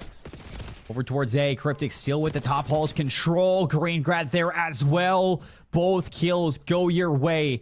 Only a single tick at this A zone, 2 towards B, so you have to go towards B if you're Robbins right now. And a big kill for Green-Grad, gonna completely open this up. Cryptix all turned around. A quad stack makes it go in the blink of an eye. Add another minute to the clock, Enigma. We're not done. We are not indeed. Robbins Air Force Base, we'll see another day. You are down 4 lives, though, so you want to turn it into TDM for just a second. Slow it down. Well, Blurantics will be found. You do at least manage to get J... I'm just picking up one elsewhere, but now it's on Dover to draw a little bit of a line. Use this numbers advantage that they've got. Pick up a couple of kills. Turn that screw. Make Robbins Air Force Base feel the pressure of the fact that they've only got 35 seconds on the clock. Well, then one thing for certain was the lack of control towards top open and closed. No real support for the players that were looking to play this objective, and a lot of time is just being chipped away right now from this attacking side. And not only that, lives as well. Only 5 left for Robbins for 17 seconds of play. Now no respawns at all. Green-Grad's going to turn around, see if he can lessen that even more. He does. 3 lives in the pool. And you have to go nuclear now, just to take this one over. As soon as he jumped down, Green-Grad hiding away. The crossfire, it secures it. And another defensive round for Dover Air Force Base to take the lead in the control and possibly even set themselves up for a round 5 defense. Yeah, they got to be pretty damn good, though. It has been, despite the fact that you don't win those offensive rounds, which are difficult on Hacienda, Robbins Air Force Base have taken a good amount of ticks here. So Dover got to be pretty much perfect. I mean, of course, you can't just try and win the round straight out here. Dover, confirmation, by the way, that was Dover's round, and the game was lying to us. But what can you do? This feels like the first time we've really seen this squad contest Robbins. It was an interesting hard point. It was a less than interesting search and destroy. Dover Air Force Base trying to build themselves into this series, put up a map. It's going to all start here at top courtyard. Anti's going to be pressured out. A full push over towards office. It seems Zeus has to be on high alert here. Nobody's going to push this one just yet. I like this from Dover. They pumped the brakes. They're looking for a mistake now, and it looks like it's going to come from the fact of Zeus, but Blurantics going to double back. He's got top control. Easy money sniper surrounded, and only a segment at A. You spawn up over towards well, and it looks like they're going to rush over towards B early. Blurantics pops the trophy, but will be cleaned up from Green-Grad. Now that he knows your presence, Zeus from Arches, trying to set up some sort of pinch here, but it's great plays out of Dover. They're just going to continue to squeeze some time out of this point. That being said, all of a sudden it just splinters. T2's going to be on the point. Jeramis has found 2, finally cleaned up by Green-Grad, and that progress continues to come on through. Green-Grad gonna look for more. Sky nades raining down. Blurantics for the outer wrap. Nobody's gonna read it. Snaps in for a double. Can't find a third. 1v1 for Zeus. In for the contest for a second, and T. Sereno gets a little too excited. 60 seconds. The third segment's neutralized. Lives still even. T2 get up close. Beautiful work there. Flurry of headshots across the board. But T2 with 2 of them to break into the point. Anti's going to try and activate the arches. T-Sereno's there to counter. Anti turns, burns. You also clear the player off the B points. That tick doesn't come through. 45 seconds in play. Lives relatively even, so still a chance to take this if you are Dover. But you don't have very long to make it happen. And Robin's Air Force Base trying to make every second of that time count with kills that continue to push players off the point. Nobody, and I mean nobody, Andy, picks up the flank here. And that is their undoing. Pistol out for Zeus. What a read on the outer wrap. T2 is going to touch down. 26.6 seconds. One on the inner fence. It's an easy pickup from Jay Ramis. 20 seconds to make a play here. Do you go to A? Do you go to B? It has to be this B zone at some point. You have to funnel your way all the way through. 13 seconds just to get here in time. Green Grad with a kill. They're going to jump on down over towards A for the stack out. And they have the read over towards you. Both players going to retake. Catching Robins completely by surprise here. Robins Air Force Base. Do you have anything? Oh my lord, it stops within a fraction of completion. How? And that then becomes the clear. So then we move on over towards B. And it becomes a conga line running on through. Problem is, do you have the gunfire to punch through? 2 kills answered by 1. Make that 3, make that 4. And the Robins Air Force Base just about hold on. But Dover made it interesting. The play call was brilliant. Let's actually flick our attention here over towards A. There's so much defense invested in B. We could actually catch them by surprise. And if we don't catch A, at least we've shifted them around enough to bounce onto B. The only problem is that old story that we've had through this entire series, that extra bit of firepower that players like Zeus are making through plays like this is the difference maker. But this, again, the best map we've seen so far in this series, both going tooth and nail. Robins to close the series out 3-0. Dover to extend it. We want to see that skyline. We want to see the dealership. Dover. You look to Cryptic. You look to T. Sereno. A little bit more from them, and maybe they can put this one away, but it's going to be an offensive round here. They've had their chances. It's third time the charm here. Blurantix, a little awkward fight, still walks away. Looking for 2. It's a quick trade from T2 and a dash over towards B. Nobody's going to be home, but a flank play from Anti, and they have a pinch here. T2 just needs to take some players to the grave with him. Well, you get 1 as Blurantix cleans up his teammate, and then it's a quick change from Dover over towards the A site. Blurantix does find 1 at least. Can you do much more? The answer is no. As Cryptic will get 1, and that first tick comes on through. And if you do catch this A point, this is usually the harder one. This is usually the later one. This comes through, Seymour. Real opportunity to see this round out. Big plays from Cryptic as he got 3 in a row. Now 4. Oh my god. That's the play to put away A. Jay Rambis with a couple of exit kills, but the damage has been done. 3 go down, but for Dover, all you need to do is slow it down, find a quick set of kills, and jump on this B zone fast. The line for Robins Air Force Base has got to be pushed up so far. You want to pick up as many kills as you can before Dover get anywhere near this. So long. 1 minute 40 on the clock. Lives relatively even. Look at T2. He's decided to try and go in through the back here. Can you set up a pinch? If you clear out Anti at this point, if you win this fight, you're on the point. A 2-stack comes through. I mean, you've got Blurantix on one side, but you're hoping your teammates can collapse in to help you support this. And T2, he's going to funnel everybody in through the patio, so it is a rush to dive this zone. Blurantix on the flank. Cryptic's going to pick up that kill. Over the top, Zeus, is he going to touch in time? He gets down for the contest, and he is surrounded by members. It is all red in the feed, and Cryptic goes nuclear for a round 5 offensive steal to Dover. We're going to Skyline. All the way through that map, it just suddenly felt like Dover Air Force Base had found a little extra. Whether it's taking that moment where you get a break, you get that 10-15 minutes and your leaders sit you down, talk about what's going well, talking about what's not, get you all on the same page, motivate you to come out swinging. Guys, we don't want to be exiting this tournament with a whimper. Let's go out at least with a bang, and they come out swinging for sure in this map. But also, I just felt like, despite the fact that Robins Air Force Base definitely have that extra bit of firepower, Green Gred, all the way through this map, putting up ridiculous numbers, seeing him double positive for most of it. And it's a case of, well, where did that play come from? Doesn't matter, really, that it wasn't there in the first 2 maps, because you've turned up big here in the third to push the series on deeper. I mean, it's just, you needed that extra team. And the extra teammate goes big when you need it the most. And in round 1, Robins, both of their attacks, just in particular, you never really saw them really put themselves into any power positions to take this A zone. Dover did that fundamentally sound, and it's Greengrad just in particular who was that issue, constantly taking control of open, getting into the lobby, turning around, picking up those players off of the A zone when you needed it, and just slaying out and bleeding away these lives constantly from Robin's Air Force Base. And even on the attacking side, you had a couple of moments where you actually thought Dover was going to win an offense before that round 5, especially in round 4.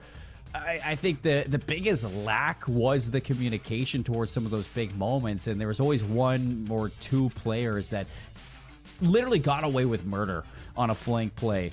And I think personally Robins are lucky that went to a round 5 because it wasn't a good map in the Hacienda control. But on the other side for Dover, we asked them the questions going into this game. You know, you're here for a little confidence boost now. You want that reverse sweep. You get the Hacienda control, the Skyline Hardpoint, and the dealership S&D to try to make it happen. So first map, we see them put it away, and it looks a lot more comfortable from these players. It does, indeed. I mean, what we are seeing is what we talked about so much through this series, about that fundamental play coming on through. The thing that helps them there so much in map 3 is that IGLing, that play calling that comes in from somebody in that team. I'm going to assume it's Cryptic, but please do correct me if I'm wrong. But it becomes a case of like, okay, actually all the information is telling us that the team are at B. Let's move ourselves to A and just drag this squad around the map a bit. And you're right about the fact that we could have ended it far earlier than that round 5 because Dover looks so good on offense. That then takes us to our Skyline Hardpoint. This is the map 4. We're expecting Robins to use their firepower to run over Dover, be oppressive. But that being said, off that last map, with the way the offensive rounds went, Dover Air Force Base are coming here to absolutely take it to the wire. I was going to say, if we get another T2 Greengrad Masterclass, this might be going map 5. It's going to be Dover in the hill first. A couple of seconds here for T2. He's going to get overwhelmed, though. Blurantix a double kill to crack this puppy open. You got Cryptics working over towards P2, but he's got a big fight in the back to win this one. They pass each other, but Blurantix barely just sees a shadow. So big lockdown there for Blurantix on the rotation. Yeah, does a great job. Again, keep an eye on Cryptic for making that kind of route happen. He's been their early rotator for this Dover Air Force Base team pretty much the whole series. He's trying to anchor, set his squad up as best as possible for victory. But, well, it will be a flurry of blue arrows that find him this time around. And Blurantix starting things off here on a 5 spree will eventually be cut down. It's going to allow T2 in through kitchen side, who is going to somehow walk straight past J Ramis, but gets into the point. He does. T2 for a double kill. 9 HP, going to stay alive. J Ramis, you should know he's back here, but he is just so elusive. And he's just trying to be an issue. Finally, J Ramis is going to catch this one, but it was long enough of a distraction for the rest of the team to just barrel through the front doors. Dover with the lead, and they're looking to extend it. A big win for T Sereno. T2 gets involved, and this lead just continues to blow open. It all comes back to that fantastic work from T2. Finds that kill kitchen side, then in through the back. And it's just a nuisance for so long. You don't necessarily need to find the kills. You're just stopping Robin's Air Force Base, getting themselves a defensive setup. And speaking of finding kills, a player we really wanted to see come online, T Sereno on a 5 spree and make that 3 in the hill. This is what we came to see. A battle for the series in the lower bracket. And Robins, they came out hot, but you remember that hard point, it was not smooth sailing for both sides. So as soon as Dover gets a taste of victory, this team looks like they're firing up, Andy. 71-13. This is a newly born Dover. Robin's Air Force Base stunned, shell-shocked right now. They need to compose themselves, set up a hit. And J Ramis reminds everyone just how much he can shoot back. And you get that moment from Robin's Air Force Base they were asking for there. They set up a pinch play, collapse all at the same time, recognize that they need to start to find some momentum in this map. But Dover, they won't stay away from this for very long. Look at Cryptic to try and hold down Umbrella side, and teammates flood through the front. It's a kill feed though that's blue, and everyone will die for Dover Air Force Base, but you get split spawns here. So J Ram is going to push out the back, but be met with a couple of players who can stop you rotating cleanly for new. Do they read T Sereno? They do, but that's a massive win. God. Cryptic's going to double down. It's a little shaky at first, but You still have a fight for this rotation, and Cryptic walks away. So you flip things out off those split spawns. Now you have a chance to set up for the Money Hill Andy. A second one here for Jay Ramis, but he drops, and you are fully in. Zeus will find Green-Gred to try and punch through the kitchen side at least and force these defending Dover players to turn another way. Cryptic's got a lot of work to do here as he gets surrounded, but somehow Cicerino's still alive, and even though he only finds one in the end, it's enough time to get his teammates back in through the front door. But Zeus and Blurantix combine together to break the hill, hand them a chunk of time that they need right now, trailing by 50. Yeah, if you even get every second here, Dover's done good enough that they're going to be leading heading into the second set of rotations, so you don't necessarily have to break this. You just want to make it mixy. See if you can steal some of these seconds away. And they're going to take one more second to jump right into this one. Blurantix on 9 HP, and the break comes through for 5. So a little bit of scrap there. You keep this one a 50-point game heading into the second rotation. Setup here for this P1 second rotation side can be incredibly profitable, but T2's looking to break this. He's gone underneath the map. He's looking to split it, and as such, will then allow his teammates also to activate on through the other side. 3 of them dive into the point. Boys, you don't all need to be there. Get on out. Screams. Cicerino. It is eventually going to be turned neutral, and right now it's a scramble more for P2 than it is for P1. You can see these arrows looking to try and get themselves across the map here. Zantai will get now that control over that side of the map. Green-Gred just over the top. Finds one, finds two, not a third. Okay, shot down just about. Cryptic's gonna get the team kill there. I like it. He goes a little further to pull some pressure away from top piano. Tough shots with the Jackal. And Green-Gred back into a position where he is just laying down the law with his aims in hand. Nearly a 70-point lead for Dover heading into the second hill. And you remember last time, they broke this one fast, so an opening kill from Cryptic might be a snowball for the rest of the team to follow it up. Blurantix just looking to stay alive on 6 health. He's going to be hunted down. A second from T. Sereno. Make it all 3 from Green-Gred. And an instant break from Dover. Jay Ramis here won't have read the Green-Gred, sucked himself off into a corner. So this break that Dover Air Force Base have suddenly figured out, coming together again and again here, taking the sword to Robin's Air Force Base, who just aren't finding an answer, quite frankly. Early on in the series, it felt like that they could do no wrong, that their firepower would win them the day. But Dover's fundamentals has also been matched now by their ability to outslay, and they are now 100 points clear of a Robin's Air Force Base team that just have no way of really answering this call. Jay Ramis, 9-16. He's done so much through this series. Anti, 12-17. We've shouted his name so many times through this series. If they're going to see it off here in map 4, both of those boys need to step up. It's not even close right now. Green-Gred fast on the flank. He's going to open up yet another chance for a quick one over towards this P3 rotation. You need Anti to go big for the 1v1, but it's Cryptic to get both. They line up, and Dover's going to be in 200 points to 86. And everybody is falling silent in map 4. Anti finds one. Just want to stay alive in this moment. Does well to back Cryptic down. Unfortunately, will be traded out regardless. T. Sereno with one of the tables. 30 seconds. A lot to play for still on this hill, so you can't really fully commit to that rotation if you are Robin's Air Force Base right now, and that means that you might miss T2 getting in through bed, and that will then flip the spawns then as Robin's Air Force Base starts to appear on the opposite side of the map. Dover Air Force Base in control then, so if you're Blurantix, he's got to win this and start to set up a break. Zeus, he's going to find the kill, but he's getting flanked himself. And no, T2! Oh. He's taking him on a rodeo! Zeus is going to go down, but still his teammates go big. Spawns in the back for Robbins. And now it is how long can you hold on? Well, if you're talking in terms of this point, it is never. It's an instant break for Cryptic right through the front door. 45 seconds. Plenty of time to put this map away. Sereno going to be the player to meet the first wave here. Dips into the shower, but won't last for very long. Jay Ramis up over the top. Finds one instantly traded. T2 with 2 more. Gets the point. Teammates spawn to reinforce. You just need 15 more seconds to see this out. This is disgusting. 14 seconds.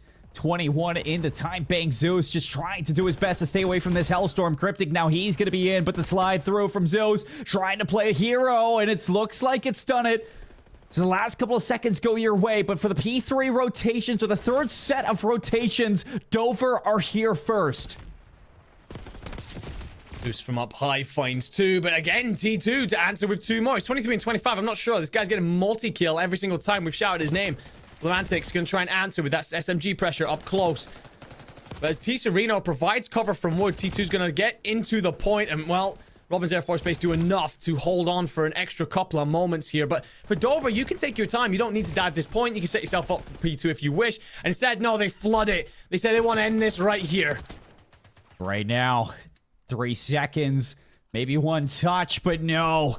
Dover Air Force Base down 0-2. They claw their way back, and look at that in the cams. They're getting loud.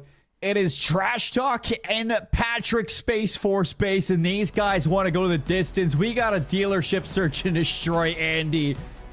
And shout out to whoever that was in chat that called the reverse sweep, because they might be right. Yeah, it was All Day GA, I think his name was, came on through with the prediction earlier. God damn, you might be the man who knows everything. Give me some lottery numbers while you're over there, my friend. But yeah, we spoke about the firepower that Robin's Air Force Base would bring to this map. Not only did they get outslayed in this one, but it is one of those things. Sometimes I think you can sit there with Skyline and think, okay, well, this is all about firepower. This is all about high pace. This is all about gun skill. Actually, it felt like Robin's Air Force Base were incredibly uncomfortable in the high intensity that is Skyline. But even still, even with everything that we talk about when it comes to this map, you still need to hit your rotations for key points like P2, P4. Set yourself up correctly. All those fundamentals Dover Air Force Base have and have shown so often through the series. And it's those rotations and breaks, especially at P2, that handed them this map. Cryptic and Green-Gred in particular, fantastic performances from them. And of course, T2 there, not only taking people hostage, but putting up double kills through the entire map as if they were the easiest thing in the world. Yeah, there's so many times in the Hacienda Control and the Skyline Hardpoint where it's just been Green-Grad and T2 really coming alive for this team. And a map like Skyline, I mean, sure, it's a bang out, but there's a method to the madness. And I remember back in the day of BO6, I talk like it's been forever, but it kind of has been forever. I was talking to Eric Bohm, and this guy said, no, you gotta trust that Skyline. There is a rhythm to it, and there is, and you start to see it in situations like this. The rotations, the sight hits, everything just falls together so quickly that if you set that tempo and you're following that tempo, it is really hard to match that and shut it down. And I think that in that map alone, you saw Dover, they hit a second wind throughout that map 4, and they are cooking with propane right now. It is going to be a barbecue out in the server at this moment, Anzi. And we still got another map going on before they can complete this reverse sweep. And we're going to a map mode combo that we have yet to see for anybody. But for Robins, they looked good in the S&D back in map number 2. We're going to take a step back, everybody, while we get these players ready for this map 5 dealership. But we'll be back to see who's going to be the victor, because it's been one hell of a ride. If you keep making that face, it's gonna stay like that. Funny. I'm trying to get my own car insurance. Well, that's easy. USAA. I thought that was for the military. And their families. Grandpa served, and he joined USAA. He shared membership with your mom, so she'll give it to you. Really? Mm-hmm. And they'll take good care of you. USAA. Members who switched saved an average of $725 annually on auto insurance.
we've been treated to the best series of the day so far. First time going past a map 3, first time getting a map 5, and the first time seeing a dealership search and destroy Andy. As we get set up for this one, momentum has shifted a little bit, and it wasn't long ago where we said, Dover, what are you guys doing? Come on.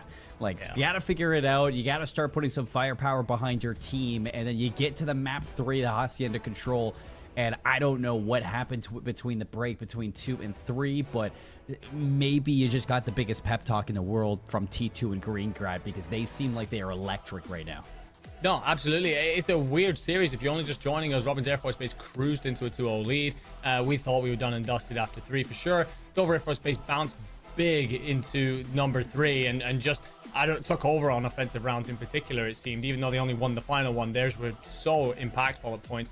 But then map 4, that was the skyline that was supposed to go the way of Robin's Air Force Base. Absolutely did not. So as we take a look here at the map Vito, you're going to see that it is the dealership that is going to close things off here. Now, this has a couple of different storylines to it for me, because dealership S&D, relatively new map, so it's a case of, okay, well, that playbook situation that came in earlier about T Sereno having to be a last-second sub for Dover, do you have a deep playbook? Well, no one really has a deep playbook for dealership. It's been here for 5 minutes, and not, teams don't tend to play it too often because, well, very mixed feelings around the whole situation there.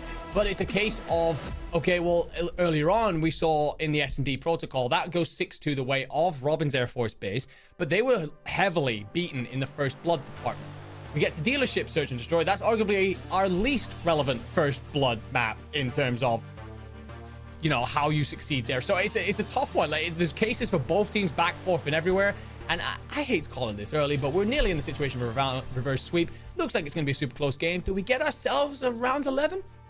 Who knows? I mean, for a dealership, like, it is hard to call, but you're right to say that it's one of those, like, scrappy things that's like, have you really dissected the way that this map works? But so far in its tenure for Black Ops 6, dealerships have been very fun. There's a lot of give and take on this map, and it's very fast to react to. And for the defensive side, obviously you're looking for some kind of space to work with, a lot through the middle of the map, try to take over that side window, maybe even towards A or B if you recognize that it's very quiet. You want to start pushing to see how far through you can get to maybe get a flank early on the other team. For the other side, you're attacking. Most likely, you're either 2-2 splitting mid in a site, or you're 4 hitting somewhere to see if you can overwhelm numbers to get that first blood, take over the site, and have somebody watch that flank for what you gave up with. There are options for this, but it is very, very thin, the options that you are given, and you have to be very quick to answer. Blue Antics will find that first blood then onto T Sereno to start us off. Zeus finds Cryptic as well quite easily. And I misspoke slightly earlier, by the way. What I was supposed to talk about is that the first bloods here on dealership are usually incredibly impactful. It's actually the planting of the bomb that is considerably less impactful, as you will know from playing it in ranked, my friend. You may as well just play around the kills sometimes. And that's exactly what Robin's Air Force Base do there. Finding all 4 to take the first round. And it feels like that's needed. After losing your last 2 maps, the way in which that skyline went as well, you needed this break to sit down, figure out exactly what's going wrong, come out with a strong first round, and reset that momentum. And after watching maps 1 and 2, if anybody's going to revitalize this team, it is Blur Antics. I mean, Zeus, yeah, you had your moments, but stand aside, because Blur really has been the player to watch. Or maybe we need to see Zeus rise to that godly form that we saw back there. But the nades out, and you don't want to stand too close to those cars because they are highly explosive, and you are not suitable for that situation. Yeah, there's a reason why defenders of A either stand deep or took themselves into the wall. Then again, you lose that numbers advantage pretty quickly. Zeus considering pushing through the mid here to set up some sort of pinch.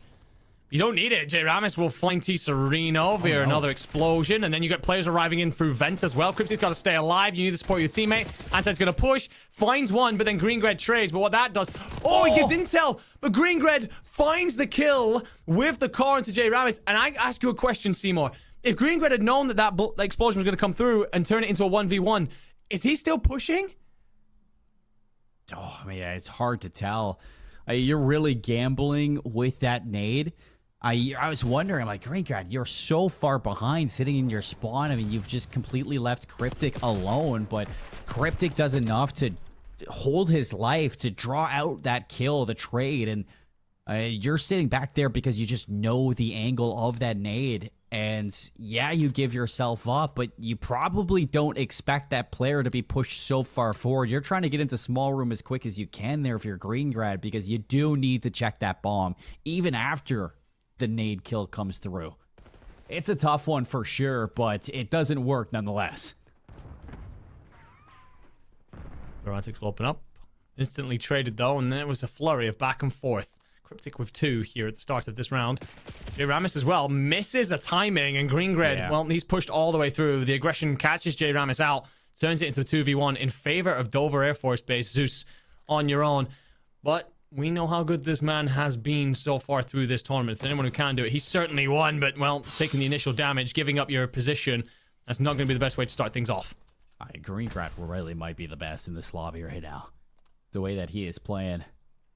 But you do exactly what I thought you would. Nobody's home at A. You fly forward. You get that quick flank. And after the trades, you get that bomb down in a bad spot for Zeus. He is trapped on either side. Has to fight his way out of this ditch. First one through, but too much damage. And it's an instant trade to put Dover on the board.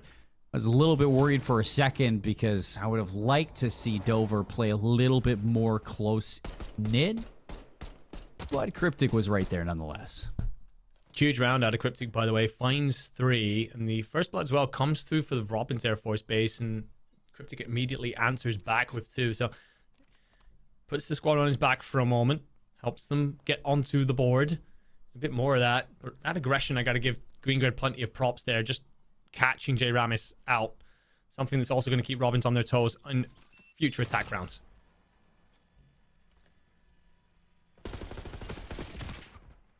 Opening shots out, and it's good for Dover to just stay alive there. You don't want to draw a blood on your side too early, but T2's got some early spacing out over towards A.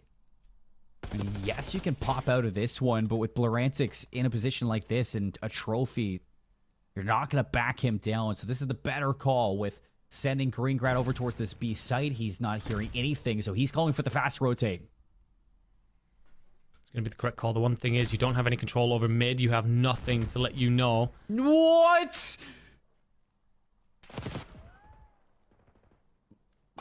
That's just really tough to see. Blurantix finds 2, Blurantix finds 3, and yeah, I mean, if you got Twitch open, go and take a look at the chat. I'm assuming they're as shocked as we are. Perfect rotation, great call. I was saying you're worried about mid-map. You're worried about whether or not there's some lack of control there. That window's going to be open. And Greengrad goes, bet, let me make that situation worse for us, and kills Cryptic as he's planning the bomb. An unfortunate round for Dover Air Force Base, and, well, that could be a real gut punch to their chances, their efforts in this map 5. Robbins Air Force Base, they took full advantage and riding on a high, coming into a round that could see them with a 3-round gap. I mean, my jaw is on the floor at that one. Did you think you had a frag in your hand? Zemtex surely has enough explosive range to get that kill, but he dropped down this vent, and he is. First blood onto the bomb carrier, quickly traded by Blurantix, but it is going to create a lull. So numbers for a second while this bomb does go down. Do you capitalize or do you play for the retake? Well, it is going to be the latter for at least Easy Money Sniper. He's a little bit further up than he intended to. No nades on Zeus, but it is a full backed up post plant setup for Robbins now. I love that play out of Zeus as well. Doesn't stick around for the fight, just gets out, keeps his life, makes this a very difficult situation for Robbins. Sorry, Dover Air Force, basically got to push forward. Zeus then wraps back in through the vent, and a beautiful set of plays from him. And just a wonderful post-plant spot. Typically planting the bomb here, less rewarding than a lot of other maps, just because of how easy they are to retake in certain situations. But that there, bomb down, all 4 players alive, you've backed up. All Dover can do is full send in your direction, and, well, it's easy pickings from there. Oh, man. 4-1 for Robbins as they're running away with it yet again after all the work that Dover has done throughout this series to bring it to a Game 5. surely they're not going to whimper out like this, and you need something fast out of T2. He has been the X factor for this team. For Easy Money Sniper, I'd like to see it, but it hasn't been the win condition.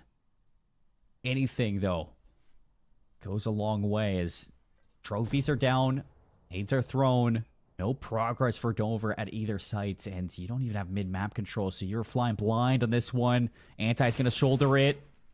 Doesn't take the chow. This is the right call to make. Trying to burn through time, and Zeus and T2 get very close and personal before recognizing each other. Zeus then opens up with the blood. Robin's Air Force Base continuing to twist the screw here. Green will answer back on Blarantics at least, so a situation here where you tied up 3v3, and if you're Green Grid, you might slip through. You might have a great opportunity here. Green Grid's in a great spot. Shots out, but no kill. 3-on-3 for the retake. Door for Garage might open up here. It's Anti who's going to get aggressive onto the site. Cryptic gets traded out, and Anti has completely discombobulated this one. Easy Money Sniper drops in the trade, and there is lots of time for Jay Ramis to put that 5th on the board for Robin's Air Force Base. This is a masterclass for Dealership. Yeah, I thought Green Gred had given Dover Air Force Base to play there, pushes on through, has all the intel, tells his teammates they can come forward and put the bomb down, but also then has an opportunity for a kill. Doesn't come through. It's an Anti who splits the entire defensive setup straight in through the vents, and not only that, keeps himself alive, which then forces the Dover players out of position into the waiting arms of Jay Ramis. He finds the final 2 and puts themselves on series point of what has been a very long one for these boys. Here comes Blur. Out through mid. Good nades there from Anti to help out. All 3 down, and this might be the dagger. Greengrad, 1v4. Fast flank in. Now, the timing has played off for a second, but I don't really think that he's going to be able to make anything out of this. He is chasing ghosts at the moment, and a snap puts it away. Robin's Air Force Base, they deny the reverse sweep with a masterful Game 5 on Dealership. We harped about their search and destroy at the start of the day, but at the end of this one, it is definitely a key component to their series.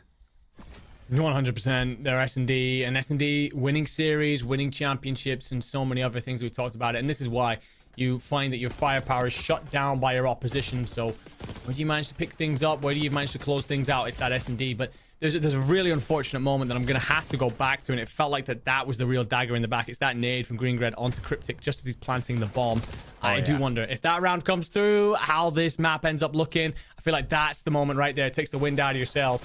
Robin's Air Force Base, of course, we're not going to give up the opportunity then to see out a series that they'll feel they should have closed out several maps before. But a couple of star players on show across both teams gave us one hell of a series. Best match we've seen on the live stream all day, and should all hold their heads very high indeed. Mental is a tough war to fight, and I mean, game number 2, it was the Ninja Defuse that really seemed to put the wind out of the sails of this Dover team. Game 5, yeah, certainly that nade. When Green Grad had such a great map 3 and 4, not going to take away from his performance in game 5, but you think that one just could have been a little bit more, if not.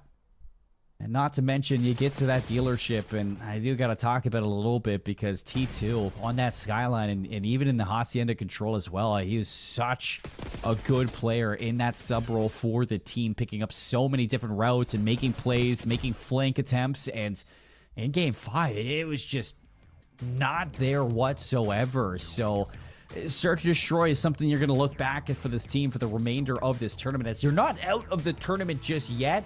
It's just your road gets a lot harder from here on out, and you're going to look back at this game, Andy, and you're going to think, you look at those search and destroys and you see those small, minute little mistakes in terms of timing, team nades, ninja diffuses, whatever it is, they're fixable. And yes, I assume that this team can fix them heading into the next couple days.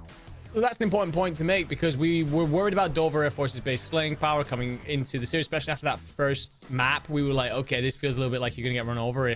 in respawns. They've showed that they're able to fix that up. They're able to come online and deal with heavy hitters that were coming across from Robin's Air Force Base. You look at the two S&Ds, which has been the big undercut of their play through the day. And it's a case of, yeah, you're right. You can go away. You can fix up those small things. So it's about VOD review. It's about going back and talking about your game plan, your playbook, and coming into the rest of the tournament with plenty of answers, plenty of opportunities to baffle and bewilder your opponents, as has been done to them in this final dealership. No reason that we won't see much more Dover Air Force Base through CONUS.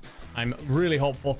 Do I put them as one of the teams to get through top 6 right now? No, but fix up that S&D, and I don't know, so it becomes a very interesting conversation. We'll have a conversation about that another time. We are so far from those qualification spots. Lots of days of action here for the side of Dover. They fall out of this early regional bracket. They're still going to be seeded into the rest of the qualifier for the Worlds. It's just going to be a lot longer of a weekend, a lot harder of a weekend from here on out. We're going to be following along with Robin, I'm sure, furthermore throughout this regional later on, or tomorrow as well. But they're going to push forward to play the victor of Joint Base Charleston or Offutt Air Base, as they're going to be trying to make a break through the lower bracket themselves. But we're going to step away from the broadcast for a second, get things set up for our next match here at CONUS. It has been delightful to watch, so we'll be back soon. If you keep making that face, it's gonna stay like that. Funny. I'm trying to get my own car insurance. Well, that's easy. USAA. I thought that was for the military. And their families. Grandpa served, and he joined USAA. He shared membership with your mom, so she'll give it to you. Really? And they'll take good care of you. USAA. Members who switched saved an average of $725 annually on auto insurance.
Welcome back, everybody, here to the CONUS Championships for 2025. It's time for some more action. This time we're looking once again at the lower bracket. In the other bracket now, it's time for Shriva versus Malmstrom. I'm always very careful to try and get the pronunciations right. I'm sure that one time I'll mess it up and someone will tell me about it. That being said, you've just come off an absolute thriller of a series, an almost reverse sweep in the making. We had a couple of 3-0s back-to-back. I was beginning to think, it's going to be a 3-0s all day.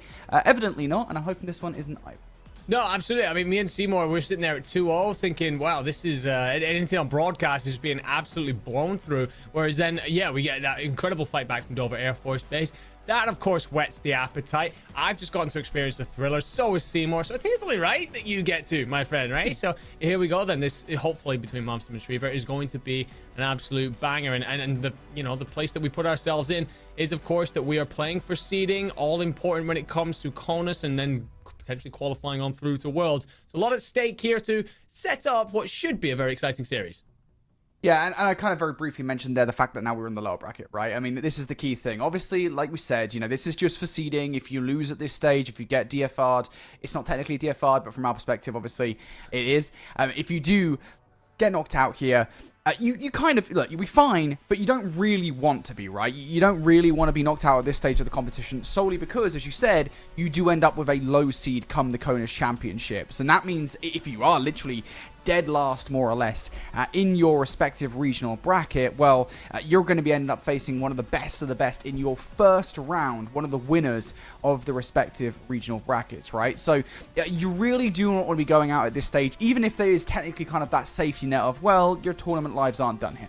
Yeah, I mean, it's a completely fair point. Like, it builds so much confidence as well into who you will then face going into CONUS, because if you end up with, let's say, 4th seed in your region, so Western region here, let's say you end up with the 4th seed, you look across the line and you kind of go, okay, well, we should then feel pretty comfortable taking on 4th, 5th, 6th seed on the other side of things. And it's one of those things, if you suddenly go out, like DFR is the phrase that you use there, if you're like, okay, we're like 5th, 6th seed here, like this is not good because anyone that we play on the opposite side of things is also going to be a much higher seed. Of course, when you start things off in a bracket for seeding, you're likely playing against the top seeds. So that is that's a long afternoon ahead for you.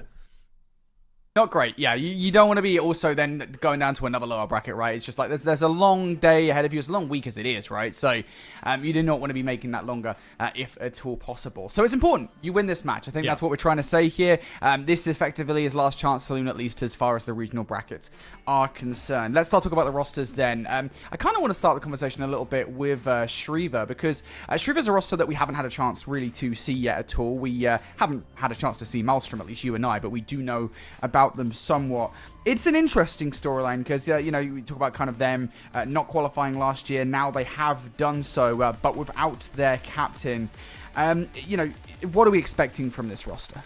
I think that you end up with a situation here where you're looking for Shriva, the white boy Ben and Scrub to lead their two teammates in towards things. I think that these are the players that, again, they qualified this year without their captain. So you're looking at them to step up and be a part of, okay, well, we've managed to be a part of the conversation as to why. You had a couple of players retire post-qualification, which is an interesting spot. You qualify for CONUS and then decide actually what we're going to do is retire straight on after. So but you're going to take a look here. White boy Ben on your left, Scrub then coming on in. These are the two that have played all the way through the process to get here, and then it's Pertco and Zetic who will be completing that lineup. Fantastic poses across the board from all the gentlemen, arms crossed, ready for war. But yeah, you mentioned it. There's a whole storyline coming in for the Shriva Space Force base that you said last year they fell just short. This year they get here without their captain, and it's a tough one, because then it's like, okay, well, if in most intents and purposes the captain is your leader, that's your vocal, the person who gives you the game plan, IGLs you when you're in those break moments, those locker room moments, they help you recover. So it'd be interesting to see who steps up for this team, considering that they're missing that person. Yeah, absolutely. I also love the poses as well. Everyone's striking the exact same pose. I'm not entirely sure it was intentional or not, but I love it either way. With that said, they've got strong competition on the other side, right? Because you've got this Malmstrom roster. Look, we're kind of clutching at straws here, somewhat, right? But Malmstrom are this roster that we didn't really know much about coming into this competition. All we knew is that All-Star is a returning player with a long legacy in Air Force Gaming tournaments. beyond that, this roster is pretty much a massive question mark, right? Until they faced Canon in the first round of play. Now, albeit they did end up losing in that matchup, they took, I believe it was the Search and Destroy off of Canon. Correct me if I'm wrong. Someone in Twitch chat will tell me. They'll shower me if I'm wrong. So with that said, I mean, look, you're taking a map off a really strong roster like Canon. Does that bode well for this team, Enigma? I think so, yes. I mean, Canon Air Force Base become a squad that we're looking at to potentially not only see off their qualification on their side of the bracket, so the Westerns, but it's also then to be a big part of the CONUS conversation. So the fact that you've pushed Canon, managed to take a map off them, this is, you know, definitely something that we have to pay attention to, because this is clearly not a team with any sort of slouch approach to S&D, and we've seen multiple times, including our very last series, where just how important Search and Destroy can be to seeing these series out. And the last one, if it hadn't been for that, then we'd be looking at Dover Air Force Base progressing instead of Robin. So definitely an opportunity for them to build themselves into the series. It's also a case of we've got to assess in this map 1, my friend, exactly how the respawn looks, because at the end of the day, you were playing Canon, so it doesn't tell us yet whether you're bad or whether it's just the fact that Canon are just so damn good. Yeah, those are always the questions, right? When you're kind of learning rosters, if you will. If you don't know anything about the rosters, your kind of automatic assumption is that, hey, you know, someone's not having a good time at certain game modes, but which side that is, we'll see kind of as we see more of those teams, especially Canon. Can't wait to see those guys tomorrow. Let's take a look at the maps. So what maps do we have to kick off this series? We're curious about kind of what our map number 1 looks like. It's time for a rewind for the first map in this best of 5, of course. Hacienda Protocol, Skyline, and Protocol will round out our best of 5 series. Again, we don't really know what to expect because we haven't seen either of these two teams play so far, so we haven't seen them play any of these maps. We know that Rewind Hardpoint is a good time. Yeah, we do indeed, and it's a lot going to be about that P2 and then chaining your P3 into P4. Those are your big money hills in particular, but I think there's an opportunity to do basically what you do on Red Card with the P2, where you play one half of it through the backside to the dumpster side, and then about halfway through you start to punch out and start to put your boys more towards RV and 18-wheeler, almost half begin that rotation across, and that then flips the spawn for the opposing team. If you can actually get that right, there is an opportunity to chain 3 hills together. Now that would be pretty picture perfect, so let's just stick now for holding in pretty well for P2 or setting yourself up for a great P3, P4 combination. That's the big check boxes that we're looking at for some of our squads here to really get themselves those solid leads on through, swing the map down in their favor, and all the momentum, of course, that comes with that. Yeah, I will say for the most part as well today, the hard points have felt relatively close, I will say, right? Yes. I think, you know, outside of, I think it was the red card hard point earlier on between Buckley, and Nellis, you know, it has felt like every single hard point has been within 50, 60, 70 points or so. Like, there haven't been blowouts. Now, the Search and Destroys, totally different story. Like, for whatever reason, the Search and Destroys, pretty much every single one we've seen today has ended like in a 6-2, 6-3, something along those lines. But yeah, the hard points have been really competitive. I don't think we've seen like a bad hardpoint team at all today. Like, everybody seems pretty proficient at the mode. So I'm really excited to see what these two teams are going to bring to the table. Yeah, I think the hard points as well have seemed very offenses on top, like a lot of breaks coming on through rather than clean defensive holds. I don't think we've seen many like 50s or full 60s. So that makes great entertainment for you and me. That makes great entertainment for everyone who's tuning in elsewhere. What we end up with is a bloodbath. So we'll take that all down day. We're not seeing lockouts here. But that being said, if you are a team that come into this, if you're Malmstrom or Streaver, and you're thinking, okay, how do we make sure that this hard point goes pretty well our way? Rotate in early, set yourself up alongside the fundamentals, and have that set up amongst your team and communication. But you and me, my friend, of course, we're not sitting on one side of the fence here when it comes to our predictions. We both went the same way. We've both gone with Malmstrom. I'm going 3-1, but you've got a clean 3-0 sweep down. Why do you think it's going to be so easy? Well, I'll be honest, I think, you know, we see sort of a team come out here and take a quick 3-0. It happens quite a lot in these tournaments, right? I mean, it always feels like if a team is better, they are markedly better. That was the case for the first 2 series of the day. Now, obviously, that went out the window with the last series. I didn't expect it to go all the way to Game 5, so maybe I'm not as confident. But I'll be straight honest in saying, again, that the fact of the matter is we know very little about these two teams. All we've got to go off is the fact that Malmstrom took a map of Cannon, and that's quite a difficult thing to do. So I think I've got them taken serious. Fair enough, I can completely understand it. I'm still absolutely devastated, by the way, to the admins in the back that I don't get a point for correctly predicting the winner of a series. I know, it's crazy, isn't it? You know, yeah, that's just tough. That's absolutely wild. I picked the right team, don't get nothing for it. Tough world out here. But yeah, no, Malmstrom are who we consider the favorites. And of course, you guys let us know in Twitch chat. Do you think that actually we've got this dead wrong? Shriver are going to come out and put things on here. I don't know, my friend. Like, I think that what you're saying there about the S&D, that's, you know, they managed to push Canon quite close. We know how good a team that can be. And for me, that is what puts this team up above Shriver. But I think we'll get a lot of our answers in map 1.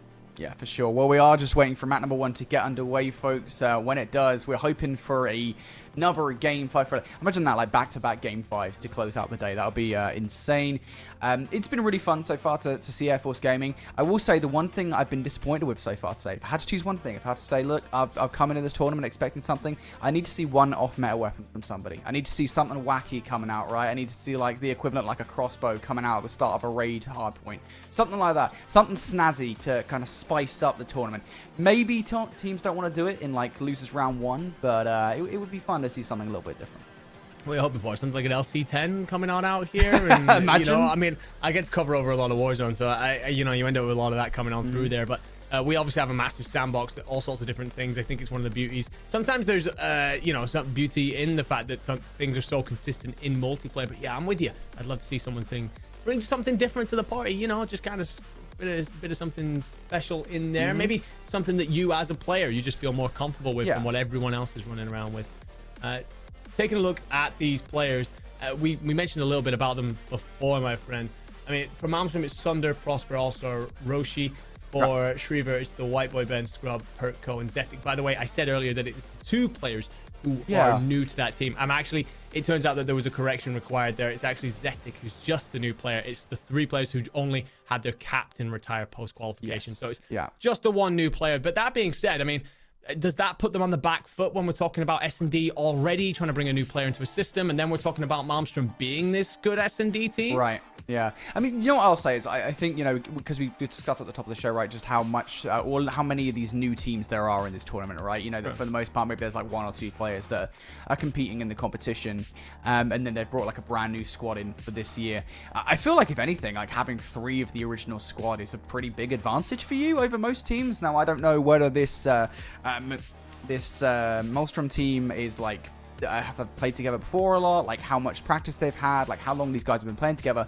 But what we do know is that Shriver, these guys, you know, if you have 3 players that have been playing together for a while now that have competed before, that is going to be a big boon for you in Search and Destroy. You know, that team plays absolutely everything in Search and Destroy. I mean, it's everything across all game modes, but I think that's going to help them.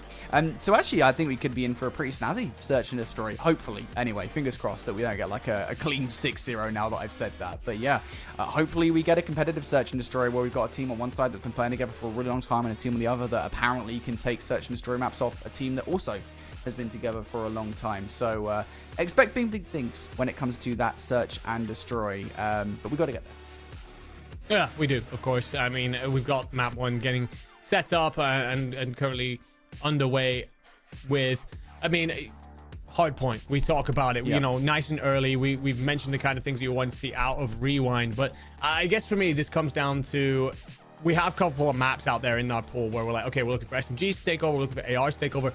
Honestly, I was kind of good in the year when Rewind was taken out because I feel like it suits both sets of those roles at different points. You have those ARs able to lock down your long side lanes, your Burger, your Street, your 18-wheeler, and then you end up with a situation where SMGs can take control of those inside hills, in particular around P1, and stopping that rotation on towards P2. I mean, I know that you and me, we've played a bit of ranked over the time. Are you looking for certain roles to step up early on that's going to help you kind of feel your way into these teams? Yeah, I mean, like, here's the thing, because you already talked about the fact that the map has got a lot of different areas that are suited to different weapons, right? You talk about those kind of long lanes where the ARs are going to shine. Honestly, I think there's just so much mid-map control, though, with the SMGs on this map, where it's just like, SMGs already in this game, you know, obviously there's that whole argument, our ARs score SMGs better, like, the ARs will always say SMGs are better, the SMGs will always say the ARs are better. But the SMGs, I think, can do a lot of damage with the mid-map. And mid-map presence, I think, is everything on Rewind Hardpoint. So that's what I'm looking forward to see, kind of who comes out swinging out the gate, especially, of course, as we all know, P1 is always slap bang in the middle of the map. And if you have a Roman SMG that can tear through the opposition, that is something that you need to be concerned about. But we've made you wait long enough, folks. It's time for Rewind Hardpoint between these 2 teams. A reminder that we're here in the lower bracket of their respective regions. So the loser of this one, while they are not done, we will see them again in a couple of days' time for the CONUS Championships bracket. They will have a low seed, and that is something that you really do not want. You know, I want some fried chicken from that restaurant. It's making me hungry, mate. I'm already absolutely starving. It is 7:45 in the evening over here. I'm looking forward to my dinner as soon as we're done with this one. But we're going to have a feast first, and that is diving all over this point for 8 different players. But the kill feed, mostly red, and that'll be 4 dead now for Malmstrom. Shriver coming out on top. No, sorry. Opposite way around. Shriver will be sent packing. Malmstrom in complete control. Yeah, Malmstrom, I talked about it right out the gate. You want to have the SMG presence in the middle of the map. That is exactly what's happening here with Sunder starting 3-0. Shriver are trying to find their way in towards the time, and it just isn't happening. It's a full red kill feed. Only 3 kills to speak of so far for Shriver, and even now, it doesn't look like this is going their way whatsoever. One last little hit coming through from Pertco. Let's see whether he can actually find any value whatsoever. Just too many targets to hit in front of him, and he will be overwhelmed. How about that? For a start from Malmstrom, pretty much perfect.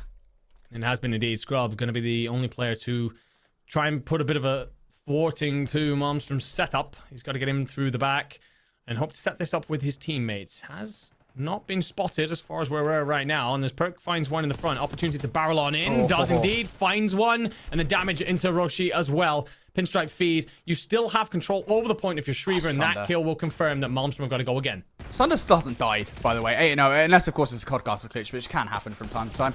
8-0 for Sunder. He continues on his spree. All-Star also firing on all cylinders at 6-1. Again, one of those situations where you talk about a player in All-Star being the star of the show, and another will come out and step up to the plate. Sunder is about to be what I believe is a Merciless medal, I think. 10 kills in a row. There it is. Malmstrom surely have to have streaks. This is about as good of a start as you could possibly ask for if you're a Malmstrom. And even with 15 seconds left, you start to panic here. Zedek will front send himself towards the hard point, but he does absolutely nothing. Sunder, 11 in a row. This man still is not dead. 2 hard points in. Yeah, Shriver have just decided to rotate on over, instead set themselves up, and well, I don't know if you're going to do anything with it anyway, because Sunder on 11, make it 12 as his teammates find kills elsewhere as well. And I'm really glad that you pointed out the broken kill feed potentially earlier on, but you don't need it to know that Sunder is now unstoppable. 12 kills. And, well, everything that comes back in from Shriver is just being deflected away. Zetic will get into the point for a moment. A couple of ticks coming through, but it's then all about, of course, these back spawns. And All-Star, well, he's already fighting for him. Yeah, it's just as quickly as Shriver gets some kind of kill, some kind of value. It's met by 3 or 4 from Malmstrom, and well, Maelstrom off control. They will get the back 20 seconds here as well. Shriver have already resigned themselves to a rotation. Scrub trying to fight for those back spawns will get ripped asunder, quite literally, as that man goes 14-1. Now on the hunt for more. White Boy Ben wasn't watching the back, and Sunder will take advantage of that. And, well, you thought for a second here, that's the right idea from Shriver to give up scrap time and go for the rotation. That's 3 quick kills from Sunder, and they immediately don't have it. Bloodbath, but only one way so far. There's 3 more in the feed for Malmstrom. Make that 4. So you line up, you go again. And Zetic will answer with 1. Trying to push up now towards Courtyard at least.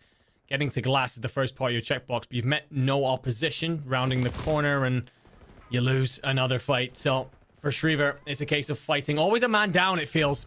They do get a couple there. Malmstrom sent packing. Can they hold? Scrub will trade on now. Nice pinstripe kill feed. Scrub finds 2. Back spawn though for Sunder. Split spawns coming through. Going to get help here from Zetic off the spawn, and I believe it's actually White Boy Ben off the spawn. Yeah, it is. Okay. Yep, kill feed fun. White Boy Ben off the spawn will find kills here, and that's going to be Shriver in control for the moment. So big 3 kills. It's going to give them scrap time, and that's more time than they've earned on any kill so far in this game, pretty much. So might give them an in towards this game. As we look towards new, though, I mean, how many times are we going to see Malmstrom be the first one to touch? White Boy Ben has something to say about it. He's going straight towards the hard point. Can he find any value? No, All-Star takes him down, and now Shriver are once again left scrambling. Sunder's 15-4 right now. Signals just some of the difference between these two teams. A Scrub in huge trouble in the corner. Sunder's shooting it, well, so much that he actually kills his teammate in the process. Eventually, vehicle goes up in flames, takes out Prosper. Scrub will be able to try and set up a pinch. You have cleared for a moment if you're Shriver. Malmstrom, though, will come again. Roshi found. Dealt with. And right now, this is probably the best passage of play you've had if you are Shriver. Incredible, really, considering that it's a very mixy P5 typically, but well, they get themselves back to within 100 points. I'm not going to say a comeback's on as Malmstrom find a couple of kills, but it's looking a little better. Yeah, it's just moments of greatness there from Shriva where they were able to kind of correctly anticipate where Monster and all that pressure is going to come from, and they managed to work together as a team to make sure every single point of ingress is watched towards the hard point. But now as we get towards the next one, we go back to rotation towards P1, 100-point deficit to climb back from. You have to start picking up some of these gunfights. Scrub finding one, backing off here, trying to wait for his teammates to get on through, and Scrub will continue. Couple of kills for him now. Gotten help from Pertco towards the hard point. That is a break for these guys. That better passage of play continues to get just a little bit better, but, well, Malmstrom, they then find pretty much everything in the feed, make that 4 dead, and walking into over a 100-point lead at this point. Scrub's going to try and set this up, but honestly, I don't know if you hit this or just back up for P2, considering how difficult you found breaking. A couple of deaths at the wrong time here would hand P2 on over, and Sunder, who's got every bit of utility in his pocket that he could ever want, is just going to walk in towards these back spawns. Takes a little bit of damage, but still alive, still able to fry, and giving Malmstrom control over the next one. Just when you thought Shriva might be in the conversation, Malmstrom have come back and got yet another massive amount of time off the back of a hard point. We move towards rotation. Prosper Slays over here already. We'll find one. Sunder with the trade. That team nade from All-Star will give Shriva an in. Those back spawns have been maintained, but look at this wrap being put together by All-Star. Somebody has to predict it. You can see the arrows in the minimap. They're trying to double up to make sure that All-Star doesn't get those kills, but somehow, some way, he will find one. Scrub has to go back towards the hard point because you've lost the pressure around the front, and now Scrub is isolated. There is no way that Scrub lives longer than his expiry date, and he will not. That is Maelstrom in. That's it. Well, you get help cleaning 1 up. That'll give you the rotation on over to 3, but there's so much damage been done at 2. Case of... where do you go from here? Scrub still alive, still trying to find a couple of exits, but surely going to be found, and that will be him dealt with. Sunder is also rotated away, finds Zetic. There's not much now stopping Malmstrom from a clean rotation from 2 to 3, and, well, that kill confirms it. You will have the spawns in for 4 if you're Shriva, but it's about getting there, and right now it doesn't look likely. Shriva have not really had much to say here, and even if they do get in towards the hard point, look at utility on side for All-Star. He has everything, or not for All-Star, for Sunder. He has everything he'd asked for and more. Sunder might well have died after, what was it, 12-0 starts of this game, but still, this is so difficult now for Shriva. They are in for the moment, though. 25 seconds worth fighting for. If you can chain this one and the next hill back-to-back, they will be fine and dandy, but you've got to win the gunfight to do so, and, well, this doesn't really feel like it's happening. Trades galore. All-Star from the middle of the map will find one, and all of this to say that Maelstrom are in for this time. One last hurrah from Shriva. Pertco, can you do anything? Don't think that's stun connected. Looking for the contest as they hit 249 points. Just one more kill, and it will be done. Zedek says no. We'll find the first kill. Now going to slide out for a second as well. He's opened the door for his teammates, but still, Scrub needs to go off. Not able to do so, and yet still, they will hit the rotation. You do at least get the close spawns as well if you're Shriva, so an opportunity to try and hold, but Sunder finds the first. So Breach is the name of the game here. Zetic gonna try and play in through Printer. Finds 2 alongside the help of Pertco, I think. Or maybe the kill feed's just lying to me again. But All-Star in through the back door. He's dealt with as well, but it's the close spawns eventually from Malmstrom that hand it on over. And, well, map 1... we get a little bit of excitement there towards the end. The only other thing that was losing its mind was the kill feed. But apart from that, it's 250. It's a 102. Malmstrom, well, we're seeing why so many people are saying that they're a really damn bloody good team. Sunder 34-11 started 13-1, I think it was. And, well, never really slowed down from there. Sunder with a thunder in game number 1. What an incredible performance from him. Also, shout out to All-Star. We know that, you know, he's kind of one of the veterans on the squad, right? The veteran on the squad, if you will. He finishes 26-17, and then Prosper Slays 24 frags to his name as well. That is an incredible performance on the whole from Maelstrom. Just making sure that every single point of ingress towards these hard points is being watched. I think, you know, you've got to give him a particular shout out for what was the first 3 hard points where they gone. I think it was something ridiculous, like 120-point deficit, excuse me, for Shriva to have to come back from. And it just, at that point, it already felt like the game was over. We had that one moment inside Electrical where Shriva held the hill for 30 to 40 seconds. Beyond that, it didn't even really feel like Shriva would win the game. No, 100%. I mean, Malmstrom, it's an impressive thing for them to have been so ruthless, so clinical. I think that you could have come out there, put up some really nice kills in the first 2 hills a little bit and gone, all right, let's take our foot off the gas. We're winning this one. They don't. They make sure that they're sticking to their guns. Those rotations came on through. We saw them making a lot of team plays together. Even moments where, you know, you're seeing players hunker down looking for exit kills. And if you are, not sure if Malmstrom, sorry. If you are Malmstrom, you're taking your time to make sure you've cleared that before you then rotate on over. So a team that made sure that they were absolutely on point, nearly 100-point club in the end. A little bit of excitement, as I said, towards the end. But other than that, just didn't feel like Malmstrom gave them an inch. And considering, again, both of these teams have had to qualify through Virtue, through a gauntlet to get here, shows just how good Malmstrom are that they've brushed aside Shriver in this map one. Yeah, for sure. Phenomenal performance from Malmstrom. I'm really looking forward to seeing more of the squad, of course, and we've got 2 more maps for them over the next couple in this best of 5. Shriver, I don't know, dude, because it's always one of those situations where it's like you see a team get completely blown out of the water and you don't want to be harsh because it's like, look, they had moments of excellence in that game. I think that electrical hold is proof that Shriver can come back into these games. They can come back into this series. The next question, though, for us is, and this is, we talked about this before we got into this, is this search and destroy? Because we know that Malmstrom, I believe, again, if we're not wrong here, took this map, not necessarily Hacienda, but they took search and destroy off of Cannon, and that is an achievement in itself. But again, it does the fact that Shriver have 3 players that have been playing together, that's a core 3 on this roster for the longest time, does that help them in S&D? I hope so. I think that, this is where you're trying to build your series back in. We've called it a Neslo for a very long time. If you're a little bit worried about how you're going to perform in the hard points, you probably should be after map 1. It's maps 2, 3, and 5 where you can change the story a little bit. So we do have to see some sort of bounce back here from Shriver. That being said, we also saw in the previous series, map 1 and map 2 be relatively comfortable to one team, and then we ended up in game 5 all the same. So there's an opportunity to build yourself into these matches. But for Shriver, I feel like this has got to start now. You do not want to be looking down the barrel of having to win 2 different respawns, considering how that first one just went. For me, what we saw in the previous series was that in map 1, even though it was relatively comfortable, the team that lost, they had these pretty great fundamentals to their play. Early rotations, some solid setups, some of the best setups we've probably seen through this tournament so far. I didn't really see that there in map 1 from Shriver, apart from, as you said, that electrical play. The only thing I will say, towards the end, again, they made it exciting a little bit because you start to see players step on up. Zetic, the new guy coming into the roster, he made a couple plays over there by that Chicken Hill. And moments like that where it's a case of, okay, boys, look, it wasn't our map.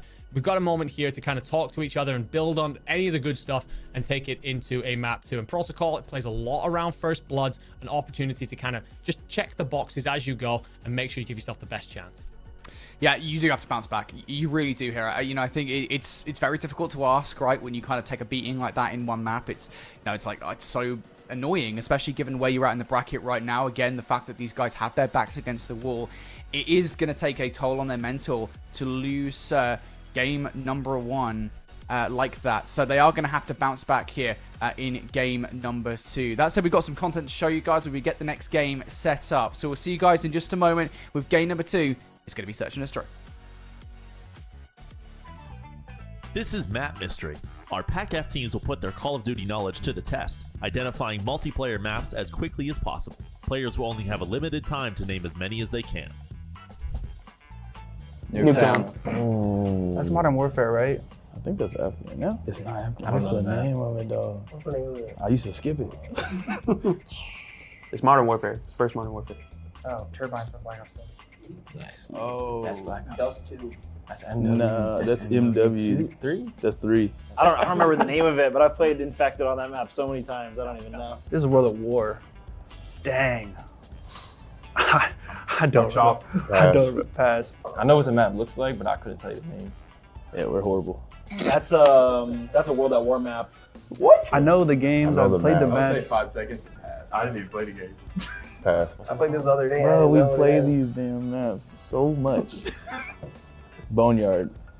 Scrapyard. Oh, Scrapyard. Ah. You're welcome. Assist. No idea. No, throw it out. Kino der Toten. It's Detroit Advanced Warfare. AW.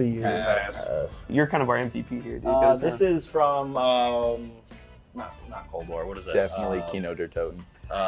And it's Advanced Warfare when the tsunami comes? Is that a Vanguard map? I would say that's Vanguard. Dude, I have no idea. Useless, dude. It's like a barn. There's like a barn in the middle. I thought stay was in the name. COD for like 5 years. Oh, he got excuses, bro. Oh, Bokic. Yeah. Okay. What the heck is the name of that map? Kino der Toten. Yeah. Or this is Modern Warfare 2. Yeah. Remastered. Oh man, this is embarrassing. Embassy. No, not No, Embassy. That's Invasion. Yeah, Invasion. MW2. Gun up to my head, I couldn't tell you a single Black Ops 4 map. Best guess, Kino der Toten. I like that. That's a good guess. Cooked. Couldn't remember nothing. Yeah, we must be dumb. I'm out of here. man. Cooked. Kino. That's an Infinite Warfare. I just don't remember what the heck the name is. Skip. I got this game so I could get COD 4 remastered. That's gotta be Ghost. Don't know the name. I mean, a classic. That's Kino. no, Shepard no. betrays What you, is dude. it called? The state. I knew it was like the name of like a building or something. Oh, red card. Black Ops. Banning that. Raid. I was chalked. I don't think I got a single one. Underground? MW3? Okay, nice. Real pool. Damn, that was embarrassing. Dude, I know all the games. Hey, thanks, man. Yeah, I got you. At least I can help y'all out. I know all the games. I just don't know any of the maps. That was embarrassing.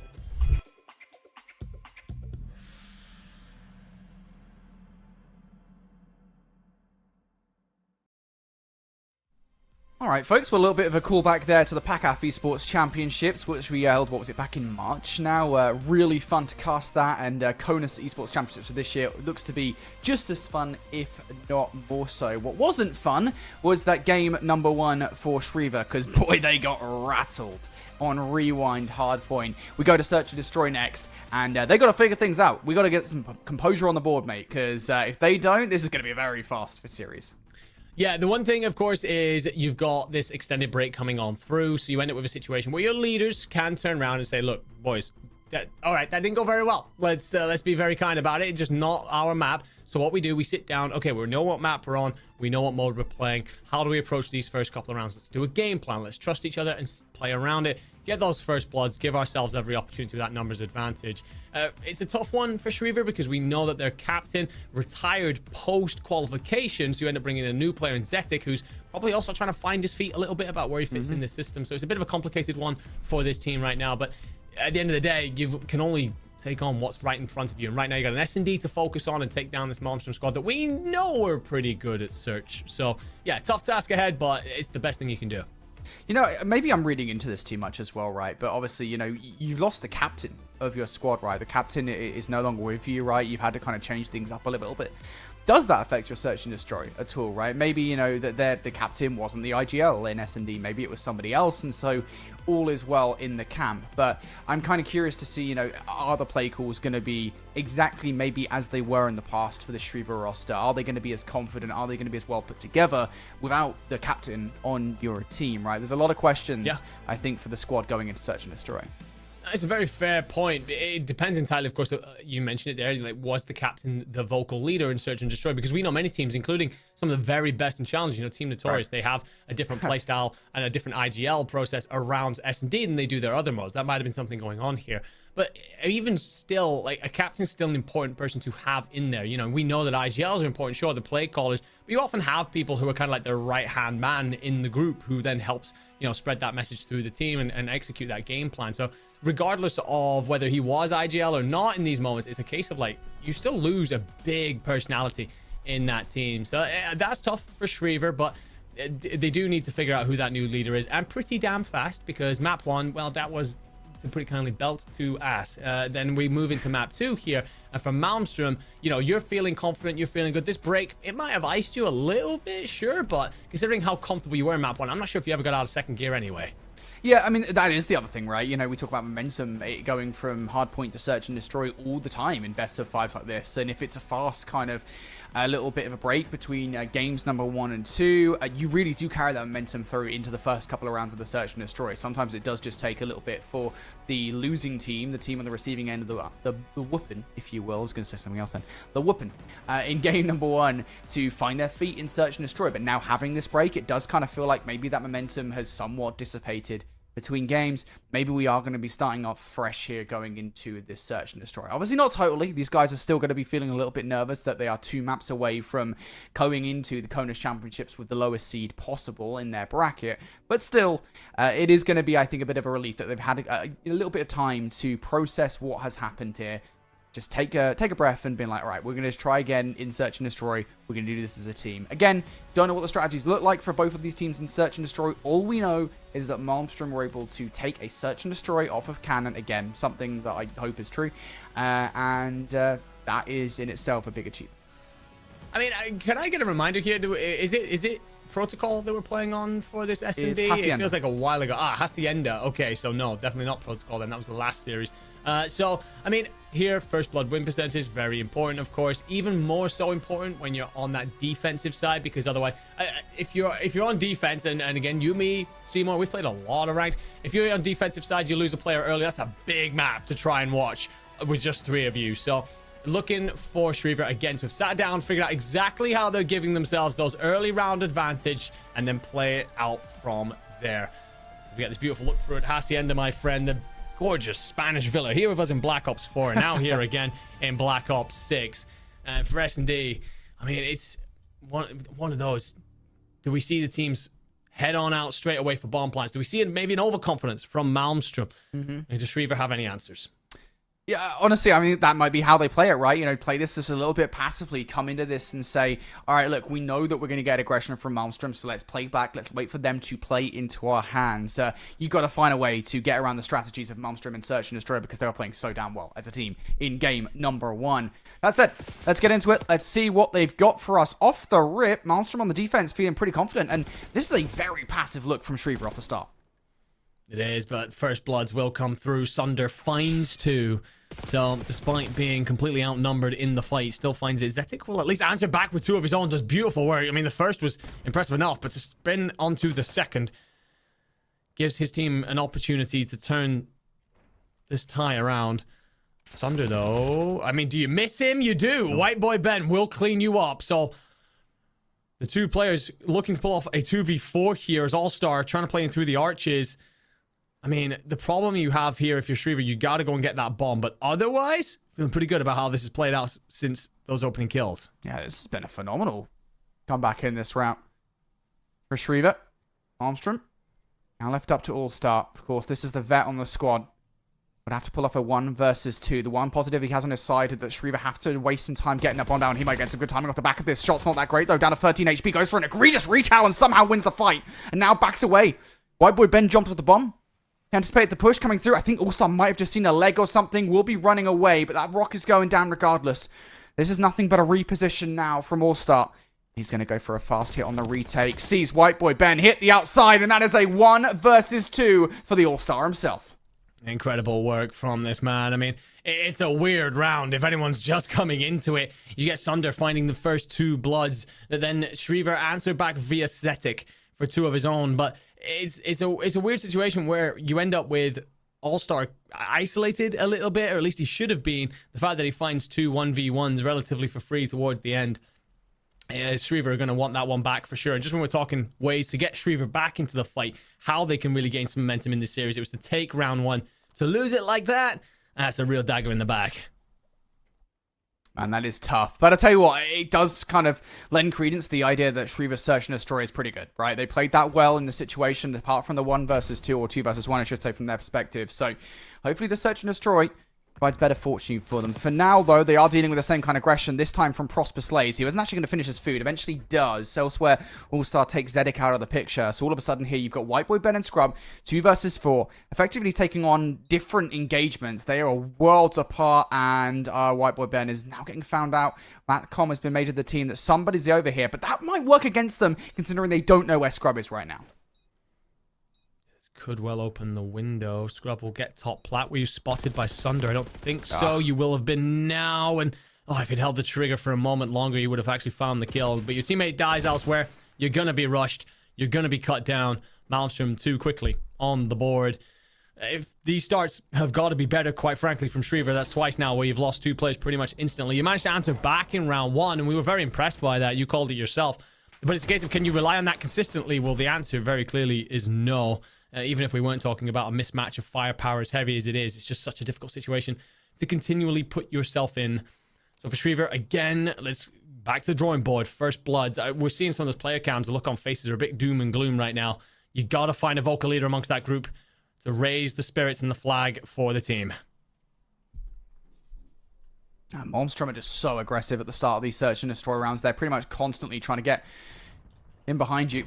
Prosper Slays will try off the start. This time he is met by Zetic. And look at this reaction as well. Sunder almost immediately goes right behind. He's going to be a nuisance sooner rather than later. Zetic's actually pulling all the way back towards the car, anticipating this play. And Sunder will win the fight regardless towards the rock. Prosper will find 2. All of a sudden, it's down to Pertco, 1 versus 4. He only is able to trade out his teammates.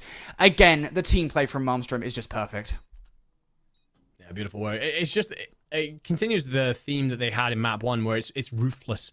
You get in this situation sometimes. We've done enough casting over the years of Call of Duty to recognize that when one team outclasses the other, they get a bit lackadaisical, they get a bit over-aggressive, and that gives the opposing team a route back in.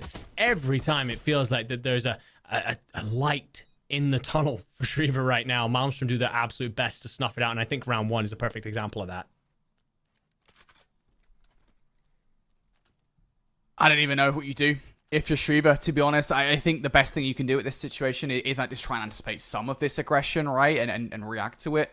And they did that in that last round. It was just unfortunate. They saw the aggression from Prosper's Blaze, reacted to it. They didn't expect then the aggression from Sunder. Even when they did, Sunder still won the fight. So it's difficult. But you will draw the first blood in this round. That's All-Star down for the count now. Shriver now looking to react to it, but already Sunder has evened the odds. Now you're on a hunting party for Sunder. Unfortunate as Zetic gets shot up for a couple of players. Trades galore though. 2 versus 2 we go. The bomb's going down at a completely different site as where Shriver are. How do you retake then? The white boy band's got to slow down. You've got to slow down. You've got to let your teammate get into a position to help you here. Will indeed recognize that. Scrub gets together. 30 seconds to go. The problem is you're hitting this from the exact same place, so it's just going to bottleneck you. Will Malmstrom expect this? Well, that stun might well just caught both of them. I'm going to assume not. Sunder checks elsewhere, and so is Roshi, but there's just no time. You've got to go. You've got to send it. Yeah, you gotta go. You gotta go now. You can't afford to, and they've spent so long that Sunder's ready to pick up 2 kills so easily like that. And yeah, I know it's so difficult, right? It would be easy for us to sit here on the casting desk and say, you know, you just gotta hit that. But at the same time, you do not have time to make a wrap. Your only choice in that situation is to try and hit it and try and get a 2v1 against Sunder. Instead, they go individually, and that's just not going to help you in that situation. Now, I think it's when you initially start to get back together. There's one player staying mid, one hit Lambo. There's got to be something different in that moment there. I think otherwise, yes, you're right. There's just not enough time really to make something happen. And, well, 4-0 to Malmstrom. That's straightforward as you are reading so far. I guess the one thing last time round, Shriver did get the first blood via Pertco, so can you get that again top corridors? We're going to find out. Scrub slides, hits plenty of Prosper, but it's just drawn blood, not a final blow. All right, we'll draw the first blood. Roshi's down for the count.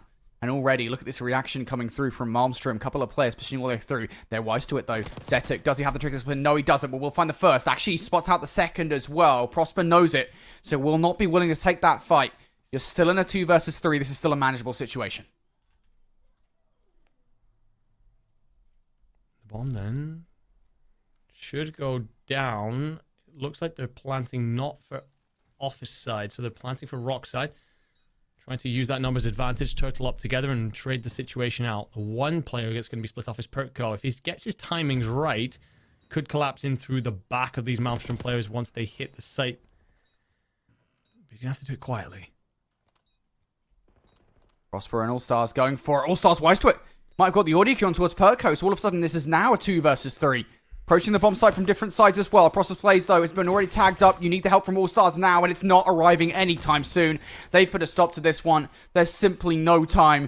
You'd have to be the goddamn Flash to get into the site now, and Prosper Slays just ain't doing it. Finally, there is some hope on the horizon for Shriver as they take a round. Yeah, it comes back to the first blood that opens things up, but then getting complete control over Rockside and also recognizing it. We've spoken a couple of times about how this team have been under the thumb for the pressure that Malmstrom are putting out, but it's a very positive, proactive play. They're quick to rotate that bomb over, get it down. Don't give Malmstrom the opportunity to pick any of them off before that bomb goes down, and as such, gives them very little time to react. So, much more like it. Shriver 1 on the board at 6-0 will not be coming on through. It's whether or not you can build off the back of that. Again, those first blood shells, last 2 rounds, they've gone their way. The more often you can do that, the more you stack the dice in your favor. All right. Around on the board for Shriva. Some momentum swinging back in their favor.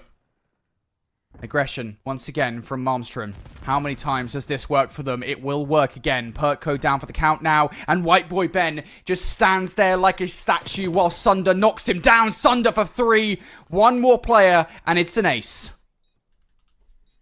It's the fact that he gets through mid for free. He just, straight off spawn, does not let go of the sprint. Heads on through. And, I mean, it's just so easy. Nothing there to counter. And we've seen a couple of times there where, through this map, where Sunder has been incredibly aggressive. Yumi spoke about it at the top of the show. Just Shriver set themselves up in passive positions to watch these lanes counter that aggression. When it doesn't initially happen, we can forgive it. After a couple of times of Sunder basically sprinting through the map, you've got to start to look to shut that down. You don't. And Sunder has a field day. Only needed that final kill for the ace. Eventually mopped on up by All-Star. Shriver, what have you got for us? Make it look a little bit interesting here on main stage. Feels like every time Shriver have had something to say, Malmstrom have done a really good job at silencing them. Look at this aggression. Shriver trying to give Malmstrom a taste of their own medicine. Zetek is getting right up in their faces. The problem is that these guys have also kind of retracted themselves in towards the spawn somewhat. They're anticipating something like this play. They know they don't have the top side of the mid-map covered. RC car also now out, I believe, as well from Malmstrom. I think that's All-Star that has that out on the map. Sunder almost gets the turn and burn, but will force the TK out of White Boy Ben. Well, Scrub also finds Prosper Slays, so a 3v2 here. And bomb site control again, and it's very aggressive over towards B. You get that kill in Lambo, you recognize where you need to head to, and you don't waste much time about it. All-Star, though, going to try and look for a couple of exits. It's trying to set up Roshi to activate as well through the middle, which he does. Finds one. Spots player left, spots player right. Timing all against him, though. Half a second either way, and he probably finds a kill in that. But, well, all in All-Star 1v2. We've seen him do it once already. Can you repeat round 1? Doesn't really have a lot of time to make this one work. Has to get lucky. Does so. Trigger discipline. Hits him. Now has to find Scrub. Scrub is about as far away from the site as you could possibly get. Long range shots from All-Star. He almost connects it. He would have had time for the defuse. But Shriver will survive. They hold on. Great work there. Managing, again, it's that aggression. The 2 rounds that they've had so far is that very quick bomb plant coming through. Scrub holds on by a bullet, by the way. But it's a case of, so often you can see teams, you know, when they're struggling in series, they'll find a couple of kills and they'll freeze, they'll pause. Okay, what do we do at this point? We're a little bit worried about running into the opposing team. They don't. It's very quickly planted. It doesn't allow Malmstrom to take key power positions on the map.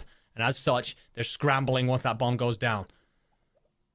Looking a little bit, it just feels, again, a little bit too little, too late. But, well, we'd love to see a couple more rounds on the board for Shriver. Oh, and they find that first blood again. All of a sudden, the tides might have turned here in favor of Shriver. Prosper Slays and Roshi pushed all the way back into spawn. White Boy Ben is on the hunt. Smells blood in the water. Target acquired. Roshi down. Scrub's the one to do the slaying. Now Prosper needs to slay. 1 versus 4. 55 seconds on the clock. This feels like an impossible feat.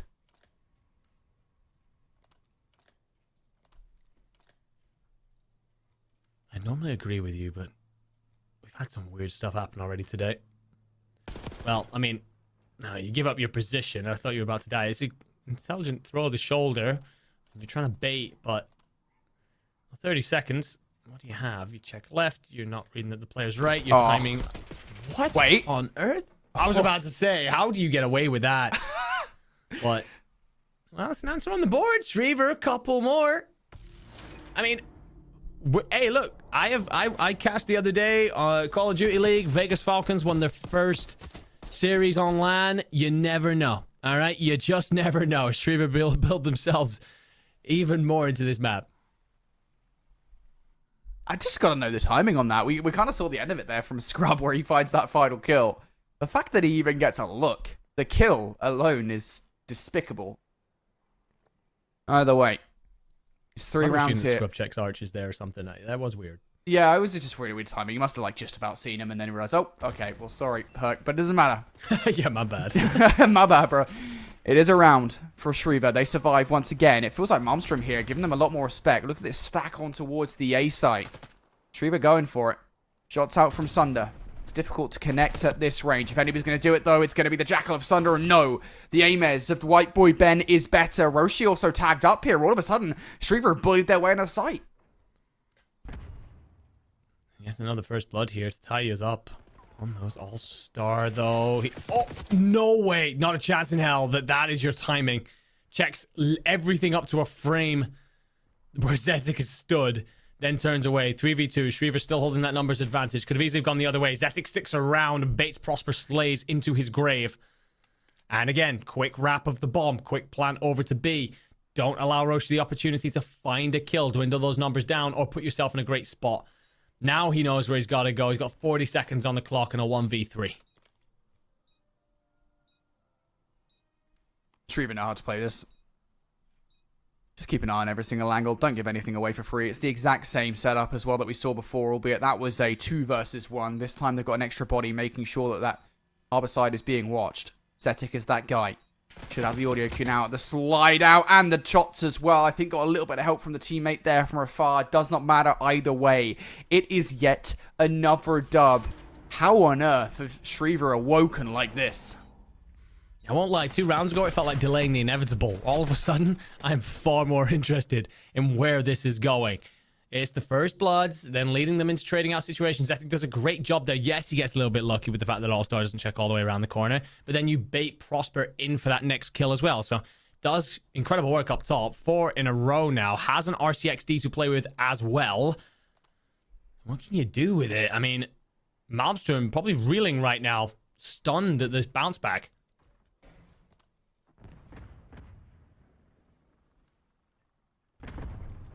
Malmstrom just don't know. I mean, look at their strategy. It's completely changed here. Now they're 4 hitting the site. Sunder draws first blood for the first time in forever. We'll make the call. The perk has now made his way towards the middle of the map, and Prosper will answer said call. Now everything for Shriva here on the defense. Pushed back a little bit over-aggressive there, but it doesn't matter. The result is good. You pick up that kill. You're now in a 3 versus 1, excuse me. Bomb going down, and you know where Scrub is. Prosper nearly hands that one over for free, though. That would have made things far more interesting. But yeah, Scrub on a 5 spree. But what can you do in a 1v3? You're hoping to find an isolated one, but you got to move quickly. You will find Prosper mid-map. That's a fight that you want to take, but not weakened up. It becomes ever more unlikely. Yeah, shot's not great. You get Sunder down to 5 HP. It's just too much to ask for, isn't it, at this point? 15 seconds left. Scrub will look for a reposition, but the fact of the matter is you don't have time for the kills, let alone the defuse. Malmstrom put an end to the ruckus that was Shriva. What was it, 3 rounds in a row from them? Malmstrom having absolutely none of it in the end. They just forget the site, they call game. Yeah, made things more interesting, that's for sure. But it feels it's just too little too late. You've got to get going much quicker than you are. Eventually, Malmstrom were going to find at least a round on the board. Even if they'd gone to round 11, you just expect with Malmstrom's slaying prowess that they've shown so far through this series to carry them through. But again, more opportunities for Shriva to kind of stand, look at each other and go, okay, we're finding ways into these maps. We've just got to get off to hotter starts, not allow Malmstrom to take complete control, and then we can build from there. Their adjustments are clearly something that Shriva are very good at, talking amongst each other. This is what the opposing team are doing. This is how we shut that down. It's just about them being proactive, them being on the front foot at some point in this series. Then we get to find out exactly what Malmstrom are made of, or whether or not Shriva have a deeper playbook. I will say, I think this is the most confident I felt in Shriva all series long. And albeit it's not been a long series so far, owing to the fact that the Hardpoint was super duper quick and the Search and Destroy, well, I mean, was a little longer. Still, I feel a lot better about Shriva now. Honestly, when they were 4-0 down in that Search and Destroy, I thought, okay, I feel very confident about my 3-0 prediction. And honestly, like, when they started to bring rounds together in the middle of that game, I was like, okay, never mind. Maybe they are going to take a map away from Malmstrom. But Malmstrom, in the end, they put a stop to it. And I do still think we have a series on our hands. I do still think there is an opportunity for Malmstrom to lose this control, to go the distance, perhaps, you know, get reverse swept even. Just going to put that out there into the universe. But still, it's still an uphill battle. I think Shriva, excuse me, still have a long way to go before we can even entertain that. Yeah, absolutely. I mean, I hope so. I said 3-1, so I'm hoping for a map on the board at the very least. Otherwise, this becomes very tough for me. But as we take a look through the map set and what we still have to come here, it will be, of course, us moving on to the protocol control. I've got to say, we've talked a lot about how slow starts for this Shriva team have been punishing. There's not many places worse than protocol control to get off to a slow start. You can very easily be put in that spawn trap. So if they're going to fix that problem, it has to be right now. Not just for the fact that otherwise your tournament, well, at least this part of the tournament for you is over, because otherwise it can get very messy. Yeah, for sure. You just can't start slow here. I mean, it's so easy to fall out of favor in this game, especially if you start off on the defensive side, right? If you're a defensive team here and you don't have a convincing round number 1 where you basically just bully the opposition into their spawn, you're going to be in danger. And so I do want to see, you know, a very confident, I know this is maybe a lot to ask for, I do want to see a very confident Shriva here if they do start things on the defense to, you know, really get up in the faces of Monstrum, really make sure you do have the map control. And I will say this, crucially, I think they need to be very wary of their flank, because if I've noticed anything from Monstrum over the first couple of maps, is that they really, I think Sunder in particular, really loves his flank. So make sure you're watching that zip under the map like a hawk. Yeah, I love that you call it, because he is incredibly aggressive. We get to see a viewpoint there of that last round where he just sprints straight through the bottom of the courtyard.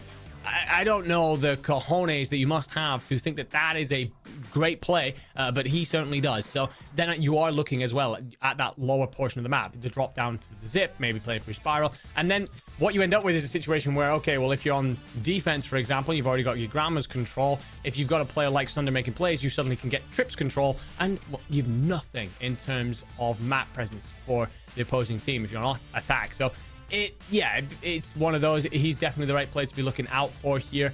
But I think for Shriva as well, I think I'm looking a little bit at like Scrub, Zetic. They started to come online towards the back end of that S&D. Zetic was the player coming online towards the back end of that Hardpoint. You've got to carry that momentum through. That big break that we have between maps 1 and 2 won't be there this time. Hopefully, fingers crossed. If I just cursed us, I don't know. But Zetic looking good towards the back end of 2. Can you bring that in here and cause a little bit of an upset early on? Honestly, I think I've seen moments from all of these players, right? I would sit here and say, like, oh, you know, I really want to see, you know, XYZ player, because they're the player that I felt has been the strongest for Shriva. But honestly, I mean, even that Search and Destroyer, where we talk about the kind of the various rounds in which Scrub was able to pick up those final kills, or White Boy Ben would have moments, apart from, like, I think it was the team kill in the penultimate round, where they would find a couple of kills, a 2-piece, if you will. You know, I've seen moments from all of these players, so I know they're all capable of it. They just all need to be doing it at the same time. Is that too much to ask for? I don't know. What we do know, folks, is what could be the final map in this best of 5 is about to get underway here. Of course, it is worth saying that it was, Team 2-0 up in the last best of 5, and it did go all the way to a Game 5. So there is still potential for Shriva to pull it out of their butts. But we'll see here at the start of this one. It feels like Maelstrom already doing a good job at the opening wave of gunfights. Indeed. Well, you catch Scrub running the castle walls as well, so a little bit of ingenuity shut down immediately from Roshi. And Malmstrom happy to draw a little bit of a line in the sand here. You got to catch Zetic, who might get through, and, well, All-Star there reads the play, finds him.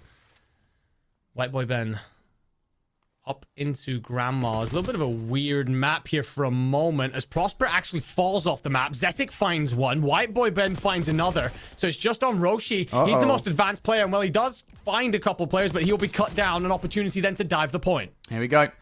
Triple stack coming through. This is going to be fast and furious. Maelstrom, how do they react to this one? I think they're just making sure they don't lose control of B, but White Boy Ben's already over here. He rips Sunder away. Nobody is there to back things up. So 1 tick through on B, 2 ticks through on A. It is significantly slower because there's just Zetic over here now. Prosper sees him just as he slides out. That's the point. And on the other side, Scrub down for the count. White Boy Ben is done over by B. It's a war that has been won on multiple fronts here from Maelstrom as they save the day. It just feels like Malmstrom suddenly turn on the afterburners, right? And they just make up the difference. Zetic will find 2 towards lockers, though, that will let his team push on out for a moment. You do have 3 ticks of progress. 2 more kills as well on the board. So you're making good moves here across the map. And if you find Sunder as well, it becomes even better for you. You don't want to get in before the second tick comes through. That will be 4 on the board, so not bad. But you got to send this if you are Malmstrom. 20 seconds, you can do this. You're just looking for a 60-second extension at this point in time, but you're losing all the gunfights. Now Prosper, it's been a nuisance inside your spawn. Honestly, with 15 seconds left, this is a difficult moment where you kind of don't really want to be going back for him. You just have to full send it towards one of these points. Thunder kick there on the point. Slide out 3-1. Down to 5 HP. Looking for the second. White Boy Ben should be good for the trade. He gets shots in towards All-Star, but it's not enough for the frag. He does get enough that Scrub can finish it off. And now they're going to triple stack onto the point. With that kill, it should be the extra 60 seconds, and it will be. You only need one tick as well over by B, and you're only one life difference in it. So plenty of opportunity here. You just got to set up your hit. And that kill by Prosper in the back corner will just stop you being able to set up some sort of surrounding play. Thunder incredibly brave to dive from that top rope, and he will be found for it. All-Star answers back. 40 seconds on the clock. Shriver, the one big problem is here, you just don't have the time to set up a play that you'd like. You got to just make it work on the fly. 9 versus 9. They actually have a lot more map control, I would say, than Malmstrom do at this point. That's a brave gunfight. Aspirational, I would say, from Zetuk. Double stack coming through, though. Somebody from Malmstrom. Got to jump on the point right now. White Boy then goes for the account. Prosper knows that there's only one place he could be, and they will find Zetuk. That is B salvaged once again. It's 3 kills in the feed from Malmstrom, as what was looking so promising for Shriver seems to have fallen away from this. And this has been a promising offense regardless of what happens, but they'd really want to get this done. Yeah, Scrub will find one, but make it a 1v6. And honestly, I got to tip my hat to Malmstrom. Don't get me wrong, Shriver, you do indeed deserve a lot of flowers for how you just played out that round. Could very easily have been your attack round. But Malmstrom there was an opportunity to panic. When you see that player coming on through, I mean, we're going to get to watch this kill, actually, Prosper. This is exactly the moment I'm talking about. Kill Zetik on the point. That could have been the capture right there. But it's all off the back of Malmstrom deciding what we're going to do is clear out that top mid. It will give us the presence back that we need, and then we can just surround the player on the point. And that gives Prosper the opportunity. He assesses all the different corners because he has time to, because you've cleared out that top middle. So wonderful work from Malmstrom. Composure when they needed it, because they'll have been a little bit stunned by the bounce back from Shriver. This was supposed to be straightforward. And, well, 5 ticks on the board. That's still a very good attack round out of this Shriver Space Force space. Yeah, I'm really happy now, I think, for Shriver. Again, with how good they looked in those 3 rounds back-to-back in the Search and Destroy and the start of this control, it really does feel like we've got a series on our hands here, even despite the 2-0 start. But Malmstrom want to have an aggressive start to this game. Just one more player to contend with inside their own base, and they will find that player. So, now Windows control looking pretty good from Malmstrom. Perkcoat trying to get some shots across the way. Will not connect on enough to be confident with it. And now they're having to be cautious about potential threat over by B. Sunder has already walked straight past White Boy Ben. And elsewhere, his teammates are finding value. This is a scary moment here in this game. Malmstrom seemed content on a B capture. But All-Stars also finding value over by A. Yeah, this is the problem now for Shriver. You got to pick one. You just got to hit it together, and I'm seeing players head off in different directions. That's not going to help you. And Zetik, well, that was... you used the word ambitious earlier on. That is indeed what that was. All-Star finds one, finds 2, second comes through. That's 10 kills in a row. And this is the moment where Malmstrom suddenly catch on fire, and nothing can put them out. Zetik's trying to. He's trying to dampen the flames. I don't really know if there's much he can do. Sunder gets caught behind, though.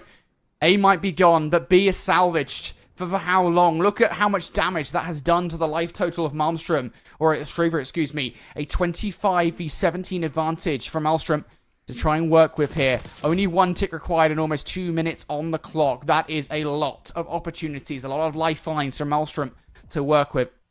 And they're going to do it. First effort here. Sunder doing what Sunder does best. It's a long flank from him. All-Star recognizing somebody is down low in control. Just sends it towards the point. Now it's time for Sunder to get involved. He's going to follow up exactly where All-Star left off now. It's a double stack coming through. Got to be careful of player towards the stairs and inside the castle. Sunder finds the kill, as does Prosper, but Sunder still a little bit of work to do here. Surely will not win the fight, and they will not. They save it for the moment, but Malmstrom will continue this assault. Yeah, and because you have so much of a life lead here, you can just continue to pick away, TDM it for a half moment. Prosper Slays will find 2 more. Scrub will answer that back, but look who's back again. Sunder, with that aggression, gets himself in. Doesn't really need to go after this kill, but recognizes that right now, the biggest resource for Shriver is going to be the amount of lives you have left. They're so precious, so valuable. You're down by so many, and you still have 1 minute and 5 seconds if you're Malmstrom. Yeah, it is that life differential right now, and Malmstrom making the correct call here that they can just win the round out by that. They don't necessarily need that second tick on B. They're still going to go for it, mind you. 55 seconds left here. Couple of kills now being eroded away. That's 3 on the board. It all comes down effectively to Scrub as far as the defense of this B zone is concerned. And, well, Malmstrom aren't even full sending it. They're waiting to find the kills. White Boy Ben off the spawn. Takes Prosper Slays out. And actually All-Stars as well. Hold your horses for a second here, folks. Sunder needs to go big to try and close this round out. Jumps off the ladder. Doesn't want to take the fight until he's in a more advantageous spot. And will do in the end. There goes White Boy Ben. This entire round now was going to be down to Zedek and Perko. But it's just the former as Sunder shreds Perk. Zedek, a 1 versus 10. It feels impossible to ask. We'll take down Sunder from the point. Roshi shots out. 30 seconds though. This is almost impossible. Zedek will slide out. Zedek will be cut down. And Malmstrom, with a couple of teammate love taps as well, will make themselves 2-0 leaders. I feel I've got to call out this man on your screen, Sunder. Like, this is not the only play either. This moment here in Tower where he baits White Boy Ben into this play, slips, slides, cleans him on up. It's before that. He has a moment where he's wrapping back Castle, and you called out. This is Sunder doing what Sunder loves to do best. And what he does is he finds that kill on the back flank, so people start looking for him. He then recognizes that actually this leaves a gap that my teammates are going to use to dive the point, and that's where they need me right now. It's his ability to make those decisions on the fly about when he's to be aggressive, the flanking, the zoomer, rooting kind of player, and when he has to be the one that dives in the point. It's the constant change up of that Shriva cannot account for right now. Endless pressure, keeping them under the thumb, 1 round away from putting yourself into the next round. Well, it hasn't been a perfect control, but in scoreline it has, and, well, in round it has as well. Look at this. Zetic, the only one getting past Malmstrom. They were trying to set up a potential spawn trap early on here in Proto Control, but the only reason they're not able to do so is because they know Zetic is an issue they have to deal with from behind enemy lines. The remaining squad, though, that did manage to make their way all the way up towards the map, are still there, are still trying to trap Shriva into their spawn. Roshi's now going to have to come back towards the middle of the map here. Not going to finish his food against one. Fortunately enough, he's able to in the end. Prosper will also deal with the rest of the threats through the middle of the map, and there is a lot of pressure that has now been alleviated. Uh-oh. Uh-oh. Oh, no. Oh, no. Oh, wait, no, we're back in. Hey, it looks like he might be one of our observers. That's okay. All-Star will... I mean, God bless the observer, of course, RIP. But, you know, at least we still got a game going on here. As Scrub has been bullied all the way back to the helipad. Trying to stay alive for a moment. Gives an opportunity for Perko to bounce on through alleyway where he finds 2. But then the problem is you've got All-Star collapsing in through the backside, and he's going to set up a pinch. Will be eventually traded on out, but I mean, with just 28 seconds left and not even 1 tick through, it's a miracle. It's a hope and a prayer, and Zetic was doing his best to answer, but doesn't seem forthcoming right now. Time is just not on your side. And neither are Malmstrom. That's 3 kills. That's 4 kills. That should be it, surely. And it's going to be Prosper really driving the point home. We are moving on the bracket, and you guys are going to have to wait a couple more days to get back into the action. Malmstrom, 2 seconds left. All they have to do is get a wave of more gunfights, and the rebellion has been put down, but Shriva just refused to die. Now, there's one thing. At the end of each game, they have done their best to keep it interesting, to keep it exciting. Oh. It's just, yeah, whether or not you can hold on for long against the waves of pressure that Malmstrom bring, and Roshi will walk onto the point for free. You get a second tick through. There's plenty of life advantage here if you are Malmstrom's opportunity to hit. Prosper will find 1. It's all traded about. Third tick's moving. It might actually come on through. 4v7. An opportunity presents itself. The rebellion is alive and well. Malmstrom great. could still lose this. TK coming through from Prosper. White Boy Ben might be down, but Scrub is stopping the clock. They need to deal with him. That nade will get him out of position. All-Star for the slide will surely finish it. And now it feels like the rebellion is as dead as a dodo. Perk 1 versus 6. It is not going to happen. Malmstrom finally call it. They are done and dusted here on Protocol Control. The 3-0 gives them the 3-0 in the series. And it's just the fact that Malmstrom came out at the start of that second round and turned on the afterburners, showed that golfing class a little bit. Again, Shriva, plenty of things that you can look at and feel very proud about. I think in particular Zetic He's had some standout moments at the end of map 1, end of map 2. And there was even a moment at the start of that round 2 where he's very aggressive. We were talking about whether Sunder would make that drop-down play, get himself up through Spiral and take control of trips. It's actually Zetic doing that to Malmstrom. And it's such a bold, aggressive play in a moment where you've been really under a lot of pressure, could easily have wilted away and refused to. Stood up nice and tall. So there's plenty about the Shriva lineup. We've seen all 4 of these players have moments. It's just, I think you've come up against a Malmstrom team that probably, and I'm going to go out on a whim here because obviously I don't know these teams too much, these players too much, but I think they're in the lower portion of the bracket far earlier than they would normally be just because they came up against Canada. This is a foursome that are very talented. I'm looking forward to seeing what they do through the rest of this tournament. Yeah, I really love this Malmstrom roster. Again, obviously, the competition will only get more difficult from this point onwards, but everything that I saw from Malmstrom in this series, maybe besides like 3 rounds of Search and Destroy, has been pretty much pitch perfect. And I guess maybe the round number 1 of this control as well, where they did really have to clutch up to make sure that they brought it home. Yet still, again, you know, this roster does look phenomenal. You've got kind of all the hallmarks of a roster that can take the entire championship away. And as you already said, we know that they are competitive because we know they took a map off Cannon. So where does that leave them in the grand scheme of things? Well, that's the beauty of the seeding tournament. We're going to get more and more chances to see these guys throughout the next couple of days. And then, of course, past that point into the inevitable CONUS Championship bracket. But yeah, Malmstrom, really, really impressive roster.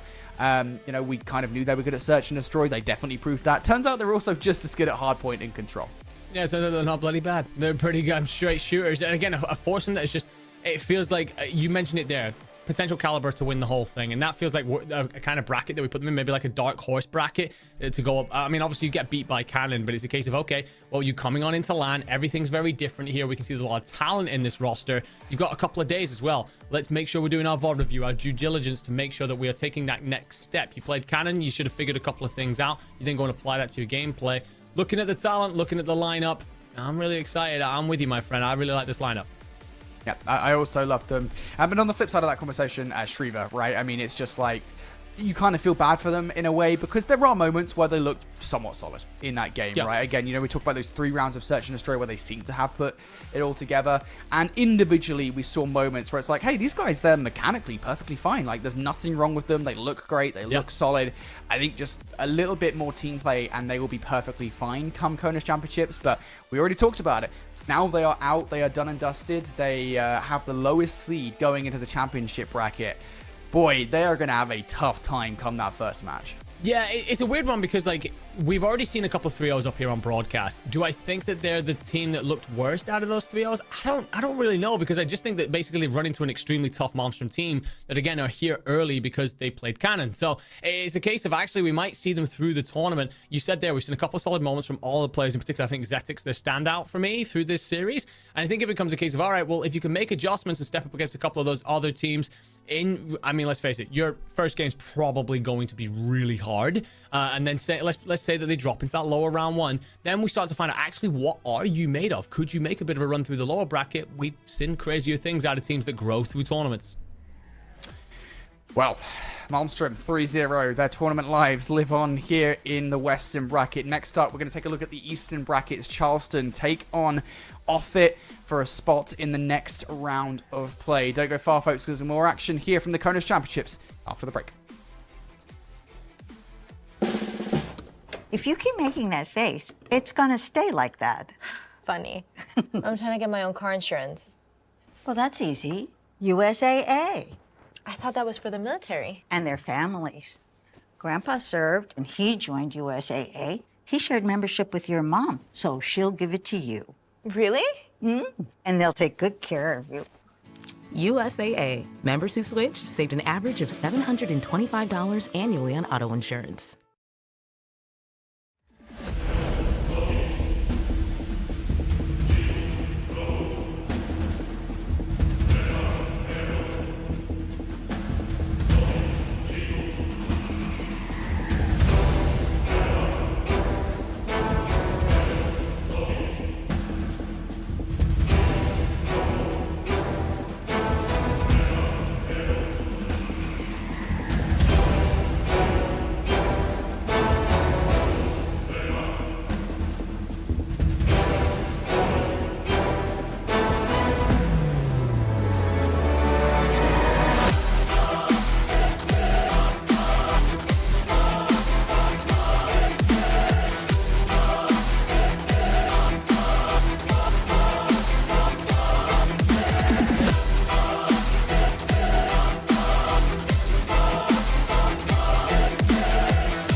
What's up, you beautiful people? It's time for more CONUS jump. Mate, you just jump scared me so bad. I'm not even going to lie. Like, I didn't expect that. It just feels like Mr. Blobby's come out the closet and attacked me.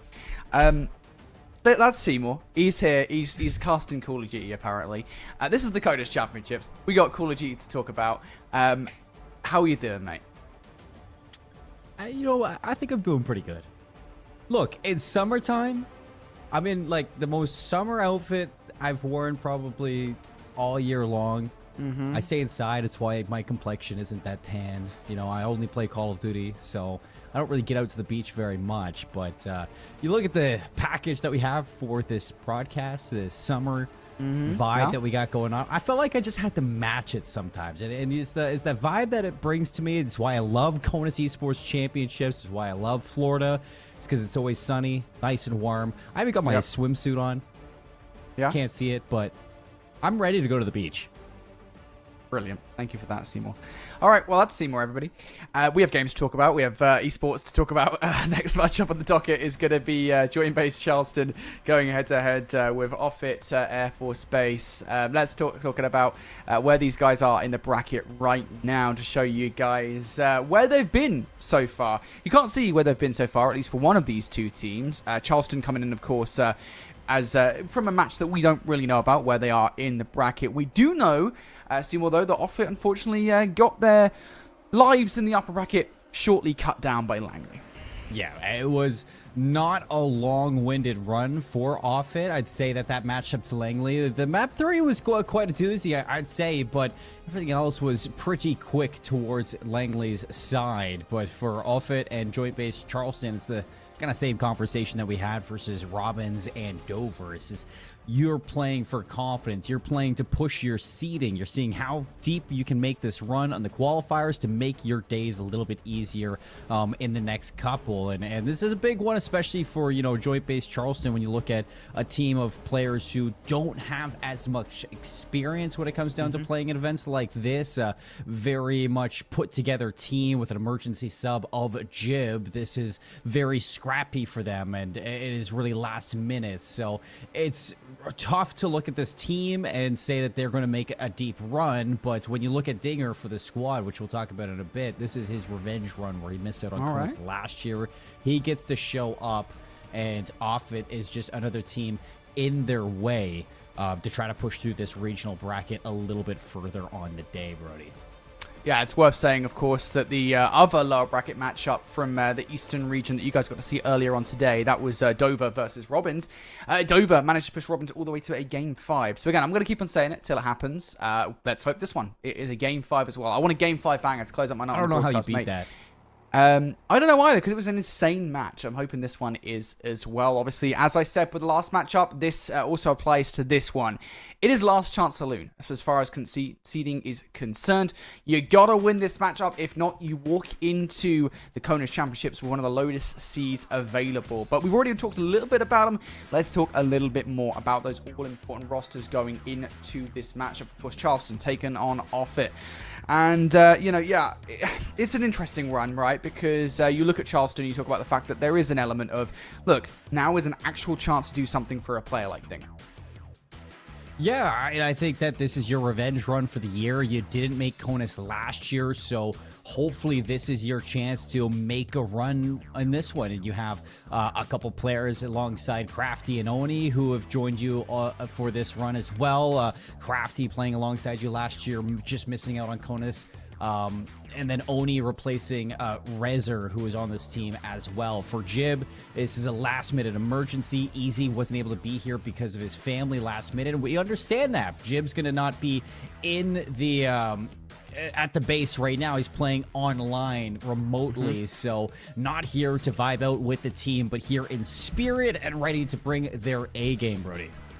Yeah, dude. And look, and sometimes that can be a relatively small disadvantage, right? You're not there, you're not feeling the vibes of the team, you're playing from your setup at home, and I know, like, obviously, you might prefer the comfort of that in certain situations, but you're not going to be feeling the vibes of the passion fit. Will that affect Charleston in any way? It doesn't look like it from their player photos. They're feeling the vibes of the summer. I love those jerseys. I love how you point out like, the whole summer vibe now, Seymour, because I feel like I'm vibing with it. I feel like I'm getting ready for summer, even just looking at those jerseys. That being said, Charleston, they're feeling pretty good at the moment.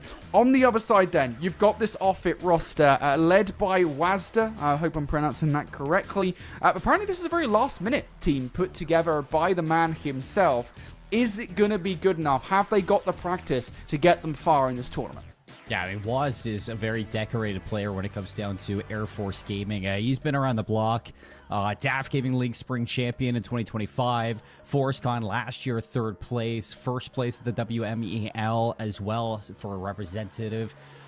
This is a last-minute roster for him. But these 4 players that he's put together, or this team that he's put together in particular, you got to be feeling confident. At some point, it's going to click. And when you're playing for seeding, you had a rough go against Langley Udis. But now you go up against another team more closer to your skill level, and you get those reps underneath you. You get that confidence underneath you. And for Offit, I feel like this is going to be a big, major boost for their team. And you look towards Waz to be that leader, that veteran to kind of guide you through this game. And we've been kind of saying that a lot. I think that's why I love, you know, this year's CONUS in comparison to last year's CONUS, is that you had kind of some superstar teams last year that really ran away with it, Brody. But this year in particular, a lot of those good major keys has been kind of pushed around different places. And now you get a chance to build your own roster, lead it to a different level, and see if it really pays off. Well, it's important to note that we don't know what maps were played between Offit and Langley, so we can't say what maps they lost and what they lost them by. What we can say is the maps that can be played in this best of 5.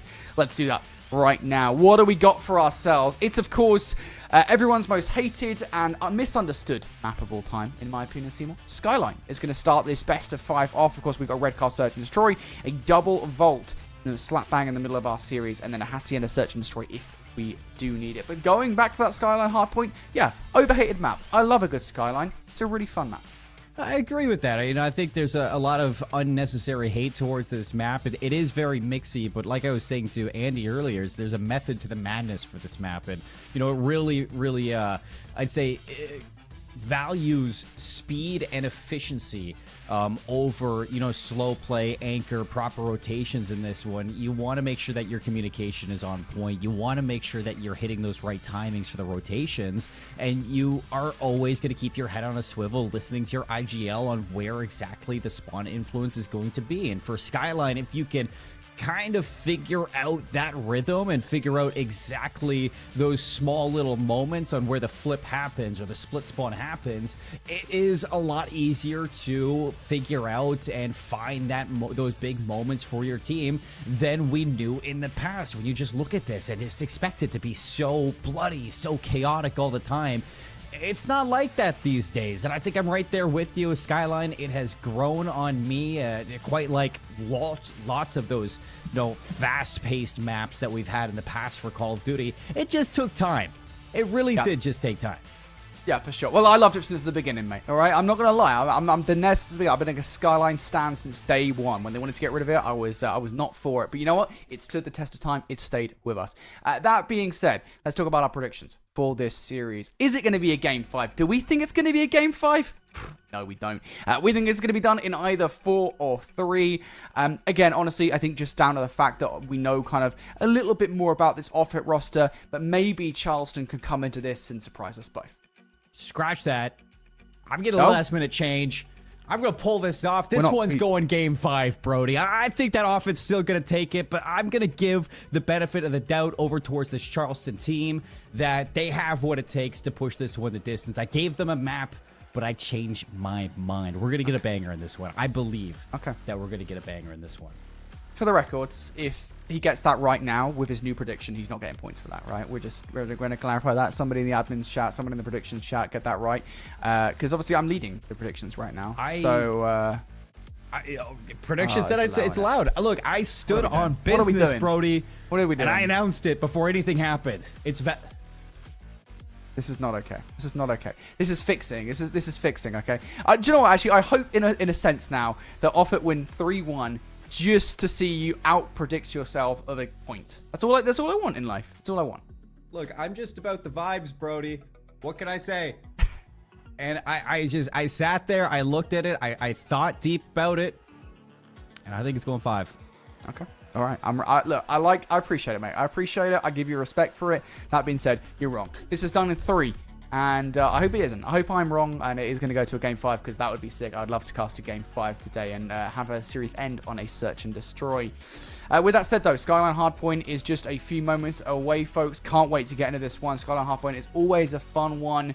And I'm really looking forward to learning a lot about these teams, right, as we get into this series. I feel like I've learned a lot about a lot of different teams today. This is something I said, I think, before we got into the broadcast, right? It's just like, it's always so fun to see players that you've never heard of before or never seen before. Apart from the ones, obviously, we have, like last year when we all got to cast the CONUS Championships last year. Earlier this year, we got to cast PACA for the first time as well.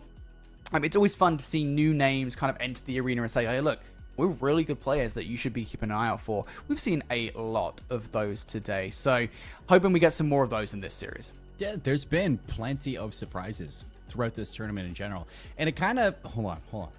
I actually need to see for a second. I love the sunglasses, but I just can't even look to my left here because I can't see a totally thing. Understandable.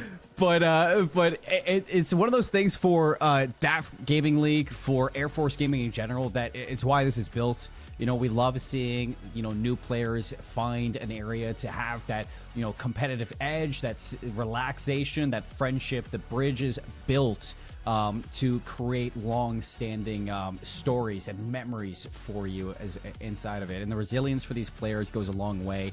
And it's why, you look at something like this when we have so many new teams in the Eastern bracket coming out and playing. That is incredible because I remember at the start of Air Force Gaming and how many teams would show up and how it was the same players over and over again playing, winning, losing. And now when you look years and years ahead to this CONUS Esports Championship or the world circuit that we have right now across PACAF, USAFE, and CONUS, it has grown into something where you look at these new teams and you say, there is going to be some gold in there. And we've seen some gold from these players, and I love it. I absolutely love it, Brody.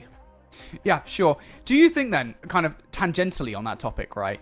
Now that we've seen, the former champions here maybe fall down a hurdle or two, do you think we're going to be looking at new champions by the end of this, not necessarily week, but also maybe at the end of the International Champions?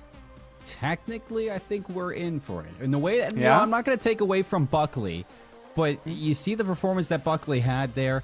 I liked, where Dante, it took him a little bit to get going for this team. He was, brought his best in the series that we saw, but it looks like Buckley has taken a little bit of a hit this year.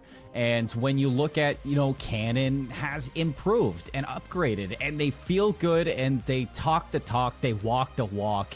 And I think that, this Cannon team is the one that we're looking at to make those upsets. Anybody else, though, that comes out, I'm sure that nothing, and I mean nothing, Brody, whenever you watch AFG, is for certain. There could be something out of nowhere that we never expected, and I think we're in for something big. Yeah, sure. Well, look, you and I are on the side of saying Offutt's going to win this one.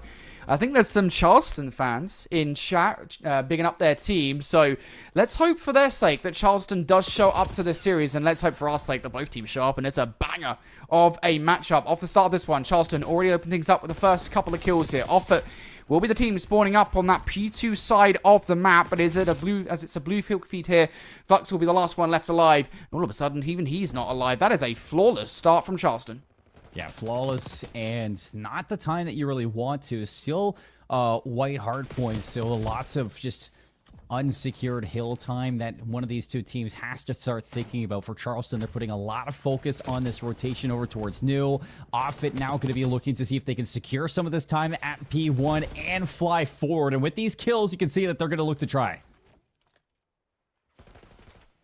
I think Charleston here just kind of prioritizing rotation. That's why they weren't going so hard into P1. The problem is they haven't actually ascertained that at this point in time. Flux now trying to get those back spawns. Good help from Oni there to try and stop his teammates from falling down. So back spawn's still good. Threat close was, and that's going to be Jib to take that guy down. So opportunity now for a full 60 for Charleston. All of this pressure from Offutt's coming from kitchen side. Jib's going to be in trouble. Good shutdown there from Waz. Now in the back, I like this off angle, but it's red for perfection, though. Dinger still finds the kill, back and forth from either team. And Charleston slowly chipping away at this lead. Spawns in the back, not going to be there just yet for offense, so you have to wait for some reinforcements. Flux is going to get caught a little bit too early, and this is solid time from the Charleston team, Brody. Some great hill time off P2. Yeah, it feels like the gamble has definitely paid off. Still an effort here from Offit towards the end of this hill to actually grab the last 15 seconds or so. Dinger was isolated. Jib also tagged up here. Is going to have a difficult time wasting said time to actually hit the regen. And, well, it does mean that Charleston will be able to get the last 5 to 10 seconds or so with 2 players going in there. Saying that, though, they do lose the gunfight over by New. Offit, first team to touch inside kitchen. Players now starting to approach from all sides here. Charleston, they want to break. At Charleston...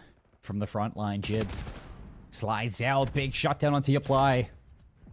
5 in a row. You have the hill time. A couple spawn outs now from the side of Offit, and Flux, he's going to carry the team back in towards this hill. Waz shuts down the pressure through mid, and you see immediately Waz wants to go take the spawns away for New. 30 seconds at old. They have to go reinforce.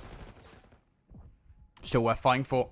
Nobody in the time here for the moment. Appa anticipating push out on the outside of this fireplace. He would be right to do so. Only going for it. Goes for the slide under the table. Does not work out as Dinger is there for the trade. Now we'll have to do just a little bit more. No help in close proximity apart from Crafty watching the cross. You apply.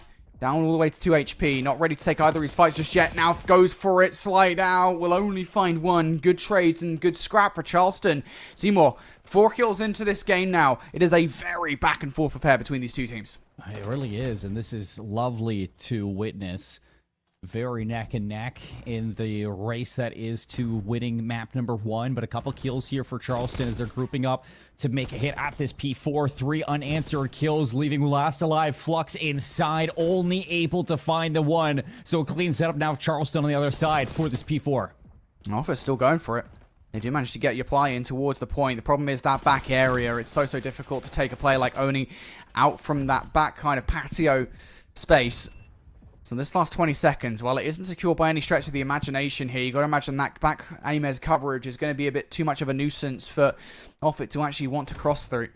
They still are, though. Last 3 players sent. At this point, of course, the way that spawns work here towards P1, there's no real reason not to, but unfortunately, you're not losing the vast majority of the gunfights. Now just 1 player left alive. It's Waz. Will get bullied out in towards the bedroom. Jib actually ends up losing that fight somehow, some way, and that is time that you take away there from Charleston. About a 10-point lead heading into the second rotation. Better spawns right now for Offit, as they're going to look to collapse again, grouping together, timing this one just to perfection alongside the rest of it. Waz is going to make it a 3v4, in for the contest now, see if he can draw some players out, and they do successfully find the 3 kills. A break happens now for Offit into the hard point. They're looking to see if they can flip spawns. This would be big if they could get it done. They do have the spawns in their favor right now. Oni knows it. Oh, extra bullets in the body. He's feeling confident right now. Got to be careful about that one. Down to 31 HP now. Trying to escape. Wayward spawns coming through here from Offit. So Charleston know that they were successful last time around in getting P2. They're trying to do it again. Just one more player is preventing them from garnering those spawns. That's player number 5 on the minimap. Was trying to play silent like Oni doesn't see him on the initial, and well, that little bit of Omni movement laying down is going to keep Was alive, going to keep him being a nuisance around the backline. Jib on the hunt for that kill, and they will find it. So problem dealt with, but he has wasted enough time now that Offit are right back in the action. Crafty a little bit turned around, but even still, Charleston gonna get the setup into P2 that they wanted. Oni is 22-8. He is single-handedly keeping this team alive. If anybody steps up with alongside him, this could be done soon. Charleston just needs somebody else on the record, and it feels like they don't even really, to be honest with you. 30 seconds left at this point in time, and they're looking for pretty much every single point of ingress towards this zone. Offit really only have one last push in towards this time. And I don't think they're even getting that. They just can't get anything done. This is so individual, Seymour. What a hold from Charleston. They haven't blown the game wide open, but this is a solid lead from them. Yeah, it's looking to be about just under 25 seconds or 20 seconds heading into this P3. But you remember back to the first rotation, this is where Offit really found majority of their time. They had a solid P4 setup. Got broken right away, but they were given that chance. You look towards this P3 to see where Offit can try to flip this lead back into their way. And then see if they can get that P4 set up and give it a go again. So hit back over towards this hill. Dinger, he's going to be on the inside. Just hops down behind the table. Lets his teammates get set up. And JP Charleston with the hill hold for P3. Alrighty. This is a big moment here in this game. You can't really afford to let Charleston go for this and get this time. They're looking for it. Last 20 seconds is in their favor. Off it. Now looking for it. Charleston spawning out towards P4. One last hit coming through from Charleston. Can they do it? No, I don't know. Trade's going in their favor. Jib will be the only one to find any kills here in this situation. Off it. Now getting this time here, Seymour. They're right back into this game. These kills are crucial for Charleston because any pressure off of this rotation to P4 is going to allow for these players of Charleston to just pop off in this next setup. Flux goes down. It is 4 off for this Offit team. And Charleston going to be the first ones to this money hill. But quickly here, Offit going to look to a break. It's Yapply in the back. Can they get it done? Trades for the moment. Upper keeping an eye on the bathtub. Waz will be good for the trade. Offit trying to get control once more. Well, solid performance out of Waz so far in this game. Flux also trying to find some coverage up top. Needs to plug the hole inside kitchen. There is a player down there on the hunt. Only trying to flip those spawns out. It's not going to happen. Charleston need to push through the front of this time. One player was down low. Jib gonna fall here. And once again, you can see Charleston desperately trying to scrap their way in behind enemy lines. One player has managed to do that now in Dinger. Now that's created a little bit of a distraction play so the rest of the squad can make their way through the front, and they do exactly that. But they did lose a ton of time on that kill, Seymour. Now they're down by 20 points. Charleston, they have the kills, but you haven't really seen them fully get set up. Constantly getting broken at the start of these hills, and then it's a back and forth, just trading this time. And for Offit, they've just been getting the lion's share of a lot of these handshakes. As the lead changes their way, we head to the third set of rotations, a near tie game in this P1 hill. But for the majority of the macro, Offit have the better spawns. Their P2 has been lights out, and that P3, P4 has been really tough for JB Charleston. So this P1, P2 rotation is very important right now from Charleston. Yeah, it's been the secret to success for them, I think, so far in this hard point. So much so they're very wary. That is great game sense from Oni to make sure that Appa does not make it past them. 20-point advantage now for Offit. Now looking for some control. Wazdo with the jump up here. Has managed to get behind enemy lines. Now how much more damage can he do? He's going to have to hit the regen. Has opened the door for the rest of the team though. His reinforcements can't make their way through the kitchen. And well, now they're going to have to reposition entirely. A couple of players just outside now. A couple of kills coming through from Yapply. More damage has to be done though. Switches to the pistol to get it done. It would have been nice to find that kill. You don't do so. And Charleston still hold these back spawns. Charleston have the close spawn, so reinforcements going to get into place very quickly. Offit, long way to go to try to re-break this one. Still a 10-point game, so one last try. 3 go down. Apply not able to make anything out of it. 27 seconds for JP Charleston to reclaim their lead, and Offit, they got to cut their losses here, but it looks like they're going to try this one more time, so in doing so, they might give up the P3 Roto. There it is. There's a spawn coming out from Oni. Whether or not Oni uses that correctly is a different story entirely. It's a bit of a split spawn coming through for Yapply as well. Trade for the scrap time. Is it a worthy hit from them? They still have to win the time. Appa can't get it done. They take away 5 seconds or so that's fine. But they don't get that time for themselves, and it isn't that big of a gamble in the end, considering they are the ones in control of the rotation.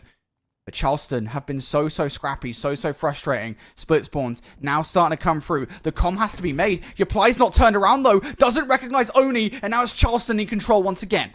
Everybody all over the place. Tie game. 25 seconds for either one of these teams to win it out. Lots of time to fight for. Back and forth kills. Yapply doubles down though, and it's going to be Offit in the hill. They can get it done here. 20 seconds is all they require now. Crafty with a slide out. He didn't do it with his teammates. You lose Oni at the same time. The only one who can do anything at this point is Jib, who comes through for 3! Jib, that's insanity! Surely not number 4. No, Waz will deny. Charleston can't finish it here regardless of what happens now. Offit, I don't think can either. We're gonna see a P4 no matter what happens, but this time is still worth fighting for. Dinger's going for it. He's looking for more frags. The shot's not tasty for the second kill, and he will not get it.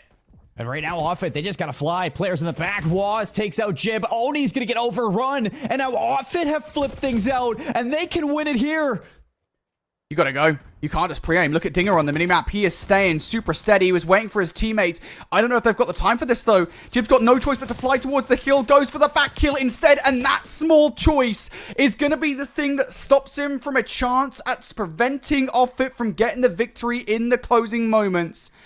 Wow. The closest hardpoint we have seen all goddamn day, Seymour. And it comes here at the twilight hour. Phenomenal victory for Offit. That is just who could break a hill faster, Brody. Either team struggling to get these setups, but just a little bit in that second rotation. And Offit managed to keep that lead very, very steady. The constant pressure over towards P3 to not give too much of that scrap away. You keep it even, you keep the pressure on, you draw some of those Charleston players away from the P4 hill. And as soon as they go down, everybody flies at that setup at the same exact time. Shout out to Flux and Wazd. They put on for this team throughout the entirety, going blow for blow against Oni, and the absolute madness he created in that first rotation. But the consistency out of Offit was just a little bit better, and towards the end, when you look towards Appa and Yaply and the plays that they were making, the impact they had inside of the hardpoint at times, it was just walking away with that last bit of trade to keep Charleston away. And Offit, those small things make a major difference in that game, and they steal it away. Wow, incredible finish to that game. I don't even know what to say, mate. Just absolutely insane. It all comes down to a couple of gunfights, literally towards the end, right? And you said it. I think it is just a case of who breaks first. So many times in these games where it just kind of feels like, you know, I don't know, just the team just doesn't have a good setup. They get broken, and then, you know, the other team that just got broken will come back in for scrap time. They'll lose the rotation, and kind of a rinse and repeat situation there. But in the end, Offit come out on top, just about one of the most competitive hardpoints, if not the most competitive hardpoint we've had all day. And that sets kind of the story for a phenomenal series, right? Hopefully that continues in towards the search and destroy, and for the remainder of this best of 5. Everybody across the board here on these rosters, firing on all cylinders all game long. Everybody kind of felt evenly paced. It didn't feel like anybody was really stepping up onto the plate above everybody else. Just really two phenomenal teams. Can't wait to see what they're capable of in search and destroy.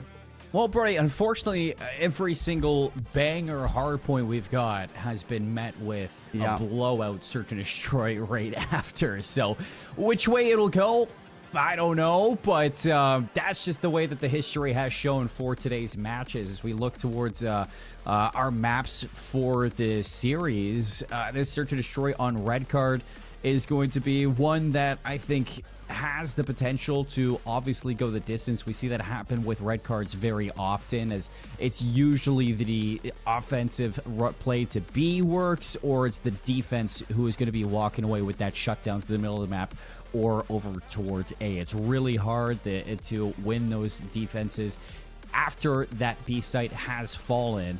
But if you lose those first bloods on attack, I mean, that is one thing that you're going to have some trouble with recovering from, whichever way you look at it. But you look at that map 1, it was a banger.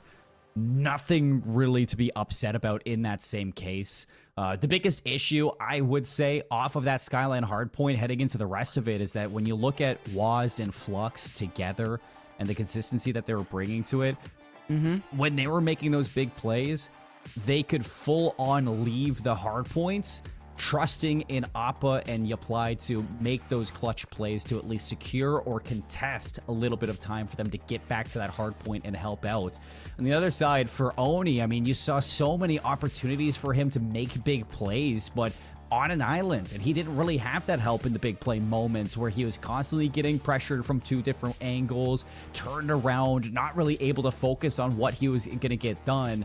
And that broke them towards the end of it, especially in that P4 setup when you saw Oni behind the bathtub. This guy's got to be in the mix, playing for those lanes, playing for those rotations. You just cannot let him stay in the hill and pivot from gunfight to gunfight. And that is some support that I need to start to see showing up for Charleston heading into the rest of this series. Because if you want Oni to really take control of this game and be that superstar, you gotta let him fly. Yeah, for sure. You got to create some space, and I do wonder whether or not Oni is going to take that space as we get into this search and destroy. We've had a lot of conversations today about teams and really players, getting very aggressive early on in these search and destroy rounds, trying to get behind enemy lines, trying to be a proper nuisance. I wonder if Oni is going to try and play like that in towards this S&D for Charleston. If you can do that, if you can unsettle off it and really capitalize on those opportunities, it will be big. Off the start, though, that doesn't look like it's going to happen. Already, it feels like Offit have done a good job at reading what Charleston are bringing to the table. They've got a couple of bodies in towards B already. And now it feels like Charleston don't even look that deterred. They're going straight for it. Yeah. This B hit, something we see a lot on this map, but in turn, Flux is going to quickly hit the flank through mid, draws that first blood, and the battle over towards the front of B as well is lost. So his attacker is starting to lose their footing, and out from under them, it's a flawless round one. Just incredible there for the defense. I will say Charleston, fair play. They do something that not a lot of teams often do, right, where they get aggressive despite the fact that they don't really have any control. Unfortunately for them, I don't think they quite expected that same kind of measured aggression coming out from Offit, where they just get super duper aggressive. They don't let Charleston go by any means. So just brilliant start from Offit there. They hold strong on the defense. Now, though, offense for them. Where do they go off the rip? Is it a similar hit straight towards B? Or is it going to be a change up over towards A? It feels like it might be the latter here, but if that is the case, the read should be good. There's already a couple of bodies here for Charleston. Nades out, though. Crafty's going to get caught by the car.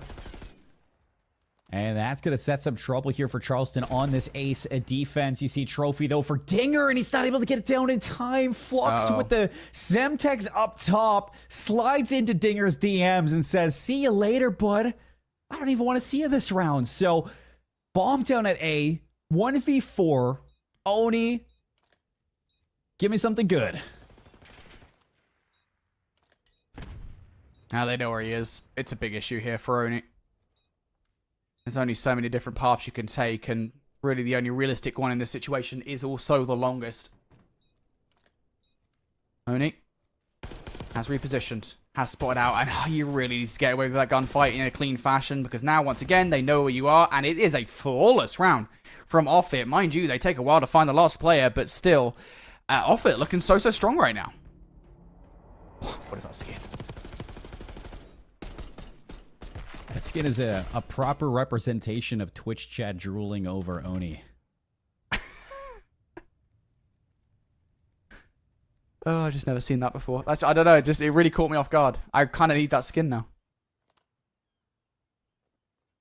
One thing I keep looking at is the face cams for these players. I feel like they're actually playing in the dark. This is like Batman, The Dark Knight Rises, and they're trying to get out from the prison. I've never seen that movie. That's cap. I haven't, I'm sorry. It's the one I've not watched. What can I say? Look, I'm a letdown in pretty much every single category, mate. It happens from time to time. What isn't like a letdown? The superhero movie watcher of the Yes, century. I know. Listen, I know. I'm going to watch it eventually, one day. I've heard there's a really dumb death scene in it, and that's why I haven't watched it. Anyway, Offit. 3-3 lives in this search and destroy round. They put a stop to Charleston early on. They've now lost Flux, though. And what shots from Waz to take Jib out. That is the only player in this situation you really needed out of the round, because now it's going to add more time to the clock. I should say minus time to the clock here that Charleston have to work with. They've got to go retrieve that bomb. Couple shots there from Waz and the Achilles, and that's going to put him out for the round. Damaged up, so they have the information that he's rotating over towards this B side. I'd like to see Charleston group together on this one, but they have to get the bomb and decide where they want to go to in a 1 versus 2. I'd gamble on the A side right now, but crossing through mid is dangerous. Wast takes the shots, gets away, and he is going to read this one properly. See if he can stop this bomb from going down. He knows. No one's watching the cross. Oh, goodness me. Central Alt Delete. What is that? I gotta see this again. Give me the action replay. Oh, that's disgusting. Oh, I'll tell you what that is. That is good comms from Dinger. Because Oni's at the bomb, he's planting. He did not see that approach, but there's a couple holes in the net that you can see that cross, and Dinger's got to be relaying that The pressure's coming in. Moments away, seconds away from losing that to time, but the gamble pays off. All right, well, that was a necessary round on the board for Charleston, right? It felt like the round might be falling away from them, but they play well as a squad. Or I should say Oni plays well as a squad. 4-2 right now, early on in this search and destroy. Are those stats accurate? Surely they're not accurate. They can't be accurate. I'm not too sure. Either way, Oni the only one with frags. He is down for the count. There goes Crafty as well. Off it, bullying their way into sight. And the last couple of players isolated here for Charleston. Dinger brings it into a 2 versus 3. Was gets the timing, and it seems like Jib just hasn't spotted him whatsoever. So a chance to maybe get in here, and Jib's going to bring it into a 2 versus 2. Does Dinger capitalize off this? Slide in, Was gets the early shots, backs on down, plays his life, and the follow-up is good. Off it, put another round on, 3-1. That is a solid post plan. And honestly, like, now knowing those stats are accurate, I feel like someone's got to help Oni. Like, what is this now? 4 rounds in, finally somebody else besides Oni gets some frags on the board for Charleston. Like, somebody has to wake up here. Maybe it's the lack of lights inside the facility that's making the players drowsy. I don't know, dude. But Jib and Dinger finally on a breadstick at the very least here. It's not good enough as Offit take a 3-1 advantage in this search and destroy, and they look significantly more sure of themselves. You talked about Waz and Flux being the players to watch on the hard point. They are carrying that into this search and destroy as well. And we go back towards what we saw in round number 1. This time it's Charleston on the offense as they look to try and take B. The early comms should be made by Waz. That this is going to be a B hit, and as soon as the call is made, I imagine the rest of the Offit roster will be right here. Did Waz spot the cross for Dinger? He should have. But you're going to be making a fast play here if you're Flux. He's been spotted out, 11 HP. Crafty's going to track it down for first blood.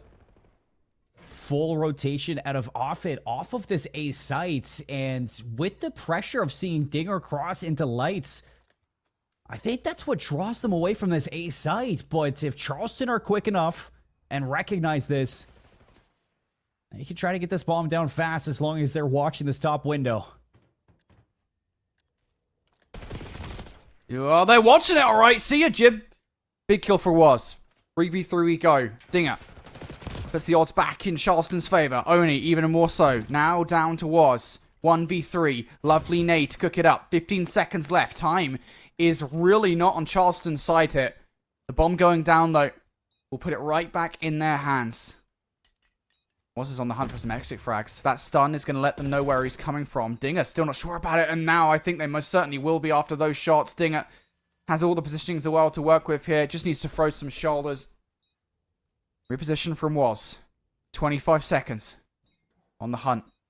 Trying to be careful here. Has just found Oni. 1 versus 1. This would be for the 1v3 for Waz. Has no choice but to barrel towards the site.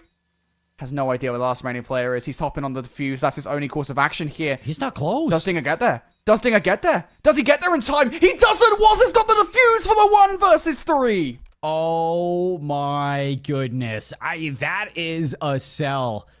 I mean, finally you get a kill alongside Oni.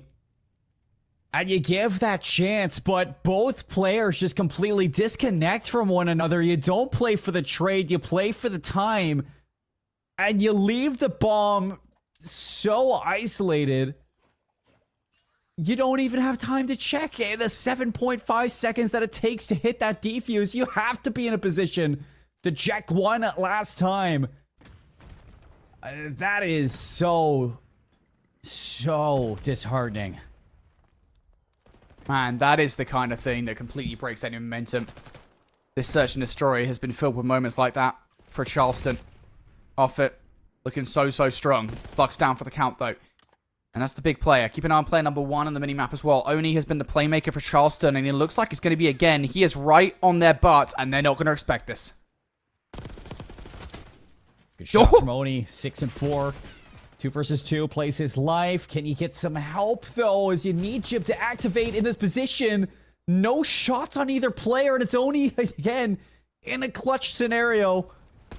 to see if he can win this one out. The shots are good, but not good enough. Off it, take another round. And Oni is just kicking. It's just so unfortunate, I think, on a multitude of levels there for Oni, right? The fact that he makes that flank, the minute he hits it, he loses 2 teammates. So the advantage they had was blown out of the water. Doesn't cleanly gets the first kill, so he's not ready for a second engagement by any stretch of the imagination. And despite the fact he gets away, Jib just doesn't help him. No shots whatsoever. So 1 versus 2, it was just never going to happen in that situation. Everything stacked against Oni here. Everything stacked against Charleston. 5-1 up, are off it in this search and destroy. RC car coming out from Wars. That's going to be information. And you're just going to use that to fly up by the seatings here. Just make sure that nobody is hitting B while the rest of the squad are keeping, I imagine, at least one player up top in that window watching the A-cross.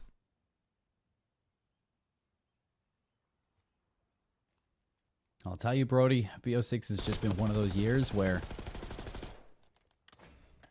I think the percentage of rounds won when an RCXD is used is like 20% of what I've seen.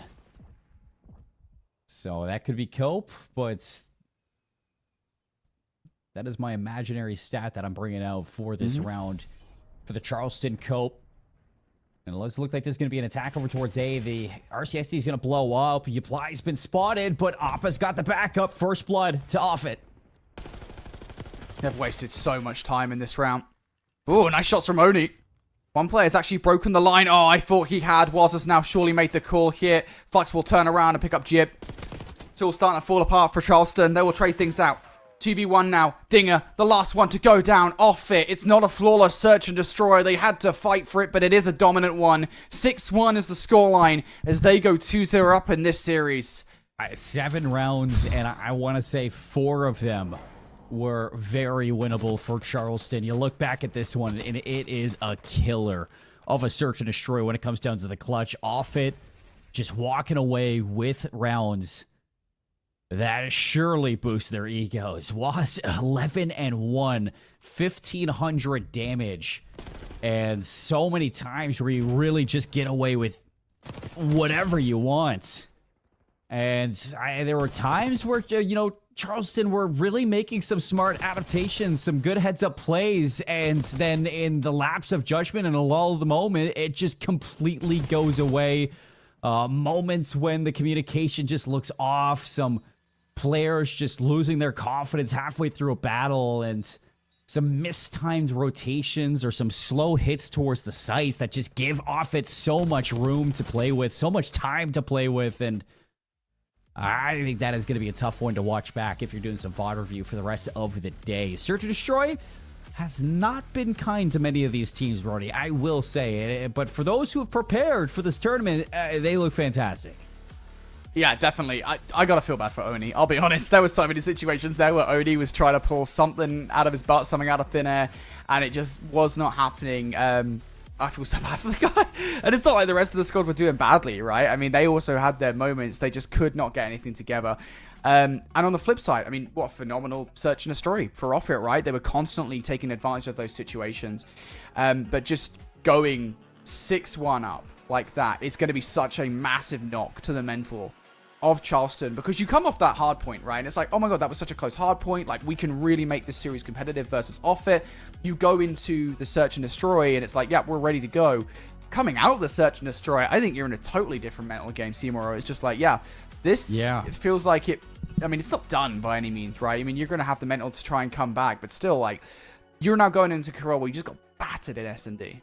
And it's the same thing that we were kind of saying earlier on for Dover versus Robin, is that like now you can make that reverse sweep, but you get to that map 5, and what's the search and destroy look like then, bro? Yeah. Because there's times where S&D were just, both teams were out of position. It's just one team was getting punished and the other team really wasn't getting punished whatsoever. And now that you know you can just do whatever you want, especially if you're WASD, you change up the map in the map 5, and I don't really think that story is really going to change. You look towards this control and this hard point coming up next to really see some change out of Charleston, and I think you look definitely towards the supporting cast, not just Oni, Dinger being one of them. He had a fantastic map number 1 in the Hardpoint. It was very close, and it was getting the job done in terms of winning those fights around the objective, but you need to see the subs going into a vault control really be the difference maker, and for that, I need to see Jib play 100 times better than what I saw in that search. Yeah, I just think all around everybody needs to step it up a notch. Obviously, maybe minus Oni, because I think even Oni at times, maybe if he can find another gear, that would be extremely helpful to the roster. But still, I mean, like everybody, I think, on Charleston could do with, finding an extra gear, finding some extra energy to give into this series, because right now, it's not looking good, bruv. Vault Control is up next, and we've seen teams just get blown out of the water into Vault Control. I think we saw it earlier today, right, where it's so easy to get players into these power positions. All it takes is one good position player forward on offense, get somebody into top R, even somebody just around the bottom, just making sure nobody makes the cross across statue, and the round can fall away from you very, very quickly. So if I'm Charleston, I'm making sure I'm watching out for that, because those are the kind of plays that any team would normally take. Any team with the momentum, the confidence that Offit might have right now, yeah, I'd be concerned about plays like that. Well, you look back to Buckley versus Nellis, what we had earlier on in the western side of these regional brackets, Brody, and even for Buckley, who has a team of inexperienced players, Hale going into the vault had a lot better of a game because the rest of the team just slowed things down, picked up those lanes, and allowed Hale to kind of roam and be the disruptor. I'd like to see, Crafty and Dinger do something similar. Just slow it down and let Oni take control. But Waz, he does it again. He strikes with the set nade, and immediately you're on the back foot for this attacking round. Already, not the start here that they would have wanted to have. We look towards the offense now for Charleston. What have they got in the back pocket? A couple of players now making their way from the mid-cut. Opportunity to get on towards A. Waz is trying to make the jump up happen. I don't think they're watching this. They're not watching this whatsoever. It's not even going to be Waz that's the aggressor towards the point. Now he kind of has to be, as he's lost his teammates. The jump up is made. Still not confident enough. Waz is just like, yeah, I'm just going to wait for help from the team before going for this. Couple of players stacked on towards the point here. Waz is taking his sweet time. Now has chosen the optimal route. He's ready for it. He's waited to pounce for the longest period of time. Waz finds it's time to strike. He will find a couple of kills. The third should be dead to rights, and Waz makes that play happen. Appa, great to find the last one, too. You're not allowing too much damage. Apply is going to fly forward. Force those spawns over towards P2. And here's Flux now in a position to follow up the rest. Pressure onto the spawners. JV Charleston not able to fully cap this A zone. Jib's going to be there to see if he can get anything going right now, but Appa's going to spot him out, and the rest of Charleston just reeling over towards B. I like this from Charleston. Change tact a little bit, right? I mean, you're still looking to put an extra 60 seconds on the board. Getting some progress at B isn't going to hurt you by any stretch of the imagination, but losing all the gunfights will. It was just Dinger doing something over by B. He didn't really have any help. It was a distraction play, and nobody was even over by A to act on that. 4 lives down.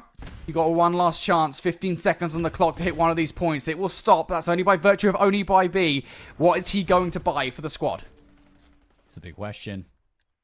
Jib's still alive, though, over towards A. 3 go down yet again. 15 playing 9. 12.3 seconds. Appa's hitting the dash through double doors. He's in behind. 1 over for the double. Crafty stays alive. But Flux quick to the trades. Dinger now, he's inside the zone. The Apply is going to try to put this one away.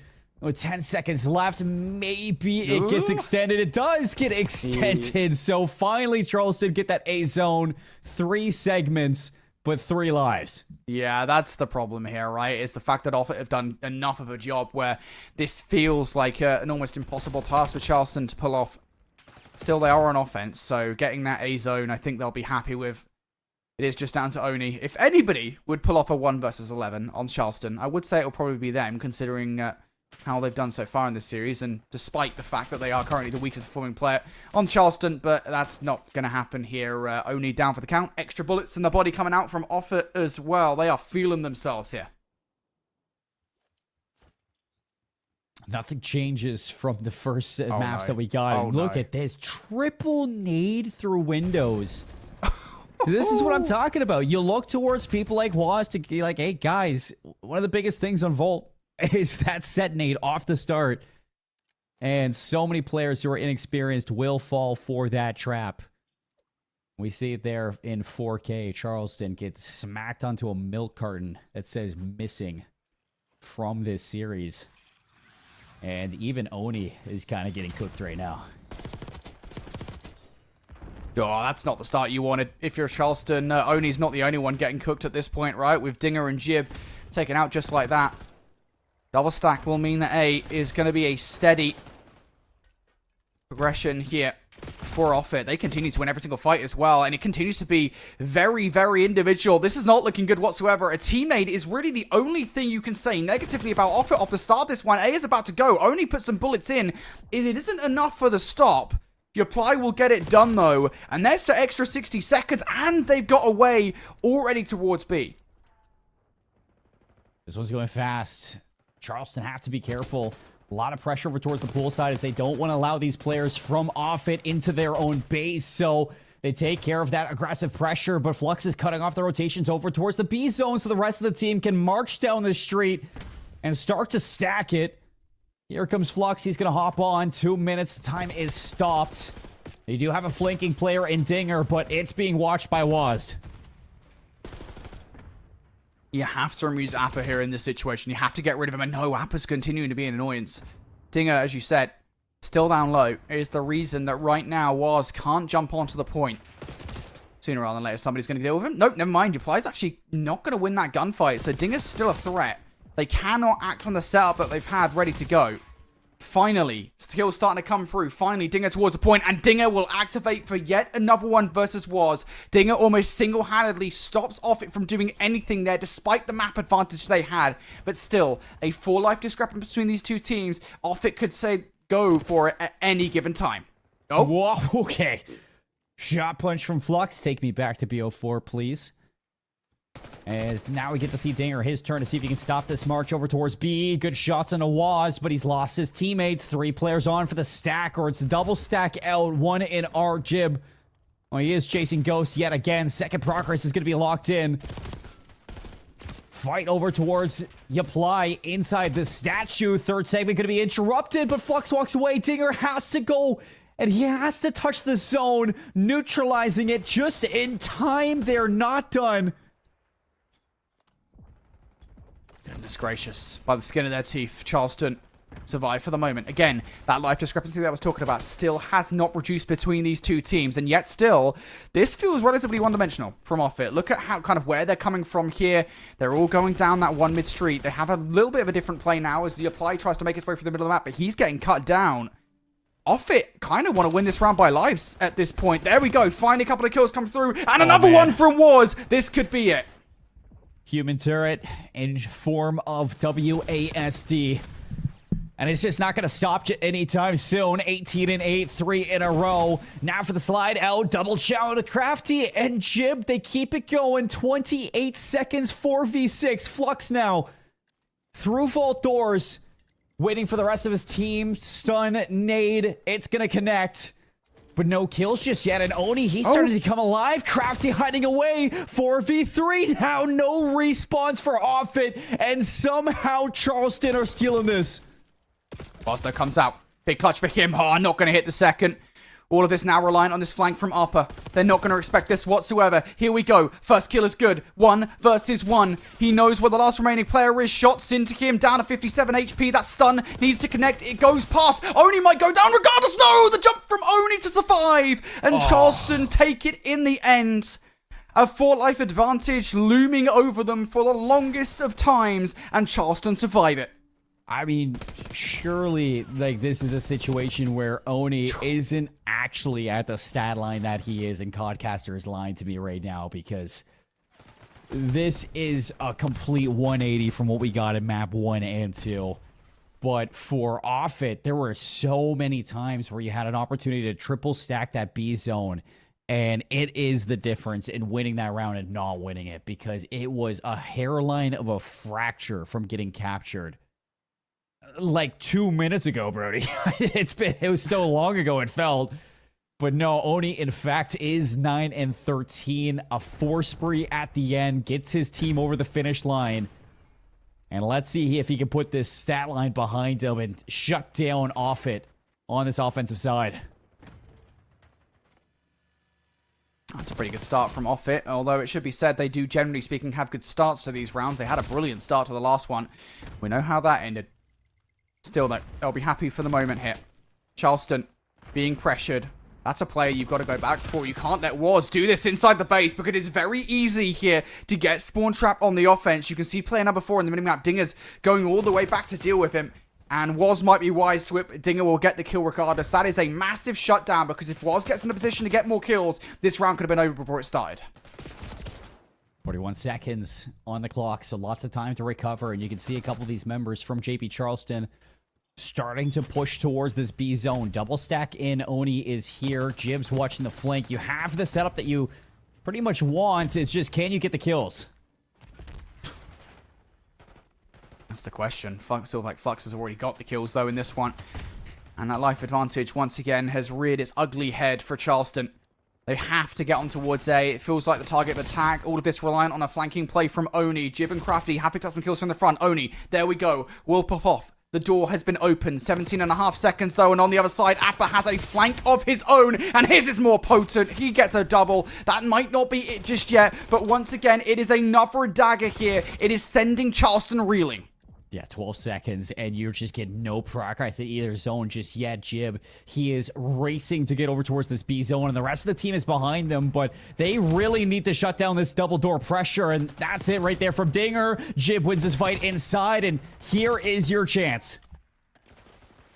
That's a good read for Jib on the flank. Play, though, follows back with 2 of his own. Second tick already threw over by B-Kid. Haven't fully dealt with everybody. Was able to pick up 1. Not actually going to be finish his food now. Needs to get involved for the second. Never mind. Flux is good for the double. But while that goes down, Flux will actually find 3. Now it's all just down to the last remaining player over by A. Oni, what do you got for us? He picks up your ply. Weak. Has to get on back on towards the point, though, to stop the clock. Now has help from his teammates on the way. Is it good enough, though? No. Just 1 player remaining. Was will double up. And that's going to be yet another round on the board for Offit.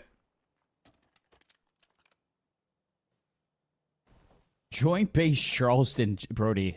You just go back and forth ping-ponging these zones, but that is 3 or 4 times that I've seen them actually get to a zone, have a solid setup, and just disassemble immediately. It's like you're walking on eggshells in the way that they're setting up on these points, and it's just 1 player from off it is all it's taking to break these setups, whether it's Wazd or Flux. They're just always in a position to find a double kill at some point, and that is just unacceptable at times.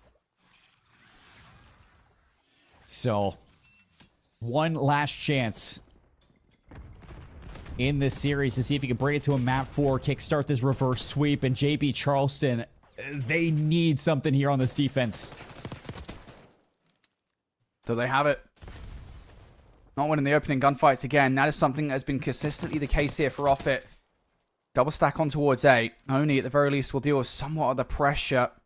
Is now making a long flank happen, but you're winning the gunfights around the point. Offit have numbers to potentially try and take Oni out here. They have anticipated it. Someone is ready to meet Oni for a challenge, and Oni at this point, I think, is kind of turning what was a flanking play into a distraction play, trying to open the door for players around the front. Now he's going to hit it himself. Shot's good enough. Perhaps somebody from the Charleston squad can act on it. Dingus actually runs straight past the player, and that is A gone. Yet again, it is an early capture coming through from Offit.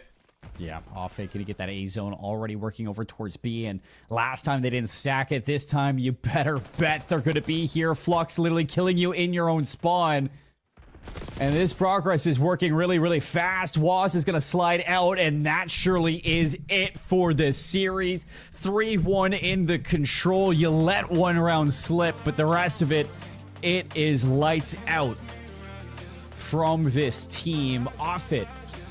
It took them a little bit to get going here at the CONUS Esports Championship, but for their regional bracket, it is not done yet. They're going to move on through this lower bracket for another match. Wow, off it, just so solid in that control. Maybe apart from fumbling the bag at the end of round number 2, that was pretty much a perfect control. I mentioned it over and over again, right? The fact that they were able to kind of get the first blood every single time, they're always able to then follow up with something of note. I think on both offenses, actually, they managed to capture A and get an extra 60 seconds before the first, 15 to 20 are up. You basically have 2 minutes to get control of B, and they just make it work. Both times. Just phenomenal performance across the board. That said, they had to work for it in the hard point. That was a really close one, and they'll be watching back to see kind of how they could have made things a little bit cleaner next time around. The search and destroy, though, I mean, see, this was ridiculous. So many potential clutches denied for Charleston. So many situations where off it were able to get it done. This was yet another one of them from Waz, where he was able to get that ninja through. Followed up on another one where Oni just couldn't get that clutch done. That search and destroy was not the greatest for Charleston. No, I mean, that is abysmal search and destroy when it comes down to it. And I want to be a little bit kinder, but there's just so many rounds that you quite literally fumbled. And the control had its moments too. It just really seems that it is a lack of experience in terms of playing on these maps, understanding the timings, and misreads in the communication, Brody. And I've gone back into my vibe form because I messed up on the predictions. You did. You did. I have to go and I have to find my center Zen now. So I'm not thinking about it. If you could just remind me who predicted 3-0. Just let me just hear it. I want to soak it in, mate. If you just... You predicted 3-0. What was it? Some guy. This guy right here, pal. 2-0 on predictions on the day. Not 2-0. 2-1 on predictions in the day. Which I'm maybe 2-2. Maybe 2-2. All right, it's not as good as I thought it was going to be. Yeah, there we go. Thanks, Prod. Thanks, Prod. You guys know what's up. 2 predictions, 0 for these guys. They don't know anything. Absolutely nothing. It won't last. Okay, I know this now. We've got 5 days of this to go. I'm just basking in it right now, because this will be the only time I lead in predictions the entire week. And I'm okay with that. That's fine. That's my life. Regardless, phenomenal series, Seymour. Enjoyed all of it. You know, for a second, I was thinking about the control. I am back into full form because I was like 3-1 in the control. I was like, that's the series right there. And it just kind of jumped into my head. And I'm like, no way it was a 3-1. But no, I fully regained from that one moment, Brody. I thought it was a 3-1 in the series for a second. I really wish it was.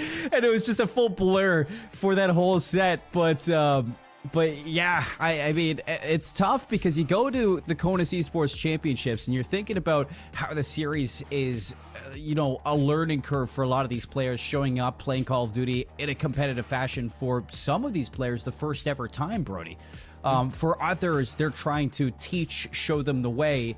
And just from playing in a competitive sense, is that there's only so much you can do on the map before you need that support from the rest of your team. It is so difficult to be a one-man army, especially in the recent titles of Call of Duty, where it is fast-paced, very dynamic, and all of these spawns need to be read all of the time so you have a sense of where that rhythm is going to come from. And I think it is really hard to be that guy.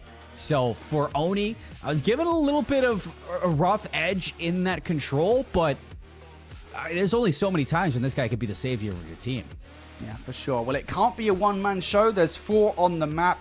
Everybody needs to step it up a notch. For Charleston, their journey in the seeding tournament is done and dusted. They'll now have to wait a couple of days to compete in the CONUS Championship bracket. With that said, we've got one more match tonight from the lower side of the Western bracket. It's going to be Peterson going head-to-head with Buckley. Trust me, you guys don't want to miss it. We'll see you for that after this break. If you keep making that face, it's gonna stay like that. Funny. I'm trying to get my own car insurance. Well, that's easy. USAA. I thought that was for the military. And their families. Grandpa served, and he joined USAA. He shared membership with your mom, so she'll give it to you. Really? And they'll take good care of you. USAA. Members who switched saved an average of $725 annually on auto insurance.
Oh, wait, sorry. I apologize. My mic was actually muted on VMix. That's all on me. Wonderful stuff. I was on a long break there, got some dinner in. That's all on me. My bad. Anyway, welcome back, ladies and gentlemen, to the CONUS Esports Championship of 2025 here. I'm Enigma, one of your casters for this next series, of course.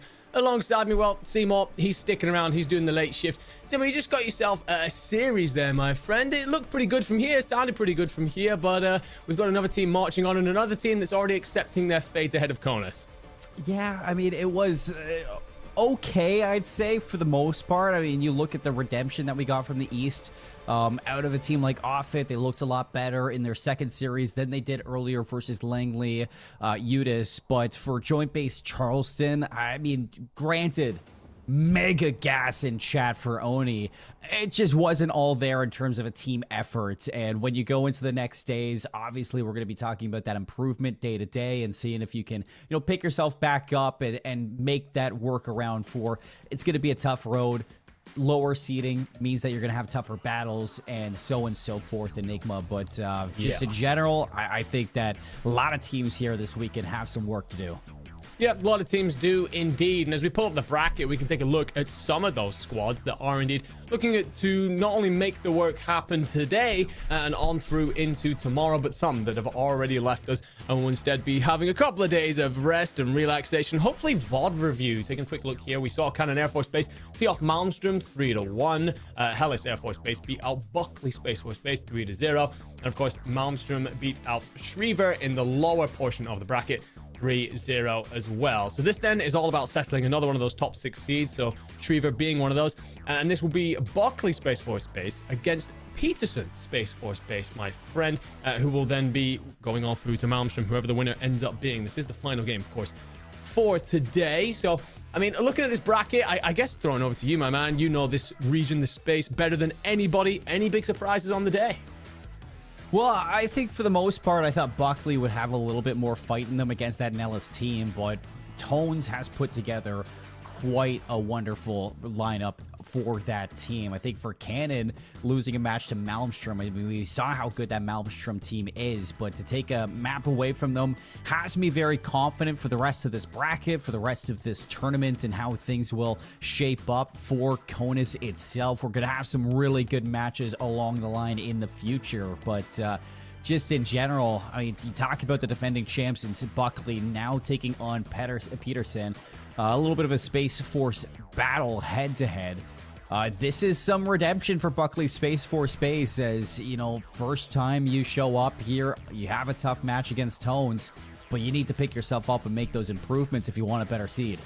Yeah, you do indeed. And of course, Buckley Space Force Base fully expecting to be a team that do deliver a better seed. I'm with you. I was a little bit surprised. That was one of those, again, that was a series that I wasn't really on. We'll recap that in a moment. I want to ask you a couple of questions because, of course, we're setting ourselves up here for Buckley coming back at things. But, I mean, it caught me by surprise. Again, I was away. I wasn't really casting it. I kind of tuned in here and there. And, wow, I look up at my screen, seeing Nellis walk through 3-0. Definitely my surprise so far through the day. And where that will play into our next series as we look at the rosters for Buckley and for their opponents in Peterson. You've got for Buckley, Swerving Drew, Dante, Sour Patch Kid, and Hale, who, by the way, put his name down as Hale, like Kale or Pale or Sail or Bale with a H. Always been a big fan of that guy. And then Peterson, Space Force Base, of course, Kimura, Junior, Loyal, and Soturkso. I don't actually know much about this young man. But again, nobody knows this space better than you, my friend. Any players you've really got your eye on ahead of this one? Pretty sure it's Soder XO. Soder maybe XO. I'm not too sure. Maybe it's Soturkso. Chat can definitely give us a little bit of a heads up if it's different than what it really is. But this Peterson team is very new to me, as well, as we're going to be getting to know them throughout this series. This is the first time going to be on stream today. For CONUS, I think that you're going up against a Buckley team that's battered and bruised. So for Peterson, it's really showing up and putting on a show for your base and for your roster here on stream. I think for Buckley in particular, like I said, it's all about redemption and connecting as a whole. In order to get here, Peterson, I mean, it's a squad that we don't know too much about. They had a whole run, but we'll catch on that in just a second. First of all, of course, taking a look at the glorious photos coming out of the LAN for the Buckley Space Force base team. Now, this is Swerving Drew, Dante, Sour Patch Kid, and Hale. My friend, this foursome, you know a couple of these names. Anyone that you're looking at to drive their team forward across the line when it comes to this series? I think I'm looking at Dante in particular. I mean, he's been around the block a few times in terms of ForceCon back in 2022 and 2024. He's been to Code Bowl. He's represented for Space Force base and, for Space Force just in general. And I think that for this team, he needs to be here and he needs to be in a situation where you're assisting Hale at being that MVP for the team, because Hale, as a reigning CONUS MVP and champion, he's going to put on for this squad. And towards the end of that last series that we saw versus Tones in them, you started to see that Dante that we were expecting, and it was seeing Sour Patch Kid and Drew really slow things down in their own rights to allow them to have those freedoms. And I think that for me in particular, I'm looking at Dante to take some of the weight off of Hale's shoulders and allow both of them to share that load in terms of consistency across that slaying factor. And if so, I'm sure that'll take some pressure away from the rest of the team to perform. Yeah, I mean, if you are going to punch on through, you've got so many talented teams in this tournament that you need all four players firing, not just leaning on one. And for Peterson Space Force base, they'll be hoping to lean on all four of Kimura, Junior, Loyal, and Soter XO or Soturxo. Again, someone's got to let us know in the chat. We'll take a look in a second. But yeah, this foursome, you're saying they're relatively new to you. We've got a little bit of a recap of their journey, actually. It's available to us in terms of getting to this tournament. In round one, they beat Shriever Space Force base, then they lost to Cannon Air Force base to get put into the lower bracket, then beat Requiem, and then beat It's Cold here to get to this point. So I mean, I've taken a look at that run. We've already seen a bit of Shriever up here on the main stage. They're not a bad side. So the fact that, Peterson walked by them pretty easily, and the fact that they've only lost to Cannon Air Force base, a team that we know is very good, could be a bit of a potential dark horse that we're looking at right here. Yeah, I think that when you look at just in general, like Soter was left off this roster last year. He's played in some combat cups in the USAA, and he's kind of been around for this space many times. It's unfortunate that he was not here last year due to travel conflicts, but I think in general, you look at this Peterson team to be a little bit of a sleeper here in the West. It is stacked in terms of talent from team to team, and it's not going to be easy to be, walking out into the top four for this region. But when you look at this Peterson team, his team definitely has upset potential for the version of Buckley that we have out in front of us, Enigma. And I think I'm really excited to see this team perform and try to make that happen. Well, if they're going to perform, if they're going to try to make that happen, my friend, then they're going to have to do it across a range of maps and modes that we tend to call our vetoes. As we pull that on up and take a look at exactly where this redemption arc for this squad may begin, it's Skyline, Hardpoint for us. So an absolute bang out to get things started for our final game of the day. No letting off the gas here. Then it's Rewind S&D, Vault Control, back to Rewind for Hardpoint, and then a Dealership S&D to close things out. My friend, we're taking a look at this map set here. Any thoughts before we dive in? Yeah, the double dose of Rewinds have been really enjoying teams who've been incorporating it into their map pool. For sure, Rewind, Search, and Destroy came a little bit earlier than the Hardpoint in terms of adding it to the CDL rotation, but it has been pleasantly rising to the favorites portion of maps I like to see, and I think that it adds a little bit of depth in terms of potential when it comes to bomb sites to go to. A site, it's available. B site, it's available. You're not really bottlenecked into doing one thing over and over again, and I think I'm really looking forward to that Rewind, Search, and Destroy and how teams really approach it. I'm with you. I think, honestly, looking through that map set as well, we get a little bit of everything. It feels like we've got a hard point where the pace can be picked up and put down, and also a hard point where we're just expecting all 8 members of the map to just absolutely rain blows on each other. We then got a S&D, as you said, on Rewind, where you're kind of open to both sides, but then you also go with the S&D over into Dealership, which we never quite know what to expect on that map. So a lot of things obviously to play through. Of course, that's only if we get to maps 4 and 5, because, well, you and me, my friend, we had a couple of predictions coming into this series, and we don't think we're getting to a map 5 at all, but for some very different reasons. I'm going for Buckley Space Force Base 3-1. My friend, you are riding with Peterson. Yeah, I didn't really feel right in agreeing with you for this one. Okay. I think that riding the Buckley Space Force Base and their success from last year, it's a little bit of off the beaten path these days, because this is a team that just didn't look put together in their last series versus Nellis. And, you know, for Sour Patch Kid and Serving Drill, albeit maybe it was an off game, they need to really show up, I think, for Hale and Dante to allow these two to really be superstars. We're on the other side, this Peterson team, it's being talked about as, you know, a sleeper pick for the bracket, a team that you want to see make those upsets. And with the addition of Loyal and Kimura, these two have been impeccable for this squad. So seeing this duo really step up, raising the bar for their skill, you see a Skyline as a Hardpoint as well in the mix. They could take over for that map, and I think that's what I'm expecting to see.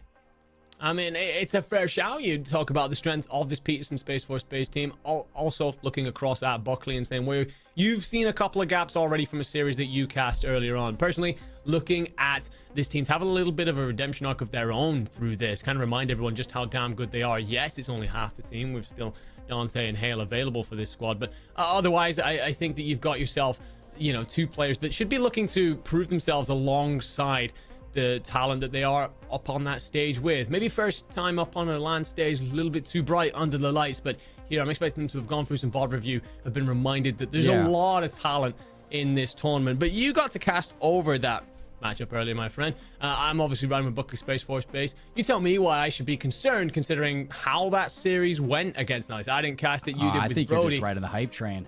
I mean, I'll absolutely take it if I can, but like, you know, 3-0, you talked about a slow start there, but there were a couple of plays building their way into that matchup. Yeah, I think that you saw it towards the end that, you know, you were getting the form of Buckley Space Force Base that you can see take them to a new level. It's the inconsistencies that worry for me, and you can't expect a team to fix everything in day one. I mean, it's definitely some issues that need to be talked about overnight, watched over, and fixed going into the next day. And I fear that it's going to be hard to adapt in some of the issues that we were seeing in terms of search and destroy, finding those timings, or in the hard point, having somebody actually pick up the flanks as the fourth person in line, and delegating those roles, figuring out the pace that you want to play for, and where exactly these new players fit into this championship caliber roster, because that map 1 and map 2 for this team was very, very mixed up in terms of who was playing which role. And I think that you were expecting Hale to be the godsend playmaker for this team, but it's what I said to Brody last game for Oni. You can't expect one player to carry your entire team to victory, and it has to have some form of support behind it to make it work. It does indeed. We've got so much quality, especially it feels like in this western side of the bracket. I feel like, you know, don't go wrong, plenty of great teams on the other side, of course, but I feel like when we start talking about a lot of our biggest squads, we're looking at Buckley, we're looking at Nellis, we're looking at Cannon, a lot of these teams up there towards the top end. And I think that with Buckley Space Force Base, if they want to remind everyone that they're supposed to be a part of that conversation, it's got to start now. It's got to start with a Skyline. But I come to that first map, my friend. This is actually Peterson's pick coming into this one, and I think that surprises me a little bit, but maybe it says how much confidence Peterson have and how much they're willing to just mix it up and get absolutely up close and personal with each other here.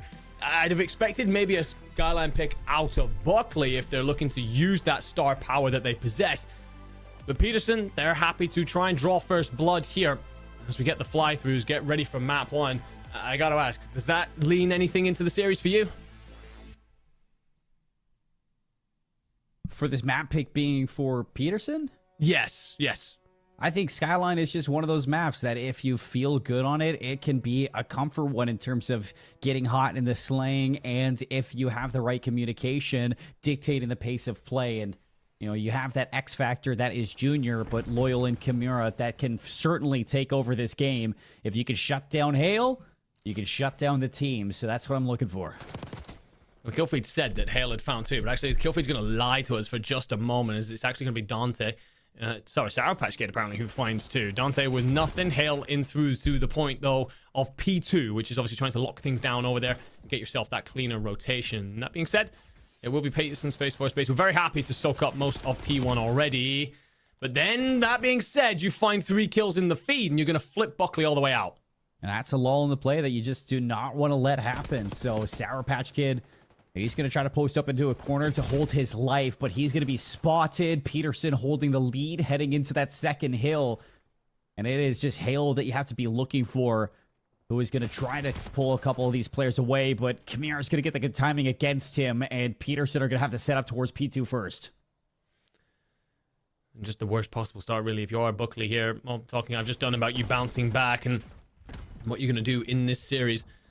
Immediately get flipped on out of P2, but an opportunity coming here with the hit being set up through kitchen side. Drew's going to put out the stun, and while you will find one, no way does Kimura do that. Gotta wonder if the stun caught you from the teammate, but still, Kimura turns and snaps on to find himself a quick double there.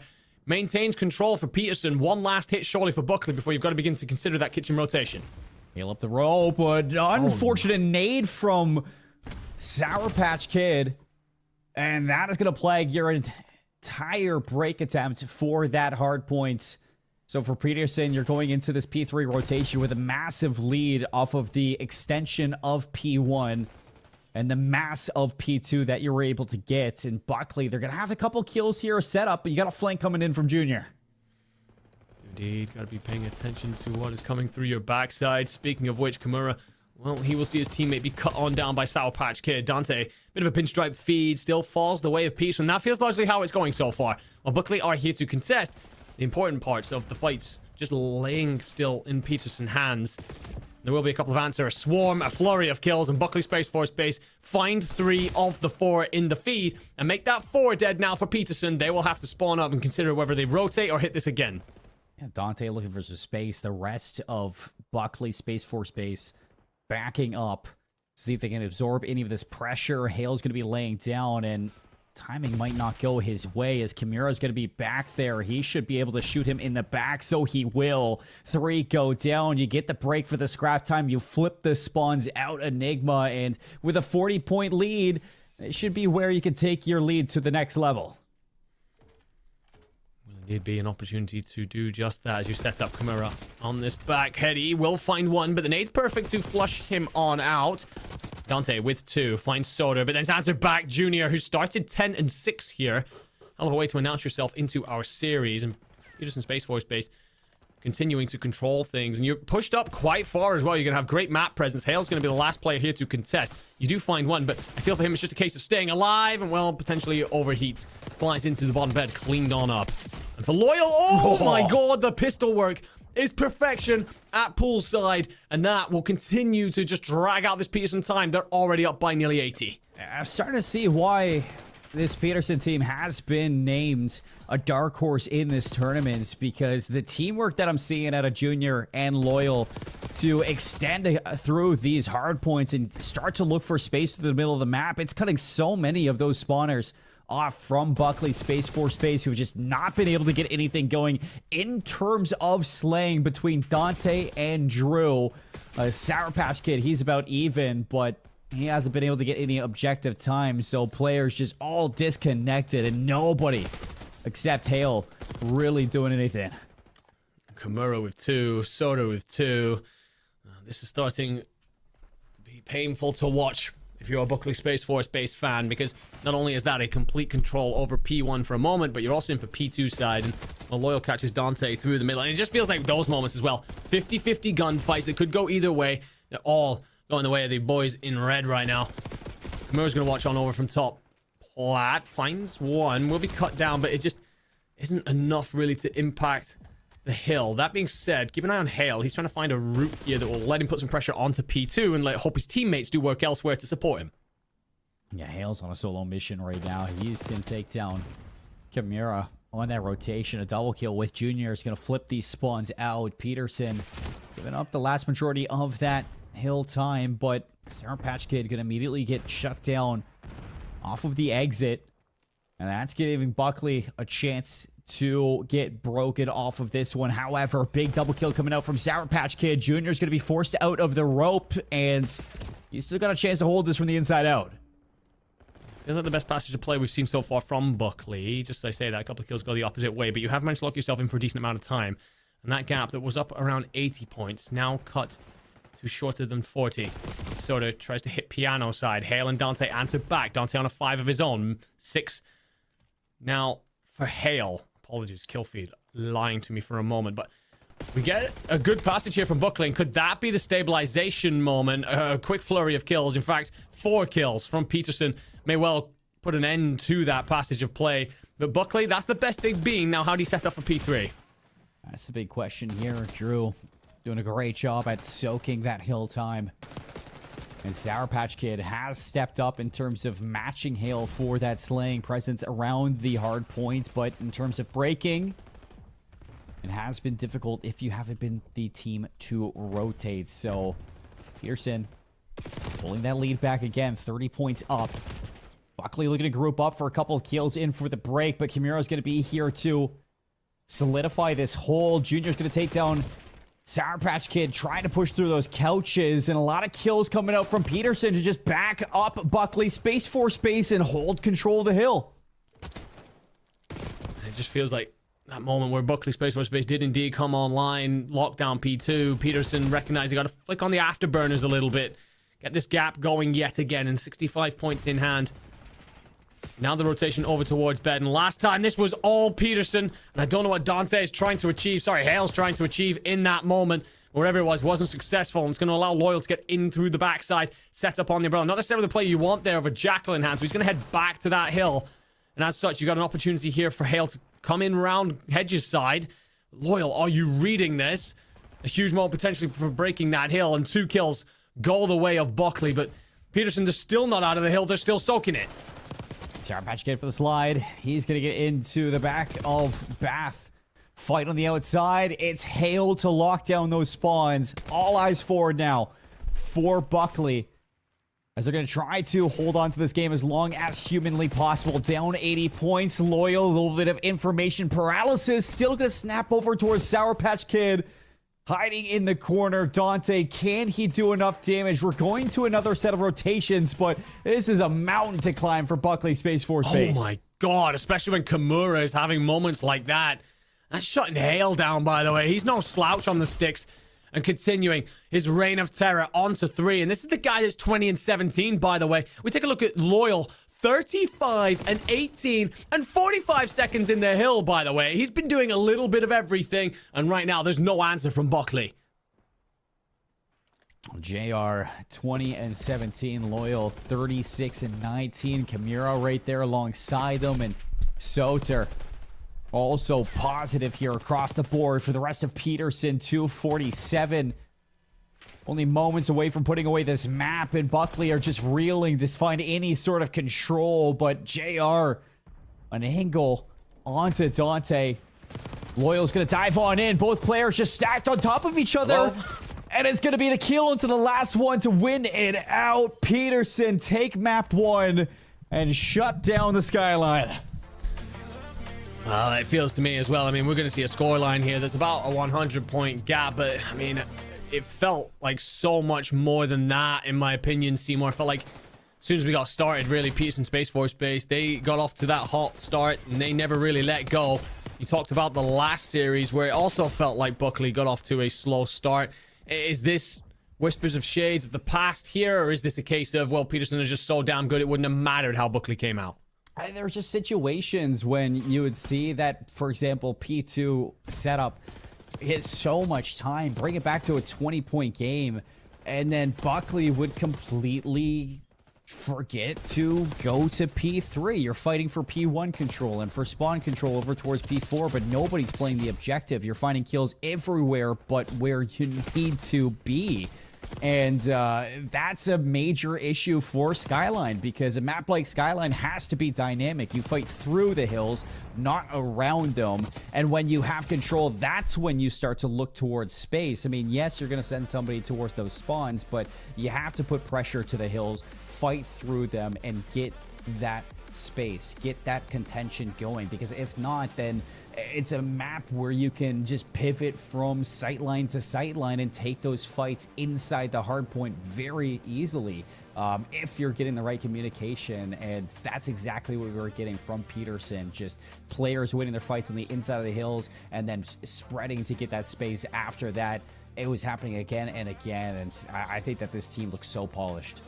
I mean, it's terrifying, really, for my prediction, because, again, I went with Buckley, Space Force, Space 3-1. You, my friend, went with Peterson. So you must be feeling pretty good about yourself right now. The aura farming, whatever you were doing earlier with the sunglasses, potentially paying off in this moment. But right now, I mean, for Peterson, it's a case of... for Peterson, it's a case of... I'm the only one who showed up today ready to go to the beach for the Sunny CONUS Esports Championship. I'm wearing shorts. I mean, I'm not going to show you on camera, but like, I'm ready to go if it's nice and toasty out there. I'm in my bathing suit right now, brother. For Peterson Space Force base as well, I mean, they've come out here really hot in map 1. As we look across what is to come in our map set, I start to think a little bit about how, you know, you mentioned before Buckley getting off that slow start previous series. We now look at the rest of our maps. We've, of course, going to be walking into Rewind, S&D, and as such, it slows everything down again. This is, you know, you could easily look at a map set sometimes, come off a map 1 and just think like, okay, all the momentum kind of belongs with Peterson right now. But Buckley, we know that they've got some solid leaders in there. We know they've got plenty of experience in there. S&D, plenty of opportunity to get yourself back into the tie. But I feel like the one thing we saw from Peterson in that first map, they had the ability to lock things down, work as a team. You talked about it there, so much of the communication is clearly coming on through. That's a huge part of something that does transfer from Hardpoint into S&D fundamentally. So where do Buckley go here to try and tie this all up? I think that we need to look to this team to slow down their presence. Obviously, for a map like Rewind, if you've been studying it on defense, you have solid nade spots to see if you can catch an early pick, early information as well. But it's just, has the team really looked that deep into it? Because it's tough. We haven't seen many teams really do it on a map like Rewind, Search and Destroy, but I don't want to just see this team continuously ball out towards Elephant or take those early fights in towards Elbow. You need to look to see if you can start to work a pick over towards B as well in some of these attacking rounds. And it is definitely a situation where you're going to Rewind to find a little bit of comfort in the size of the map. See if you can work some space and angles and draw out those first bloods. And I'd like to see Buckley utilize that space and not just try to play for those first bloods inside of those close-knit areas. Yeah, it feels like a map that we've seen teams with a bit of proactiveness as well really profit on recently, willing to change up a couple of strategies, make those adjustments quickly.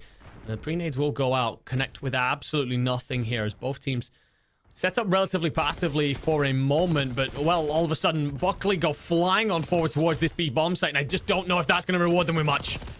Loyal's here for the crossfire. Dives out to see if he can get a second one. A little bit of an overchow is going to cost you your life, but still Peterson with that life advantage, and Kimura, excellent trigger discipline. He's going to spot the cross in P5. He sees nobody's over towards RV, and that's going to funnel that information over to JR. Posted up on the police car, watching for the flank and isolating these members. Pistols out. He's playing for the regen. And they're just all over the place. I mean, this goes back to a few different things. It felt, I don't mind aggression necessarily, but it felt reckless for Buckley there. It feels like we're just going to try and make this cross regardless. You end up trapped in a couple of different situations.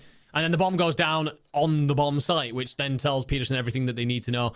But then looking on over at what Peterson do as well, moments like Kimura holding his trigger discipline for a moment, just setting up the rest of his teammates, letting them know, not getting over angsty, and that just pushes the team straight into JR's lap. So great stuff again from Peterson. My prediction looking worse and worse, but if you are a fan of Peterson Space Force base, you got to be feeling really glad about this right now. Lots of space out towards Burger, and Hale's going to try to get aggressive here. Nice catch onto Soter for the timing. And you need to see if you can work off of this. Unfortunately, nobody's got the information inside A, and nobody's going to be watching the push towards Book. So 2 versus 3. Bomb going down at A. It is Drew and Dante to see if they can unravel this one. The bomb goes down. It's all about this retake, and, well, it never comes even close. So, I mean, I guess I'll go back to Hale doing a wonderful job to find that first blood, but it's Kimura again with very impactful play, managing to catch Hale, trying to rotate away. He's trying to drop back through Burger, try and get it back towards his teammates and play around that numbers advantage, and Kimura doesn't allow that to happen. As such, you don't lose Hale. You're not worried about whether or not he's going to pinch you inside the bomb site.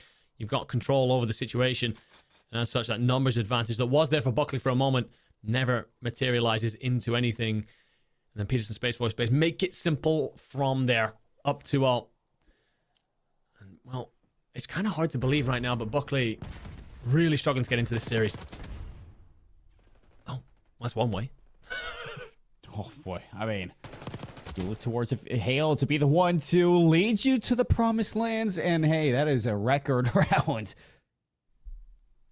Buckley Space Force Base. I mean, it comes down to if you can get that first blood and stay alive, because how many times do we see this team get a first blood and just instant trade?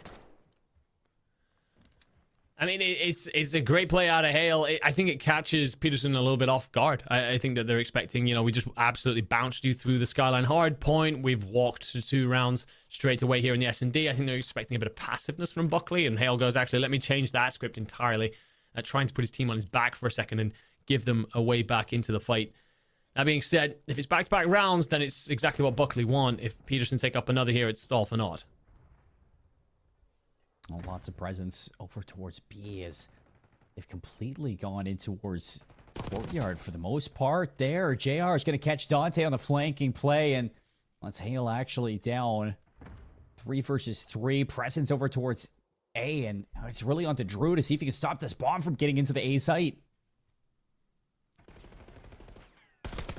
About 3 players all led in the same room, tucked into various corners, and, well, JR shoots at one, but will be shot by another. Sour Patch Kid managing to trade on out. So it's 1v3 then, and sort of where you don't really have many places to go. Actually, oh, the timing here may be absolutely insane. You see all the blue arrows turn and look at each other as if to be like, where the hell did he just go? So sort of may have slipped the net. It's forced Dante to back off for a moment, and he'll then be found. So that opens up the B bomb site to sort of go for this. I mean, to be fair, if you are Buckley, it might be a wise play to just let the bomb go down and force the play to happen. Okay, Sour Patch Kid, he's looking for a little bit of real estate, but as soon as it's planted, yes, you got to play this one together. Sotero's looking for the fight out to Courtyard, and he has a chance to isolate this. He does, and he should see Drew, and finishes him off as well. So Sour Patch Kid, Soda, 1v1. Soda to clutch, but he steps out and makes all the noise and will be found. And Sour Patch Kid, well, it was interesting for a moment. Nearly a 1v3. But all cleaned up in the end. And, well, Buckley Space Force Base, they'll be very happy to put that on the board. But it was not as easy as it probably should have been. No, it wasn't. And honestly, that is a round that you needed in terms of putting it away. You didn't want to get 1v3'd by Soter. And, I mean, how many times do we see Charleston get 1v3'd or 1v2'd back in our last series? It was heartbreaking to watch. So for Buckley, supporting Casco's big in that moment. And they put it away. They keep us even. First blood and second coming from JR and Soter. Soter is going to reclaim that space into hole in the wall. And see if he can play his life here. Excellent cover from JR. Everything coming apart. Buckley down to Sour Patch Kid. Great support there from JR, just covering over his teammate, who, to be fair, does well to stay alive in the fight. Sour Patch Kid will find one, trying to bait Soda into a fight, but will not happen. Peterson, Space Force Base, take advantage of their numbers advantage far cleaner than Buckley did last time around. So 3-2, but still within touching distance for both teams here. It just feels a little bit like if Buckley Space Force Base went around, they've had to really draw out absolutely everything they can. Whereas Peterson, we've had a couple of rounds now, which has just been far too simple for them, as if they walk through their victorious rounds.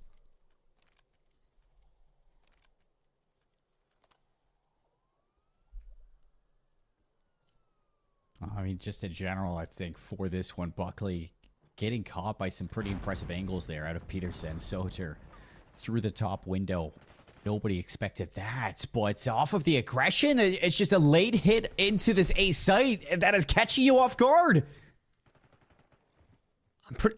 I'm pretty sure I've just watched Loyal run through the middle of the map and kill 3 people without even breaking stride. Yeah. I'm hoping that we get a POV of this. Yeah, turns and burns on, I think that's Sour Patch Kid in the corner there, heads through courtyard and finds Dante. So going back to that point I made at the start of the round where sometimes it feels like they're walking through rounds, literally straight through the middle of the map if you are Loyal, the most congested part of the map more often than not, and finds everything on his path.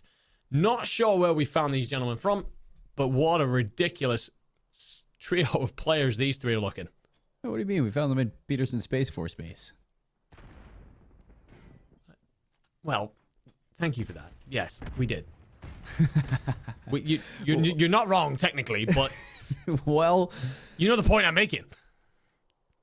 You need something here if you're Buckley. I feel like it's now or never, and it seems like they want to hit an explosive hit over towards B. Loyal's going to get caught. Do you have to follow up, though? Kimura trades it immediately, shutting down any idea you had to go into this one, but the A site is open, and Sour Patch Kid should know that.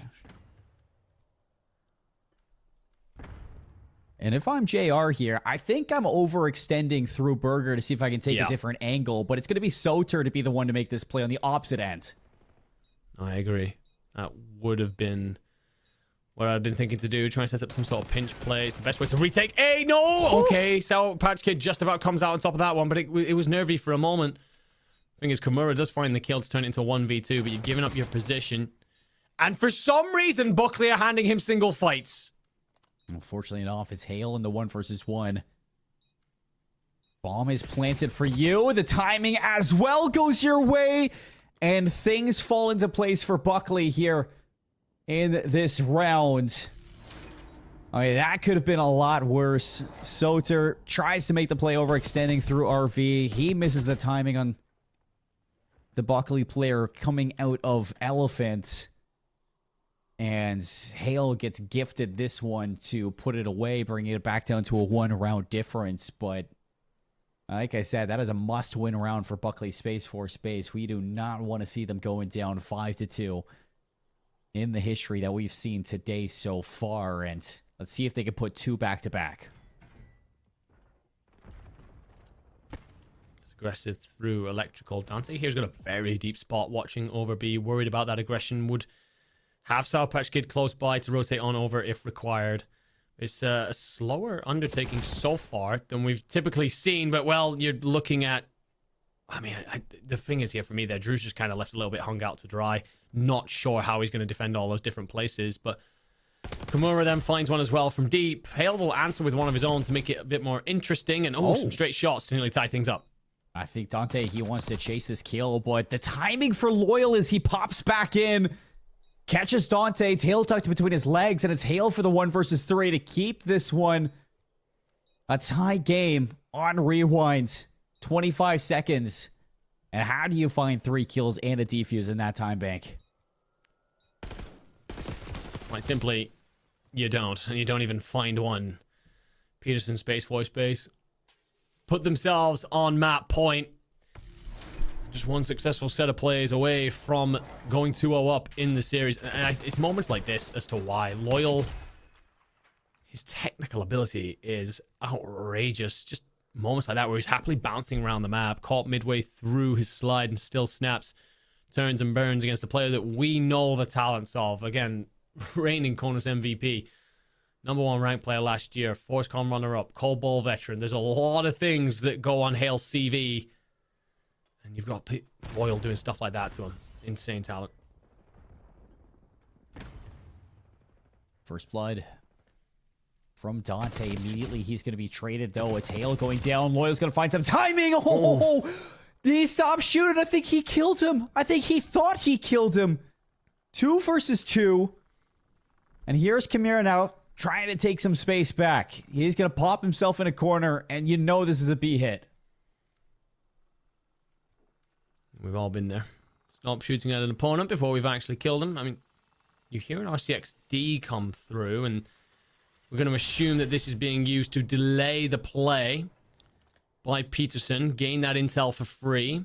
Now you're getting the fast play from Kimura. Oh, this is isolated Sour Patch Kids so well. Dante won't see this coming.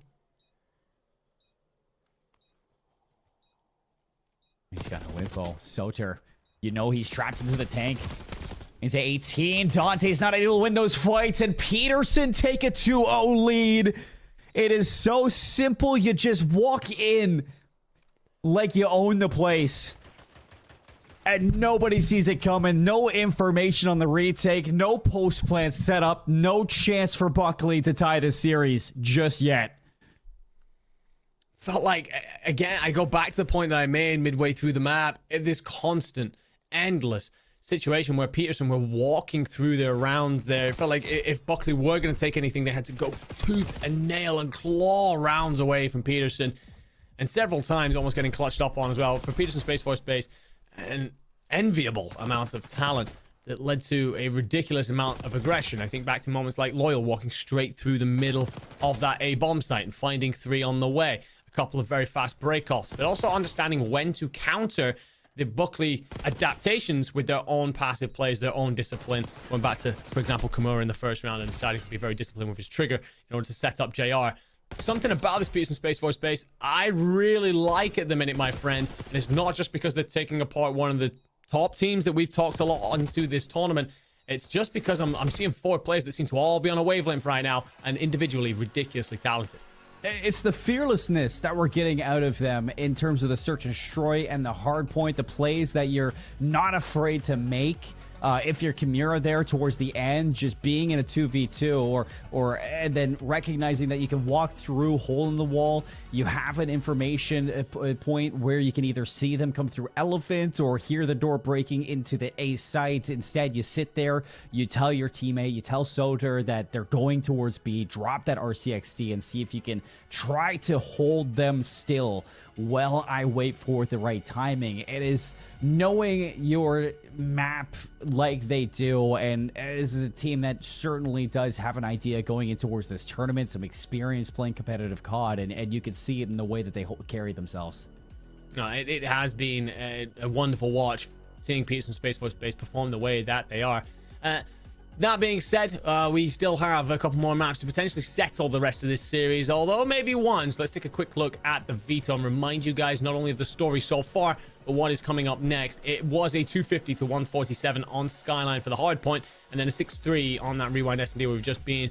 We head to the Vault Control next, my friend. And I've got to ask, has there been anything from the 2 maps that you've seen so far that suggests that this will not be a 3-0? Is there a way for Buckley to get themselves on the board here? There is, but it's really going to come down to if you can get both Dante and Hale clicking at the same time, Enigma, because, you know, you saw in map number 1 that, you know, one player would be getting hot, the other one would be slowing down, and you had a good game at a Sour Patch Kid as well. You just weren't able to capitalize off a lot of those rotations for the Skyline. Vault Control, it's a little bit different. You could definitely look towards Hale and Dante both having those high impacts, especially on the defensive side, if they're going to be constantly flanking, but they also have to be very aware of being a part of the play for the objective, and you just can't see Dante going towards top art every single offensive round and hoping the rest of the team is just going to magically win their fights over towards the A zone. I like what you're saying, in particular about the way that in which we're talking about the flanking, the way we've got to see Hale and Dante come online. And there's something for me in particular when it comes to Vault Control on offensive rounds that really it cuts the wheat from the chaff a little bit. You start to really see where teams come alive, and it's in that transition moment between A and B. And so often we see teams that are creative in their aggression here be rewarded because they'll continuously try and hit A, and then what they'll do is they'll recognize actually there's a moment here for head to B. We can shift the defensive players over towards there, and then actually we'll just drop back in on A as and when we need to, because everyone's got to protect B. For me, well, unfortunately for Buckley, that says to me that Peterson are going to really enjoy this map, as they've been the most creative, aggressive, and ruthless so far. Oh, Hale. We know that they've got the talent. We're looking at Hale, we're looking at Dante, and Hale straight through the middle of the map to find one. He does not want to go out of this with a whimper. Timing couldn't have been any better, but he's caught reloading. I've never known a player who thought that reloading in the middle of sightline is the smart thing to do, but for Hale, he decides so. Nobody watching the flank. Loyal's just going to walk in for free. Good shots there. Takes the pressure off of the A zone, and he hops back in. A double kill. Rolls out the red carpet for the rest of your squad to get into the mix. Camiro's going to clear the rest. Only a tick given up. Only a tick. All of that for simply a drop of blood. As Hale tries to get back in here, and it just feels like every time, you know, himself, Dante, we're looking at them to try and lead the line. It never feels like they get a clean fight. If they do manage to find one, it's often traded out quite quickly, smothered constantly by this Peterson pace and aggression. JR going to get the top here. A catwalk will be cut down still, so presence on this A point. Second tick on the way, and I like the attempt there to try and get aggressive from Dante. Unfortunately, he'll be cut down.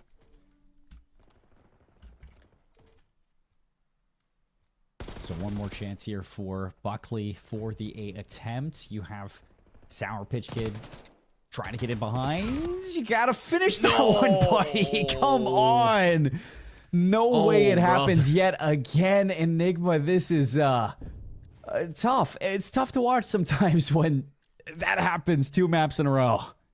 I mean, Hale might get blessed with some timing here. Does find one up close and personal. Opportunity to step on the point. You just want to stay alive in that moment, though, to support Sour Patch Kid for what will come up next. Kimura's going to be here to try and contest. Finds one, gets in on the point, and will be shut down. So the tick will come through, actually. So you got 1 minute and 10 seconds. You're only down 2 lives. So despite the fact that Buckley, it feels like they've never really had a firm grasp of this round, they will have plenty of opportunity here. That being said, it is the dreaded B point, of course. They need to clear a couple of waves to get there first.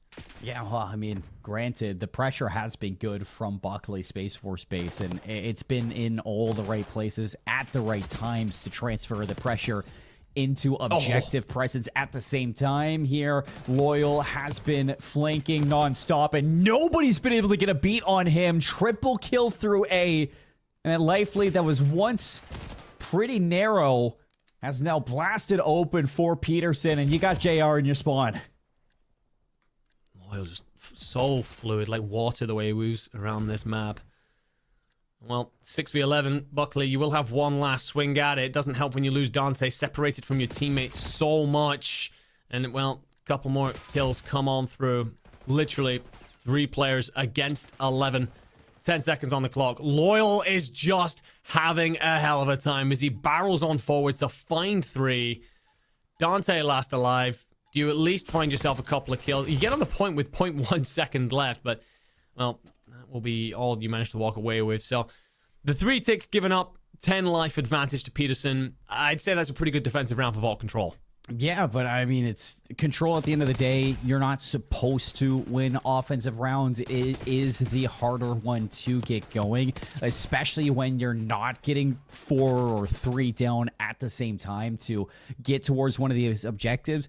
B is one of those control zones for Vault that realistically you only see players stack it or get a chance to stack it when 3 or 4 go down. It's not something where you're going to see players win with just, you know, sending 1 or 2 players there over and over again. So the fact that you never get 3 down or 4 down if you're Buckley, it makes sense why that was a Peterson round.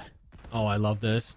They've decided to hit straight on over towards the point, and well, this does multiple things. First of all, you could capture B here, although Hale is doing his absolute damnedest. Finds 2. Loyal will trade it on out. And, well, Hale's great work gives them an opportunity to at least slow this capture down. That's 1 tick already in pocket. So for Sour Patch Kid, you got to hit this. You find connection with the nade. No, Soter somehow wins that fight up close and personal. And now if you're Buckley, you're scrambling. Kimura going to put together 2. Hale flanking. Can he do enough to stall out this A attempt? He will for now, but B is the big issue. As you can see that you got JR, Top Art, Soter on B, just trying to soak up as much as they can. It will be stopped, and the trade does come through to get JR out of that Top Art position, but it's Loyal's turn now. He's going to get right back into a place to cap it. And as he drops, all attention moves towards both zones getting captured. B's finished. A's getting worked on. And I am shaking in my boots on how you get through this. And there's just something coming on through here that you mentioned before. It feels like every time Peterson go into a fight, they get a clean 2, 3, maybe even 4 dead. We never saw that for Buckley. And as such, you get so much map presence. It allows you to take B for free. You're spawning Buckley all the way down in P4. And well, Peterson line up another way. They've got so much time here. Up 3 lives, a minute 40 on the clock. A constantly within reach. And well, the nade's perfect. Unfortunately, too perfect for Kimura. Loses legs. He helps on through. Oh, nice dodge, and he dips around the pillars for Hale. Good read as well onto Soter sitting in square.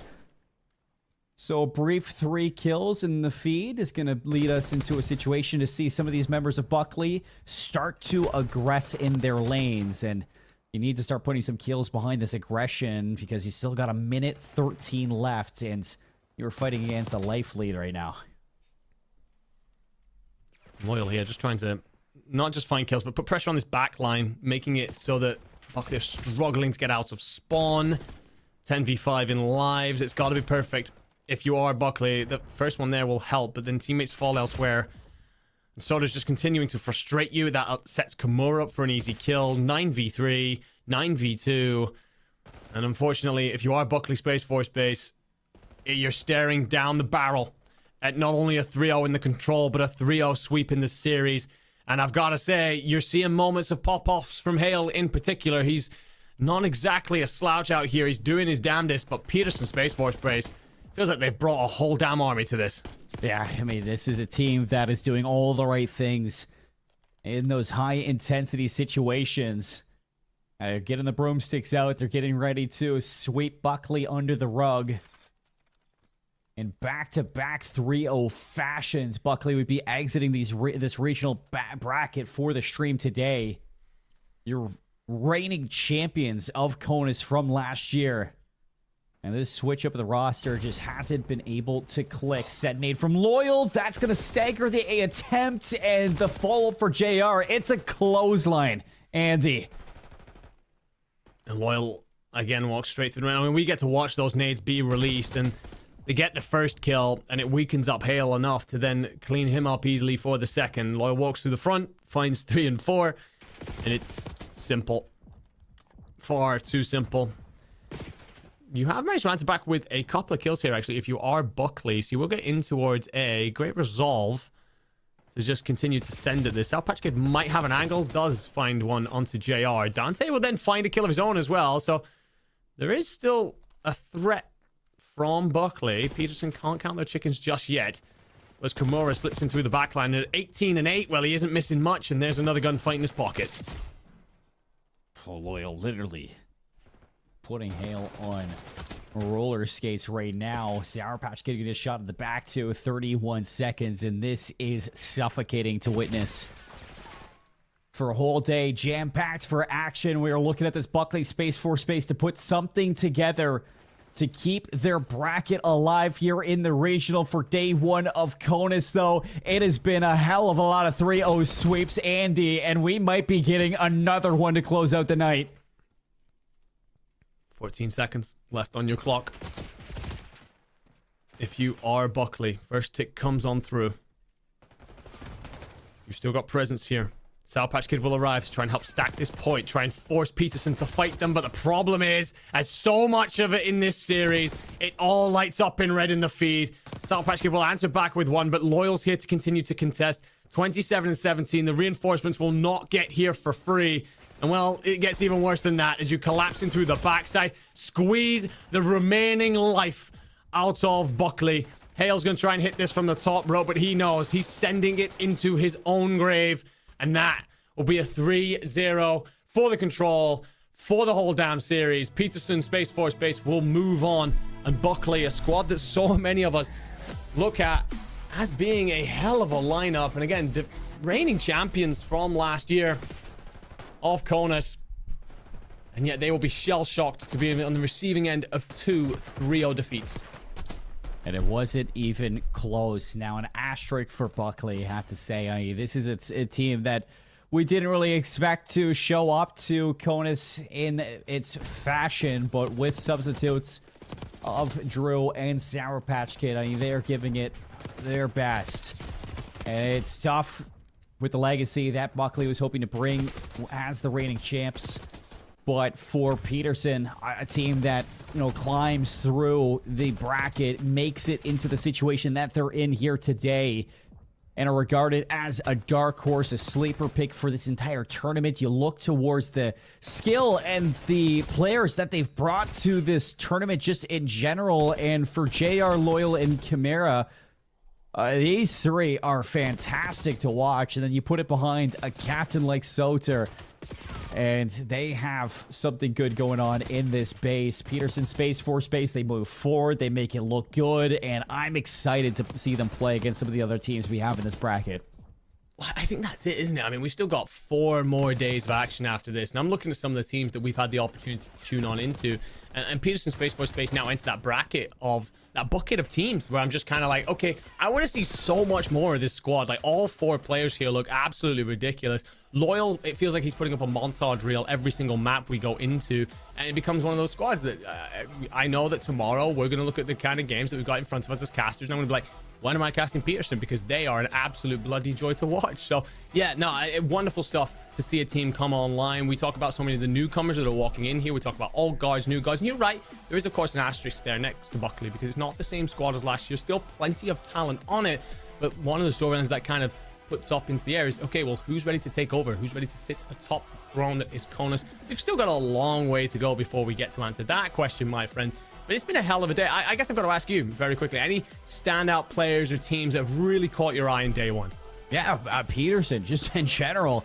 I mean, this is a team that both of us had not really any experience in watching play. I mean, we've heard stories, we've been told things, but to see it firsthand unfold right in front of you, the skill that they're bringing here to CONUS, it's a pleasure to see other teams start to blossom here in the West. And when you look at competition like this, it is just going to breed greater competition down the line. And I mean, just looking back at the bracket, Enigma, I think that this is just a series of events that, you know, you don't expect Buckley to get 3-0 not once but twice, but here it is. Tones does it, and now Soter does it. And who knows who that champion at the end of the week is, because it seems like that chair is wide open. No, wide open indeed. And all 4 of the teams that have marched on forward today, Cannon, Nellis, Peterson, and Malmstrom. I mean, all 4 of these squads I just can't wait to watch, quite frankly. They've all been fantastic. It'd be interesting to see how they look when they step up against each other, because of course, the further into the tournament you go, the more that bar is lifted, the more the quality is raised, and then you really start to find out what certain teams and players are made of under the lights. And well, if you were under the lights, Seymour, you'd be completely fine, because the sunglasses, the aura forming, the hand positions, they're all back, my friend. What is this?